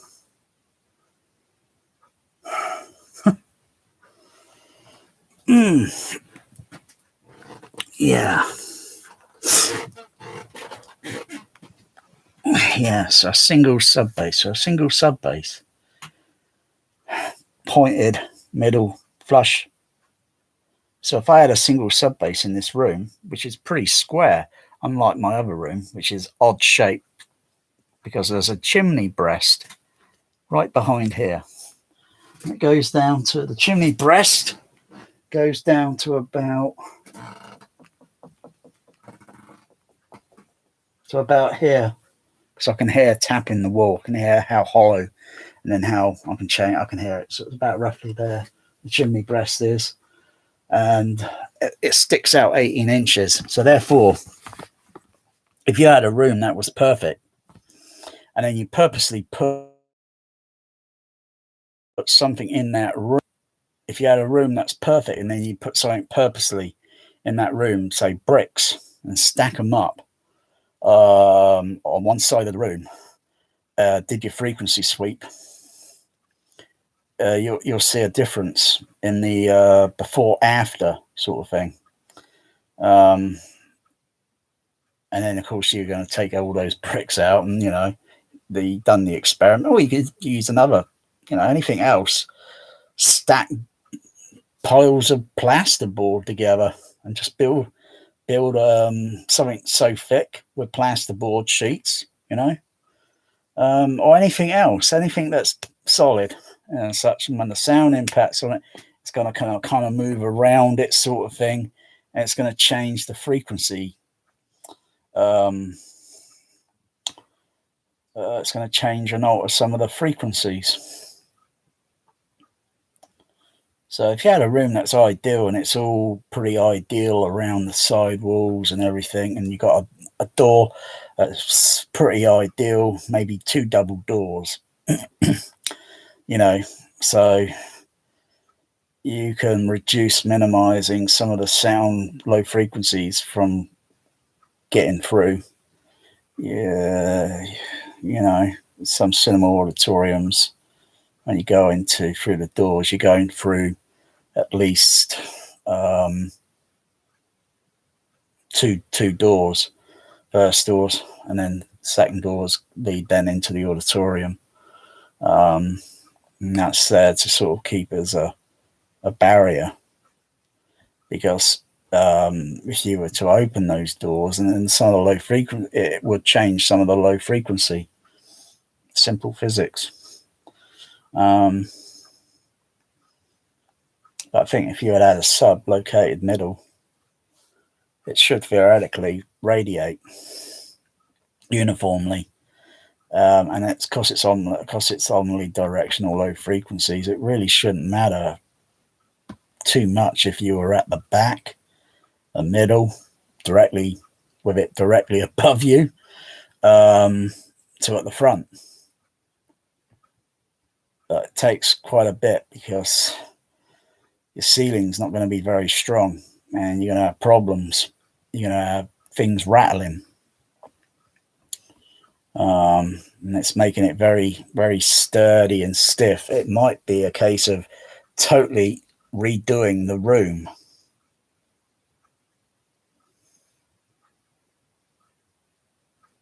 But that's just a low frequency effect channel, don't forget. I'm thinking.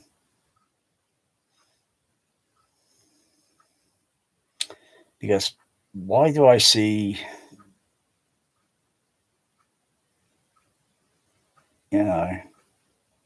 some home cinemas putting sub-bass speakers basically where the seating's going to be, so you're going to be sat on top of a sub-bass speaker.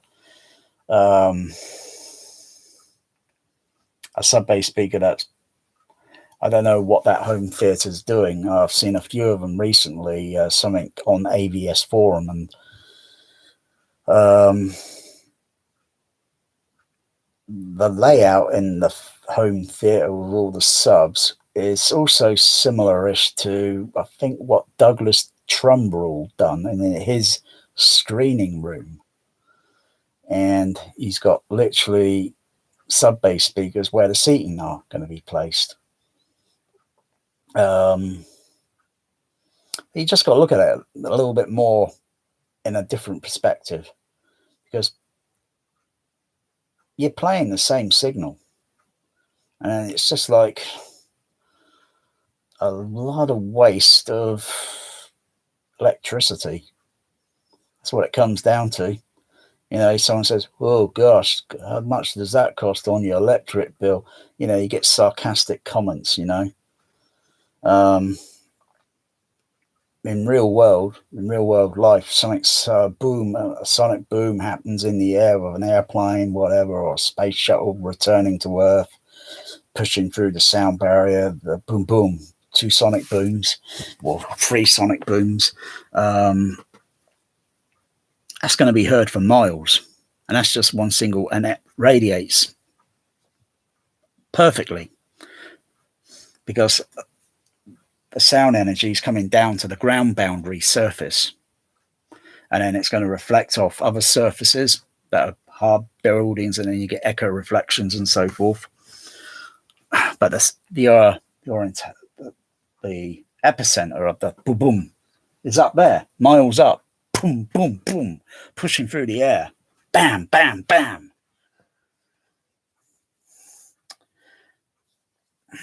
But you also got to bear in mind at the end of the day, LFE, low frequency effect, is kind of a little bit overrated, I think, because I have done a bit more thorough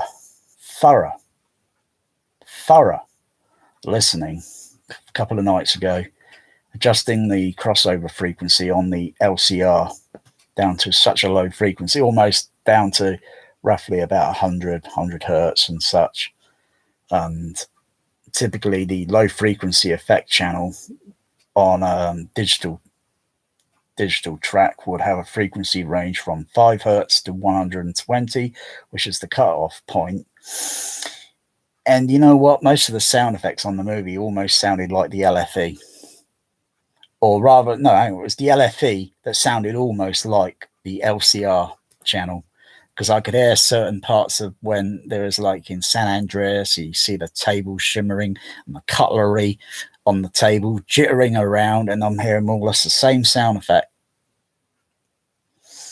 I wasn't hearing something totally new. Mostly, sometimes in movies, you would hear something like that is totally a discrete low frequency that is totally different from the LCR channel. But it's not often you would hear that, not often. But I did a pretty thorough listening and thinking, I just think the LFE is a little bit overrated. Because a modern digital sound mix, the channels have all got full range from 5 to 20,000 kilohertz. With going back to, say, Dolby Stereo, 70 millimeter, 6-track, frequency range, 18,000 kilohertz down to, I think, 30 or 25 hertz. And that would be just about the, they might have experimented with that movie or this movie, experiment, see if they can get a little bit more out of it, so forth. But technically, that was the limit for it. And it had a certain dynamic range as well. But you've also got to keep your LCR in mind, because if your LCR are weak, you're not going to feel all that Star Trek Wrath of Khan and that Star Trek 3 with the space dock doors opening and feeling that against your body. And then, because mostly all the screen channels are doing the bass, not the LFE, not the sub bass extension, the LFE, the screen channels are doing most of that bass.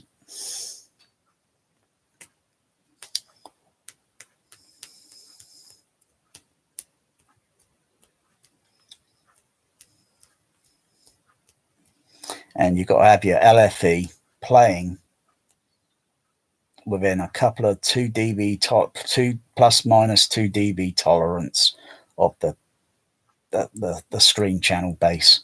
It's got to play within a 2 dB plus or minus 2 dB tolerance. So most home theaters are doing it all wrong. It's okay. They go on our AVS forum and they read all this crap, and most people there read all the white papers and all that, but most of them haven't been a projectionist. They haven't worked in the cinema industry.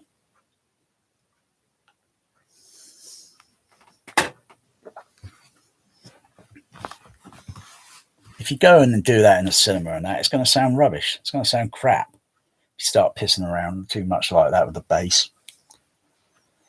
It's got to play like a team.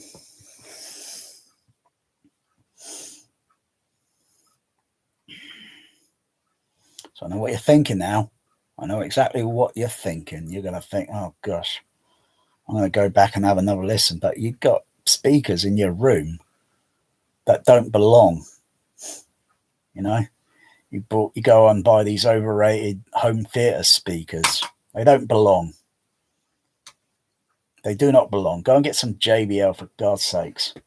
Get some 15-inch bass cab, HF horns, surround speakers, some 18-inch JBL subs, and then tune it up, get it set up specifically, spot on. They'll play that movie then until you're blue in the face.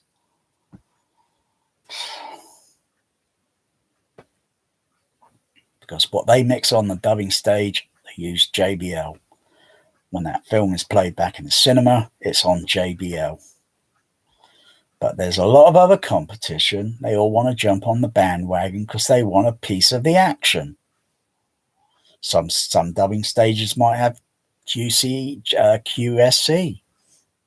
Some might have another brand of speaker.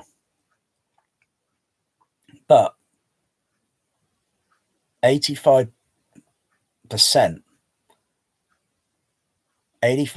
cinemas are 85% using JBL.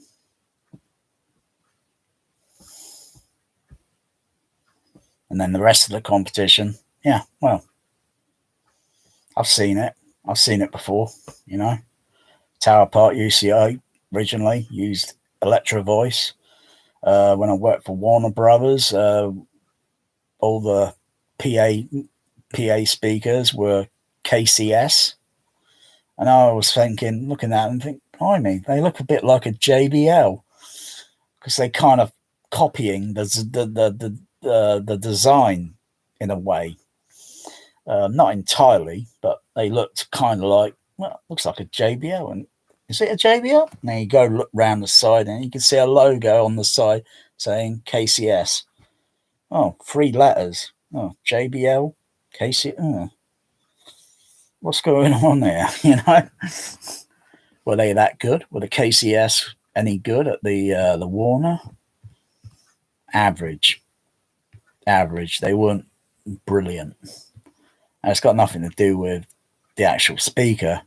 It's the number of bass cabs per channel. Then there were only typically a single bass cab per screen channel. And given the size of the auditorium, and it just wasn't enough. Didn't feel like a decent THX cinema or whatever. And well, with the Warner Village at West End, London, the THX there wasn't that brilliant. Bit disappointing it was, actually. I thought it was going to be wowed, but it went loudish, but not as good as High Wycombe. Not as good as the Empire Leicester Square.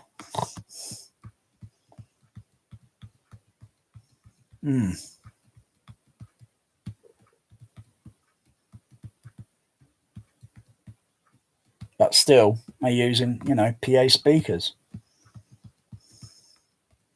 You don't go in a cinema, you're not going to expect. You could actually use a hi-fi speaker as a surround speaker in a cinema auditorium. Yeah, why not?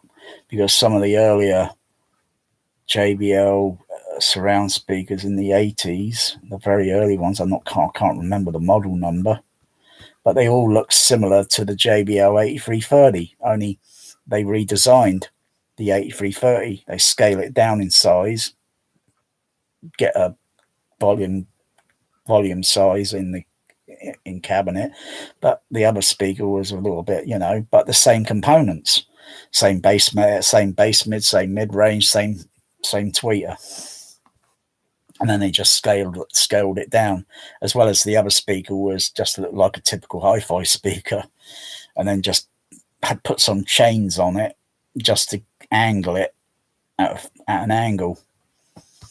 But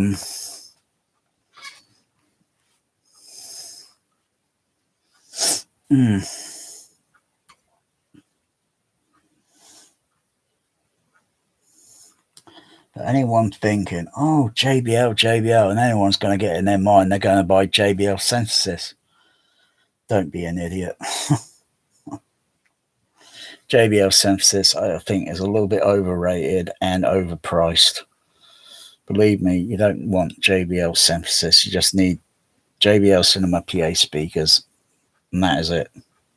That's all you need. 8330 surrounds or 83.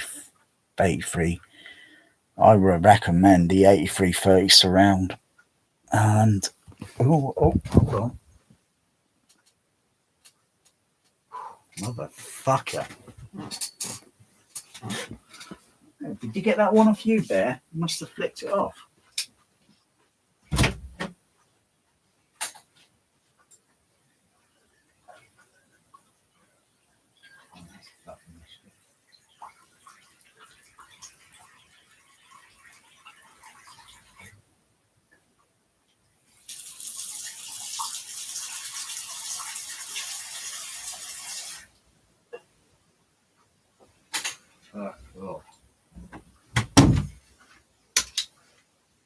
Okay, now.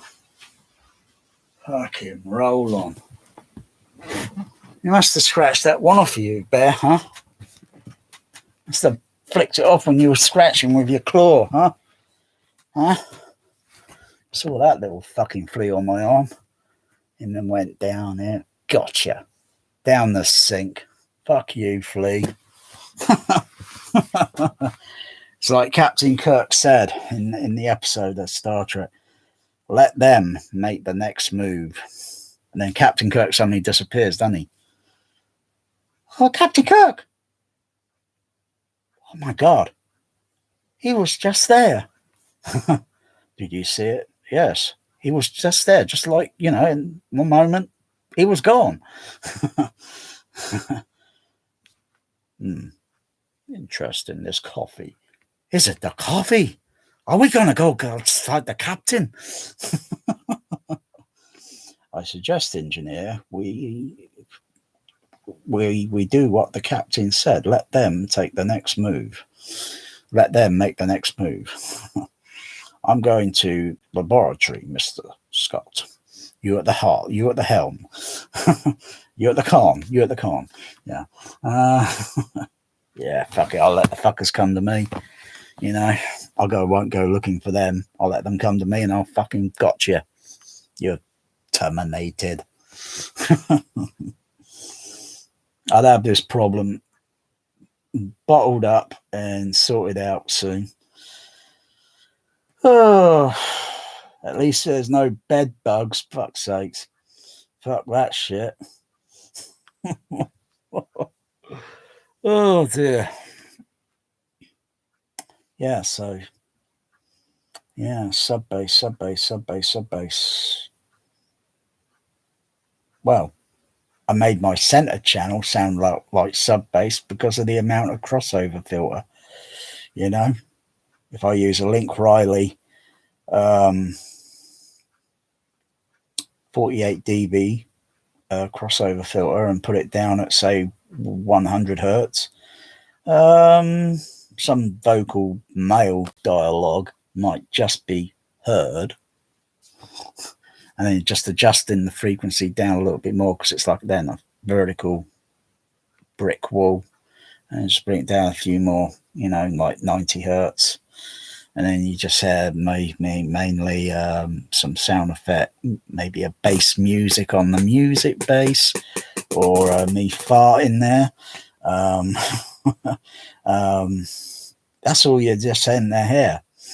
And it sounds almost similar to the LFE low frequency effect, because certain elements in the low frequency effect almost sound a bit similar to the left and right channel, or partly the center channel, and those channels are discrete.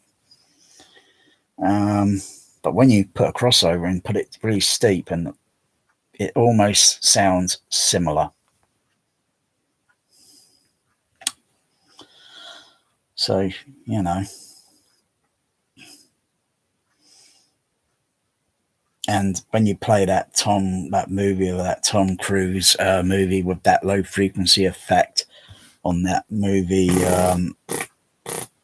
oh my goodness, that was a fart.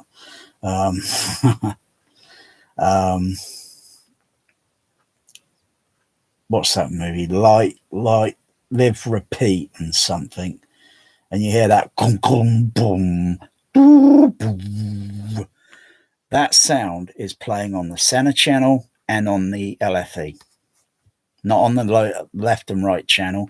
That is playing more or less the same frequency range on the center and the low frequency, not on the surround channel, just the center and the low frequency. And I bet a lot of you out there didn't even know that, because you got to watch the levels.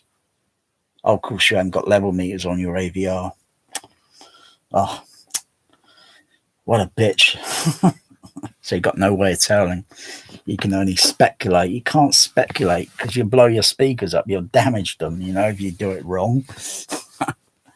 And you're not going to get that coming out of a crappy little tiny center channel now, are you?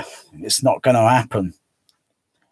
If you go up close enough to it and play it at a very low sound pressure level, not too high and get close enough to it, you might just perceive. And of course, if you put a microphone on it, or if you had anything advanced like my THX Cinema, and it's not consumer THX, it's professional, and then put it through a spectrum analyzer or RTA, you can see and observe the frequency response, and then see that, yeah, that's the same as the LFE. It's the way they're mixing it, and it's done for an effect. So how it would have been heard in the cinema, I don't know. I never heard it in the cinema. I never saw the film, so only in the home. And the more bass channels you've got per screen channel, theoretically, you should be able to reach down to that limit with some tuning and trial and error. You should be able to achieve. But with a single 15, you're only going to get so much percentage. It'll reach, it'll do it, but you got to look at the trade-off and the sound pressure level and such, and it's only doing this much but then percentage, and then you got to add another 15 and another until you build up the percentage, and then oh right, but you can't do it at home. You can't. It's not possible because the room is not tall enough. We don't have ceilings that go up to at least 30, 40 feet high, so you ain't going to be it's not possible to stack that many 15 bass drivers like that is in a cinema. It's not possible. You could do it horizontally, but not vertically. You can't do it in the exact same configuration as a cinema. So you got to make a trade-off. You got to use a single dual 15 bass, and then you're only going to get so much percentage out of that. And then plus, if it's fitted into a baffle wall, then you'll get a little bit more. You'll get a bit more down to that frequency range of the ability of that cab, and then put another one. You're going to get down a little bit more lower, do the tuning, the EQ very carefully, and then you should be able to get that same effect sort of thing. But yeah.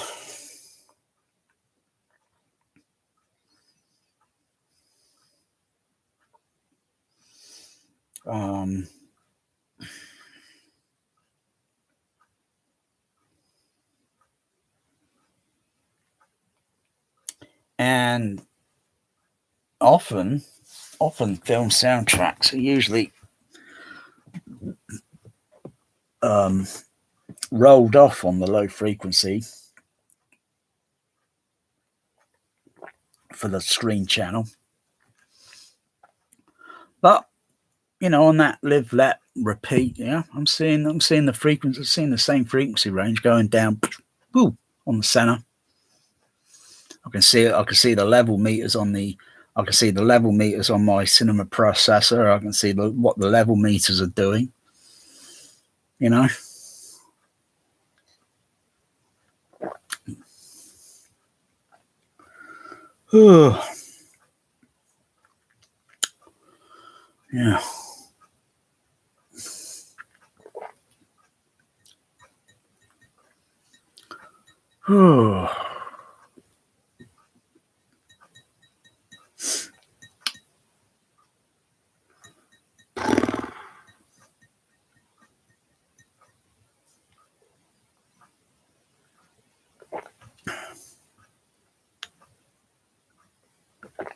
And you think having a 32-inch sub bass or 50-inch at how much? How much? Daylight robbery.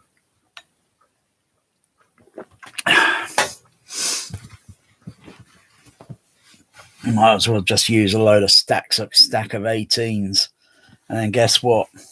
You'll then have the same equivalent in cone size for far less. You just saved yourself thousands, and most cinemas, their sub bass setups and such, I've got a sub bass cone size that's bigger than a 50-inch, bigger than a Back to the Future speaker actually. Because what is that fictitious speaker? That fictitious speaker in the movie is probably 60, 70 inches. Subs in a cinema are a typical number. A typical number would be 1/8 times 8. Typical would be about 144 inches with 8 sub bass speakers. A typical 8 number of speakers for sub bass in a cinema would have a cone size of 144 inches. So you're better off, sticking multiple subs in a room, but they got to be coupled together. They got to be coupled. You could spread a few of them around the room if you want, but they got to be coupled.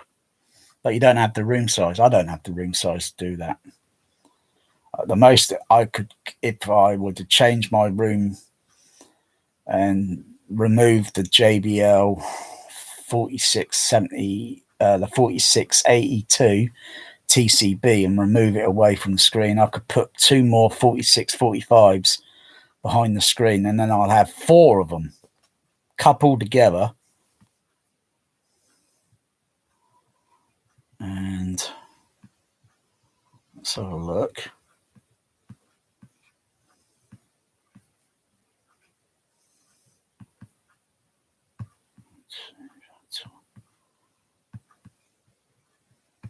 I would then have an equivalent cone size of 72 inches. So what the fuck? I don't need a 50 fucking inch sub bass speaker. What? You're still, at the end of the day, guess what? You're still going to have room modes and nulls and all that. You can't fix shit by just having a big sub bass speaker. That's still going to be placed up in one point in the room. You're still going to have the same issues, and you just wasted 50 grand of money. You just wasted a load of money because of ego. Because of your ego. It's easier just to go and stack them up in bundles, cheap, second-hand used JBLs, and stack them up. Mutual coupling. And you'll do it just like cinema. Almost. Except you don't have the size room, nor do I. We don't have that size room. Not even the millionaires got that size room, you know?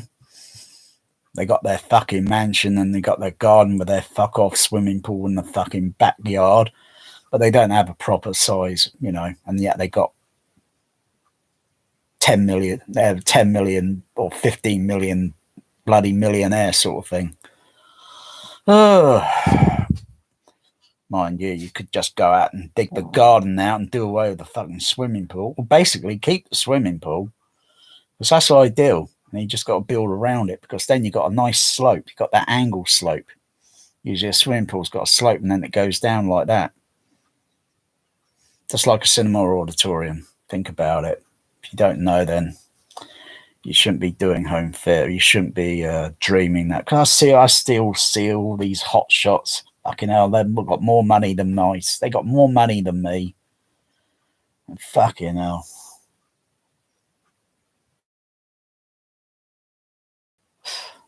They still do the surround speakers bloody wrong in the room.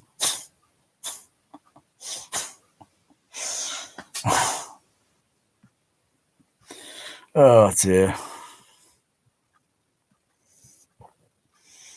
So if you scatter subs around, I think you're just going to end up with, these issues. You know, you're going to have, just got to keep them all stacked up behind the screen. Mutual couple. But you still get the same room mode, nulls and that. And then just stick a few more bundle clusters at the back of the bloody room, coupled all together. You know? Or just, I think it's the ceiling's the answer. Or just the ceiling and the floor, the middle part. So if the room's the same dimension and such, put one in the ceiling and one in the floor.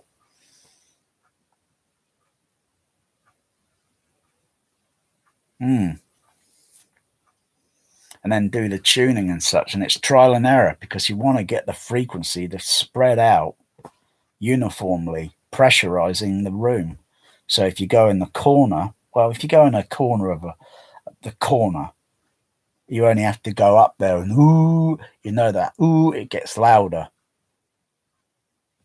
You can go ooh and move along the side of the wall until you get to the corner, and then you notice then your ears hear it.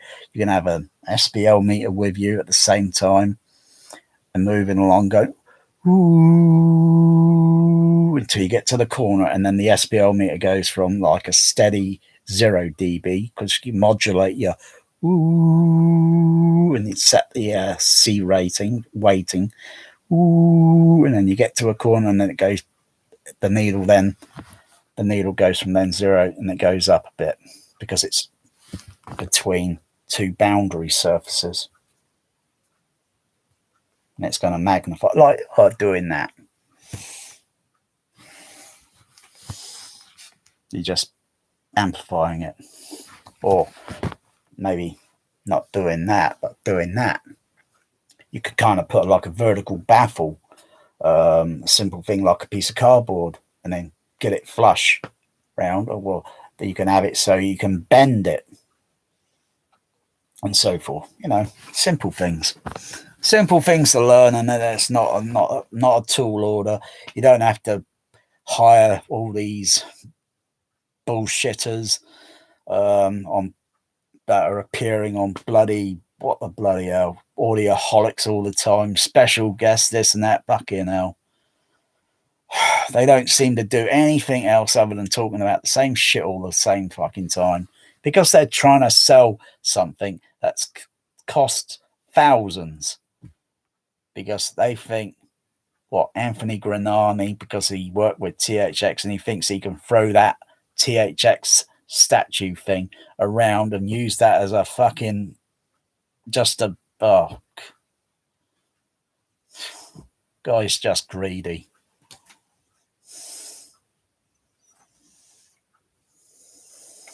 You get some real greedy buggers out there, really dishonest, and you think they're going to come around your home theatre all the time after you spent quite a lot of money, because you know not everyone knows. You know, they think they're honest and they think they're doing a good deal and that.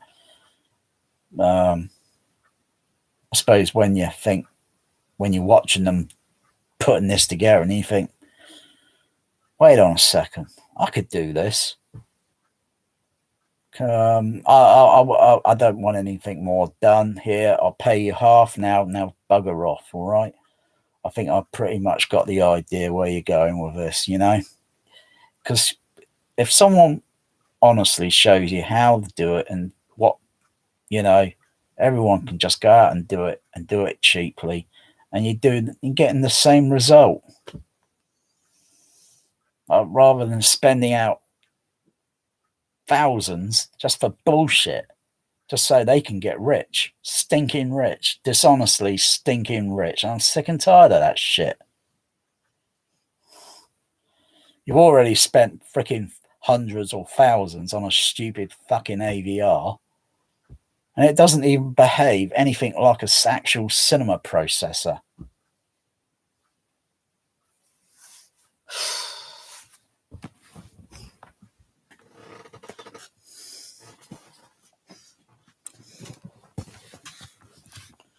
And anyone thinks home cinema is a luxury. Home cinema is not a luxury. It's not a luxury.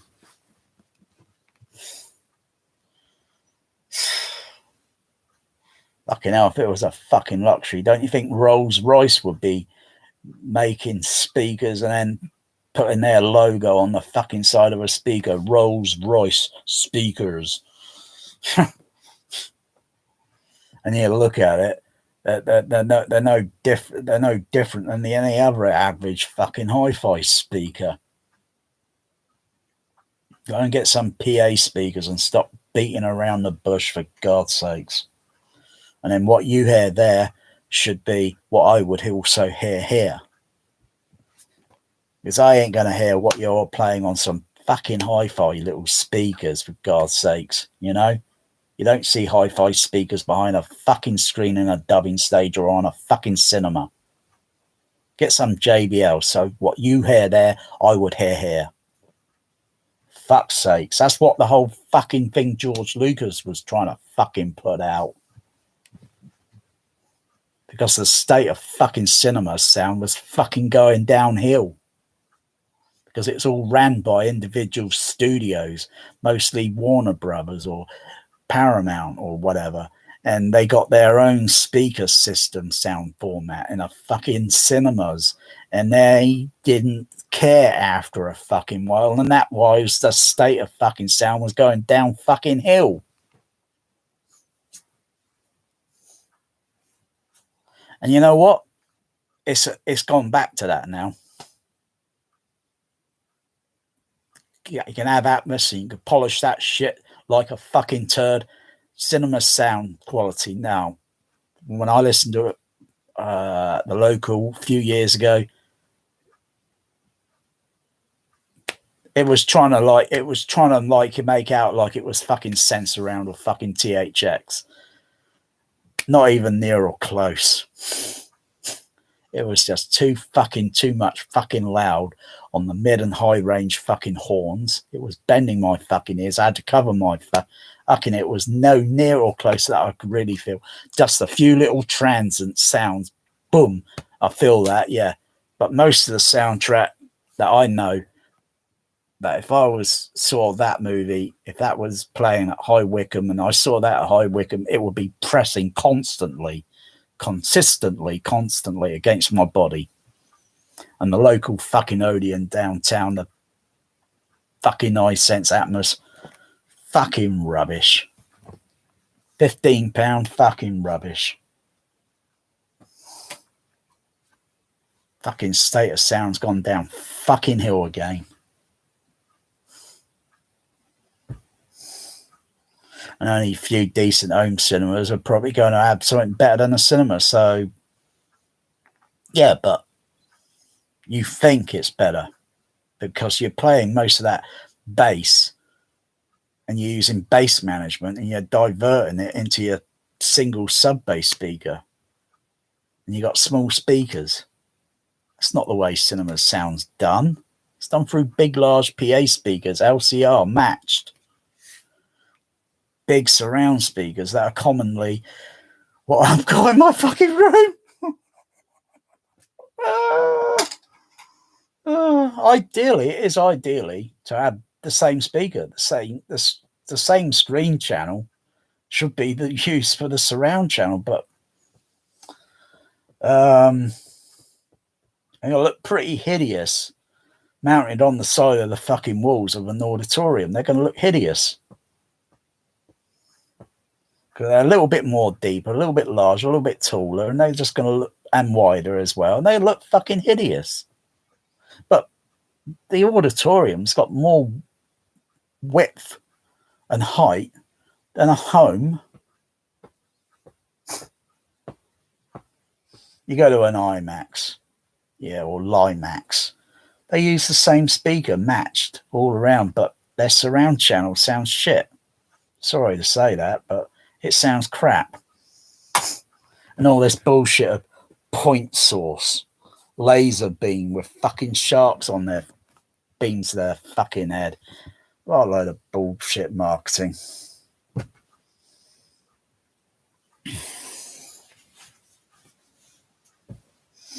Yeah, and anyone that wants to do Limax, IMAX in their home, yeah, well, you got to use the same speakers, you know, if you want to do that Limax effect, you know, and then you can only switch those speakers on when you're using your Limax effect. Because there was another cinema I've seen in the UK, and it was kind of like a fake IMAX. It was what the heck was it called? Something iWorks, I think. It had big gigantic screen, and this was at the Warner Brothers Village. Where the heck was it? Cheshire Oaks. And they also had THX there. Because I went up there one time and going around projection room and such, and they had a THX. They had THX there, but they didn't actually have the okay to show THX trailer at the time, because I think at the time they were off the list. Yeah, because THX are very fussy about stringent standards. And that's the point of fucking George Lucas, you know, keeping them on their toes. And if they slip, you're off the fucking list. That's pretty fucking harsh, I would say. But it's like anything. It's like if you are flying an airplane and you've been drinking and shit, you're going to be off the flight list, and you're going to be on review, and you're going to be at a what's it until you're clean and you're back to normal and evaluated, and then but basically you'll be off the fucking list. It's pretty harsh, stringent, and it's all for sound. For sound. Bloody hell. Dear.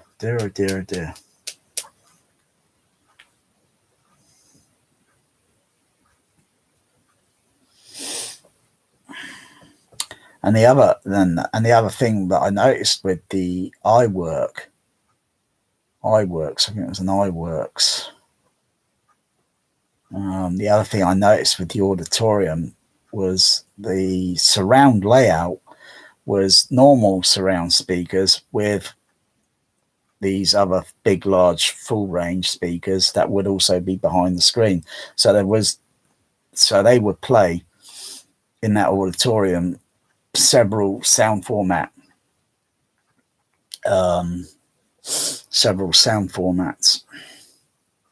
or could be or they are geared up to play several other sound formats.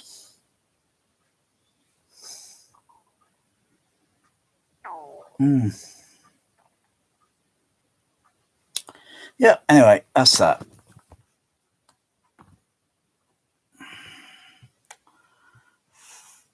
Go and play with your fucking home theaters.